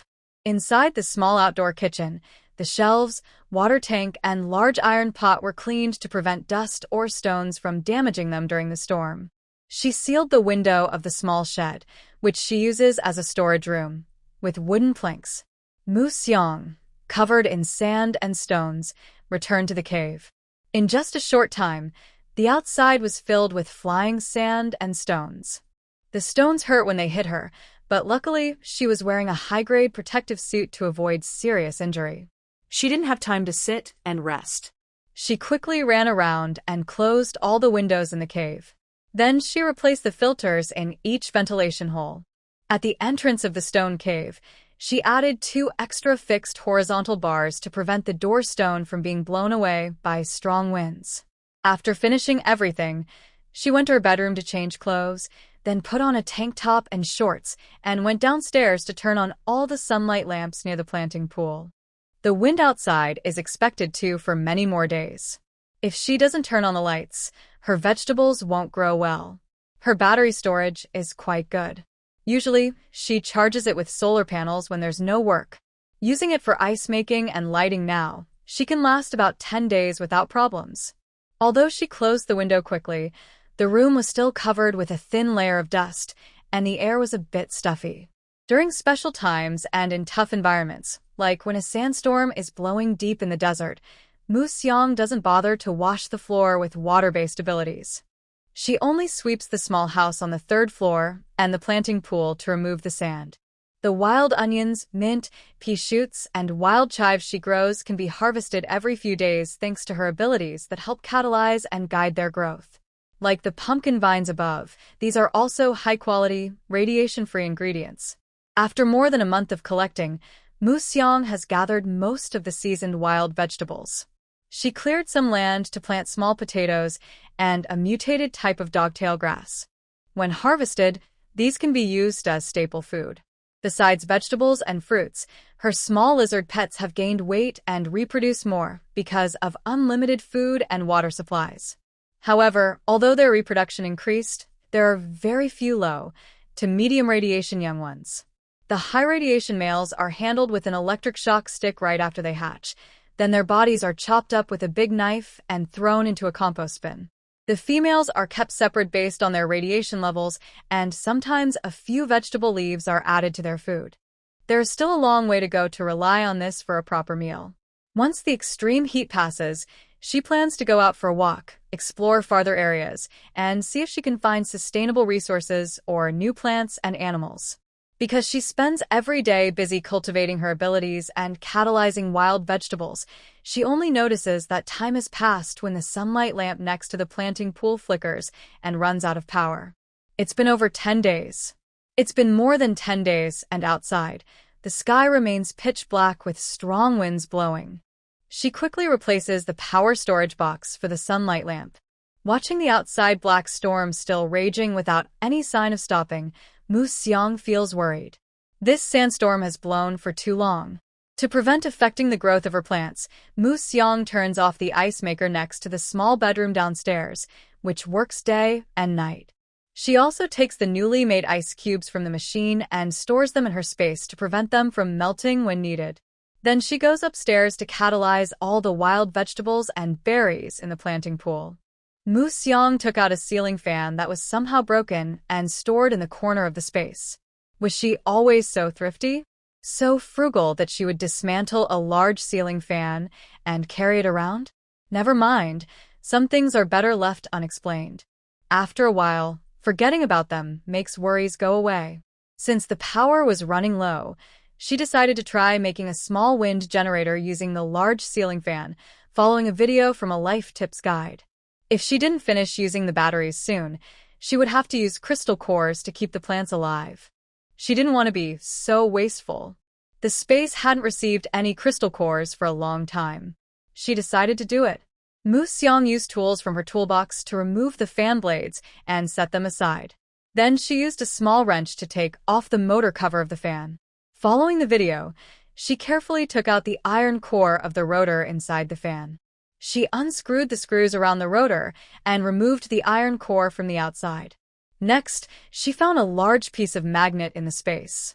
Using her new water-cutting tool, she sliced it into small magnetic sheets about 2 millimeters thick, roughly the size of mahjong tiles. She estimated that the number of sheets was enough to wrap around the rotor's iron core, just like the original. She wrapped the rotor with stiff cardboard, then placed the magnetic sheets tightly around the rotor, sticking them close together. To keep the magnets stable, she also glued them with universal glue along their edges. Once the glue dried, she removed the cardboard in the middle. She swung the rotor to check if it could spin smoothly. Only after confirming this did she proceed with the next steps from the video. She threaded a cable through the center shaft of the motor. After threading it, she connected the 2 wires of the cable to the motor's coil, wrapping the connections with insulating tape. This way, the voltage generated by the coil could be transmitted through the cable. Next, she reassembled the motor casing and the fan blades, following the reverse order of disassembly. She took a hollow steel pipe from the space and threaded the fan cable through it. She welded the steel pipe directly onto the motor casing of the fan. To make the pipe more stable, she also welded 6 small steel rods on top, like umbrella ribs. After finishing all of this, Mu Xiang used the remaining steel pipe to make a small stand, which would make it easier to fix onto the roof of the small wooden house later. Once the stand was ready, she found a small bearing and a rod from a parts box. She threaded the rod through the bearing and tightened a nut to secure it. After tightening, she fixed the rod onto the steel pipe connected to the fan motor. She also welded an iron bar on the side for extra support. With all this done, Mu Xiang used the new bearing to attach the fan motor to the stand she just made. She then added a small guide plate made of thin metal behind the fan motor. This allows the small fan to automatically turn with the wind direction. After completing all these steps, Mu Xiang wrapped all the exposed cables with wide rubber tubes. She then fixed the cables onto the support pole and connected a small stabilizer at the end of the cable. If the video explanation is correct, her handmade small wind turbine is now finished. Eager for tomorrow, Mu Xiang went directly to the cave entrance. She changed into a high-quality protective suit, secured herself with a safety belt, and tied herself to a side wall of the cave entrance with a rope. Carefully, she removed the bolt and lifted the large stone slab covering the entrance. For a moment, the strong wind outside pushed her forward, but luckily she was tied with a safety rope, so she quickly stabilized herself. She didn't rush outside immediately. Instead, she stood at the entrance, adjusted to the outside wind, and slowly loosened the safety rope to walk toward the small wooden house on the platform. Once she fully reached the platform, she felt the wind pulling less than at the entrance. Her walking was steady, and her toes didn't lift off the ground. Step by step, she walked to the small house. Considering the wind's strength, Mu Xiang decided not to install the homemade wind turbine on the roof again. Instead, she found an open space in front of the small house and fixed it there. She used stones to weigh down the cables, running them into the small wooden house. She plugged the power cord from the storage battery into the small stabilizer. The indicator light on the battery started flashing, showing that the battery was charging. This proved that Mu Xiang's modifications were quite successful. In the initial space, why was there a ceiling fan? When Mu Xiang found the accessory box from the corner, she knew where these items came from. Sister Lee definitely wouldn't give her a small manual about modifying a motor for just her to download. She prepared supplies based on the materials in the video, including the fruit-flavored nutrient liquids and these parts, which were essential for her survival alone. Her mood started to sink again. Mu Xiang took out all the empty power storage boxes from the space, waiting to replace them once they were full. She changed her safety harness to a hook fixed to the small hut, then turned back to the cave, opened the buckle, covered the entrance with a stone, and slowly returned to the small hut. After closing the doors and windows, she took off her safety harness and thick clothes, then placed a large block of ice into a wooden basin to cool down the hut. The wind outside was so strong that it should have been cooler. But during this extreme heat, the sandstorm seemed like the strong wind from a furnace blower, carrying not only hot air but also scorching sand and stones. Don't ask how Mu Xiang knew the sand and stones in the wind were hot. She just poured them out of her pocket. The temperature felt like it could be used to bake flatbreads in a stone pot. She worried about her cacti at the foot of the mountain, which had little protection. Would they still be there after the storm stopped? If such storms happen a few more times, even outside the extreme heat period, she might have to consider whether to keep living here. Her cave space was limited, and the plants she could grow were few in number and variety. She couldn't just rely on her supernatural powers and space, eating energy bars every day and living frugally. While lost in thought, the previously charged power box was fully filled. It charged very quickly. To prevent her small homemade motor from damage due to overload, Mu Xiang carefully wound up the cable. She was glad the small fan could generate electricity. The wind outside was too strong, so she just charged one power box for now. She would see if the wind lessened tomorrow and then decide whether to continue charging. She locked the small hut carefully, then slowly returned to the stone cave, sealing the entrance and fixing the crossbar securely. With the success of the wind turbine, Mu Xiang became very interested in handmade crafts and modifications. She carefully looked through the small encyclopedia of daily life that Sister Lee had organized and downloaded for her. She realized she still had many things to do to live a longer and more comfortable life. Many household items, furniture, small tools, and storage devices could be made or processed by herself. There was no need to always go to the city to exchange for them. She still lacked many things she needed to make, such as candles, wax cloth, skin lotion, floral water, essential oils, handmade soap, paper, grass paper, bark paper, grain mills, distillers, filters, and more. Items that previously had to be bought or produced with large modern machines could now be replaced with handmade versions by following the video tutorials in the small encyclopedia. Originally, she thought her supplies were quite sufficient, but after reading the encyclopedia, she realized they were quite limited. Most of what she had were simple small appliances and basic farm products. She couldn't openly use some of these items, nor could she openly eat certain foods. She still had many things to do and learn. She used the warm, clean water placed beside the wall to wash herself thoroughly. She also trimmed her short hair with clippers. The dark sky looked just like night, but after coming back and taking off her clothes, dust and dirt kept falling off in small clumps. Even with a scarf and a hat, dirt still fell from her hair. It seemed that in this world, long hair was impossible to keep. She used the leftover bathwater to wash the clothes she had changed over the past 2 days. After soaking them, she scrubbed them with soapberry liquid in a basin. She washed and rinsed until everything was clean, finally using fresh water for the last rinse. The dirty water from the soap was used to dampen the mop and clean the entire house. Mu Xiang used water very efficiently. She first mopped with the dirty water, then rinsed the floor with clean water for her clothes, and finally poured the leftover water onto 2 pieces of land. After washing and mopping, she was covered in sweat. She wiped herself with a damp towel again before sitting down peacefully to organize her belongings.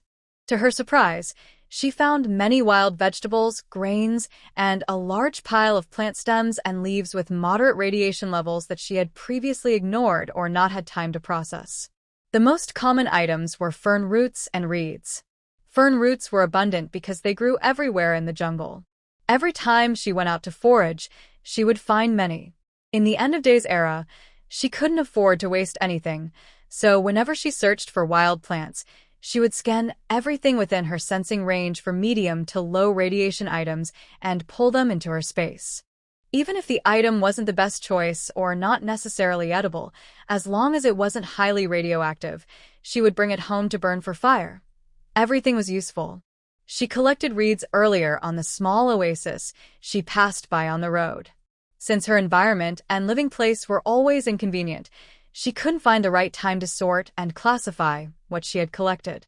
So, everything just stayed in the space, fresh and piled up in the corner. She only remembered that she had this in her space and planned to take it out later for sorting. She kept busy with this and that until now. Today, during a thorough check of her space, she finally remembered. Since she couldn't go out now, she decided to sort what she had found. She took each bundle, tied them up, and stored them properly. When she collected these, she didn't have time to carefully sort them for efficiency. Good and bad items were mixed together. Now, with her sensing ability activated, she quickly sorted everything by radiation level, using her hands and vines to separate them. She took out a low-radiation reed stalk, peeled off the tender tip, rinsed it briefly in clean water, and then bit into the crispy, tender part at the bottom. It tasted sweet, just as she remembered. She kept biting on one while her hands peeled off the remaining reed leaves. According to the end-of-days rules, as long as an item had low radiation and was non-toxic, it was safe to eat. She wondered how to eat these reed leaves. All the medium to low radiation wood-scented bundles were stored in her space. The high radiation ones were placed upright along the wall, drying out for future use in weaving or other crafts. After mutation, these reeds grew as thick as corn stalks. Once dried and split, they could be woven into small ropes or used to make blinds. Poisonous items were picked out, chopped into pieces, and thrown into the compost bin. Non-poisonous items were washed clean and cut into suitable sizes, with a clean pair of scissors. For foods that she didn't know how to eat, she simply chewed them raw. After all, they were only a bit bitter, and could they taste worse than energy bars? After organizing the food in the space, she also removed some bamboo threads, dry grass, bark, dead leaves, mud, stones, and other miscellaneous things. She sorted them into categories and carried each type to the first floor, stacking them neatly in the kitchen according to their categories. All the messy, miscellaneous items were moved outside, leaving the space with neatly organized piles. The space, which had some stored supplies before, suddenly became much emptier. The happiness she felt from tidying up quickly disappeared. Suddenly, the scent of wood made her question her current life and situation. Is this the life she truly wants? What kind of life does she desire? She possessed a unique dual-element supernatural ability and also had a jealous-worthy, golden finger, the space. However, she still lived a hurried, hidden life. Every day, she was busy fighting to survive, with no moment to rest. She felt anxious and unable to find peace. After a moment of silence, Muxiang took out the bamboo threads she had placed in the kitchen and began weaving on an open space, using the warp and weft lines. She had no answers to her doubts. She hoped that this simple, repetitive manual work could help her calm down. Maybe she should go to the City of Freedom, exchange some supplies, and experience a normal social atmosphere. But right now, the social atmosphere in the City of Freedom was far from normal. During the extreme heat, the city's power system collapsed, causing farms and plantations to be abandoned and sealed off. Power and water outages led to conflicts between residents in the bed zone and the residential areas. The once clean and tidy commercial streets were now in chaos. Many shop windows were smashed, and the clean walls were spray-painted with and intense protest images. For years, the City of Freedom, which was slowly moving toward a technological era, suddenly regressed back to the age of big capital. Due to the complete failure of the city's power system, restoring it requires a huge amount of manpower and resources, so progress is very slow. Only some important areas are being prioritized for quick recovery. Factory productivity has decreased, and the supply of goods across the city is limited. Factories and warehouses below residential areas have been completely isolated. Although people previously couldn't freely move between floors without permission, now entry is strictly forbidden. The wealthier groups have taken control of the city's factories and storage facilities, transferring their output and stockpiles into private warehouses. Even though the city's warehouses could supply enough for half a year and factories could produce more than needed, they haven't released these supplies to the market. They keep the surplus materials stored, not sharing them with those who truly need them. As a result, market demand always exceeds supply. Basic living costs for ordinary people keep rising. Many are forced to leave underground shelters, building semi-underground or above-ground homes in the desert and wasteland, braving the heat and storms. When the strong wind stops and Mu Xiang carries her homemade lizard dry to the City of Freedom, the first thing she sees is a cluster of tightly packed metal shacks. Thin, emaciated men and women sit in the shadows of these shacks, their eyes dull and lifeless, looking like walking skeletons. As Mu Xiang walks past their doors with her backpack, their eyes shine with a hungry, wild light, like lone wolves in the desert, as if they might drag her into the shadows to eat her.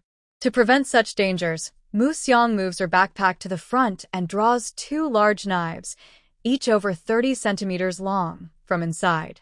She grips the handles tightly with both hands, ready to fight at any moment.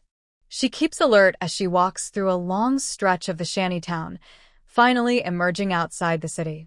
The city gate and the ruined, deathly shantytown behind her form a stark contrast. She wants to ask what happened, but then she thinks, knowing the reason won't change anything. She can only slow herself down, and the city guards probably won't bother to explain. If the entrance is like this, it will be very difficult for her to carry larger materials out of the city. After scanning her ID bracelet, the city guard did not let her take the elevator. Instead, they asked her about her purpose for this trip, because her bracelet did not show any accommodation information. According to current rules, residents in the city must scan their accommodation info to enter the underground city. Without accommodation info, she couldn't even use the elevator, let alone go to other parts of the underground city. "I want to exchange for some daily supplies," Mu Xiang said. "Just exchanging supplies without staying overnight?" the city guard asked again. "No stay," Mu Xiang quickly replied, glancing at the residents in the shantytown behind her and at the patrols inside the city. She felt something was wrong here and had an urge to turn around and run away. "If you only want supplies and don't want to stay, go over there. Just go to the exchange point there. No need to enter the city." The guard pointed to the side. Near the city gate, there was a new shop with a pile of building materials similar to those in the shantytown. It seemed they thought she was a newcomer wanting to buy building materials. The gate is just a gate. As long as they have what she needs, it doesn't matter where. When she left the city gate with her backpack to go to the exchange point, the uncomfortable feeling of being watched again returned. She didn't stay at the large building materials outside the gate and went straight into the shop. The shop looked like an old pawn shop, with a tall counter embedded with sturdy iron bars. There was only a small hole, no more than 20 centimeters in diameter, in the middle. Behind the bars, a worker with their head covered by a hat was dozing on a small table. To leave earlier, Mu Xiang pounded the small table in front of the bars. Boss, I want to exchange things." "Boss, why are you shouting? Can't you see I'm sleeping?" Exchange. What can you exchange?" "Besides points and crystal cores, I don't accept anything else. Don't bring me broken stuff to trade." The worker, probably woken from a good dream, sat up with a bad attitude. "Here, it is possible to exchange things for crystal cores. Does that mean she can also use items from her bag to exchange for crystal cores?" Previously, she was unsure how to trade, thinking she needed useful but unobtrusive items. Since she can trade for crystal cores, other items become less important. "Look at these items and see how to exchange them," Mu Xiang said, taking out 3 dried lizard pieces and a small handful of cactus fruit from her bag. As soon as she laid the items on the counter, the staff member, who had been grumbling and looking unwilling, immediately stood up and quickly took the items away. "These are good. A dried lizard costs 300 points each, and 100 grams of fruit dry costs 250 points. That's so high." Mu Xiang was surprised by the prices given by the staff. Did something happen that she didn't know about? Hello, what would you like to exchange for? Points, building materials, or energy bars? The staff's question brought Mu Xiang back to her thoughts. Can I exchange for crystal cores? Crystal cores? Yes, but it's not very cost-effective. I only have low-level crystal cores. That's okay. As long as they are crystal cores. I have some here. Let's see how many I can exchange, Mu Xiang said, taking out all the dried lizard pieces and fruit dry from her bag. There are 30 dried lizard pieces and a small bag of 2 jin of fruit dry. This was the amount Mu Xiang decided on before, while at home. Although she still has a lot of these items, if she exchanges everything, people might become suspicious. That's a lot. The staff quickly took the items and then looked at Mu Xiang thoughtfully. Is that really a lot? It's not just for me. It's collected by our whole team, Mu Xiang explained. Oh, I see. So, you want to exchange everything for crystal cores? Nothing else. There are also some transparent acrylic panels. Alright. Crystal cores. 60 points for white, 100 for purple, 180 for green. Acrylic panels are 30 points per square meter. How many do you want to exchange? For acrylic panels, 15 purple cores, 20 green cores, and 28 white cores. Don't you want energy bars? The clerk asked. Our team leader has some. No, I don't need them, Mu Xiang replied, almost saying the wrong thing, then quickly changed her words. The next exchange went smoothly. The staff quickly counted out the crystal cores that Mu Xiang needed, placing them in a bag right in front of her. Then they came out and took 4 acrylic sheets from a nearby shelf, tied them with a rope, and handed them to her. To encourage her to come back for more exchanges, the rope was personally sponsored by him, and 2 straps were specially fixed on it so Mu Xiang could carry the sheets easily. This way, she could directly carry the plastic sheets on her back. As soon as she placed the crystal cores into her backpack, Mu Xiang stored them in her space. The acrylic sheets were too large to store directly, so Mu Xiang carried them on her back as she left the exchange point. She pulled out a knife and headed toward the distant sand dunes.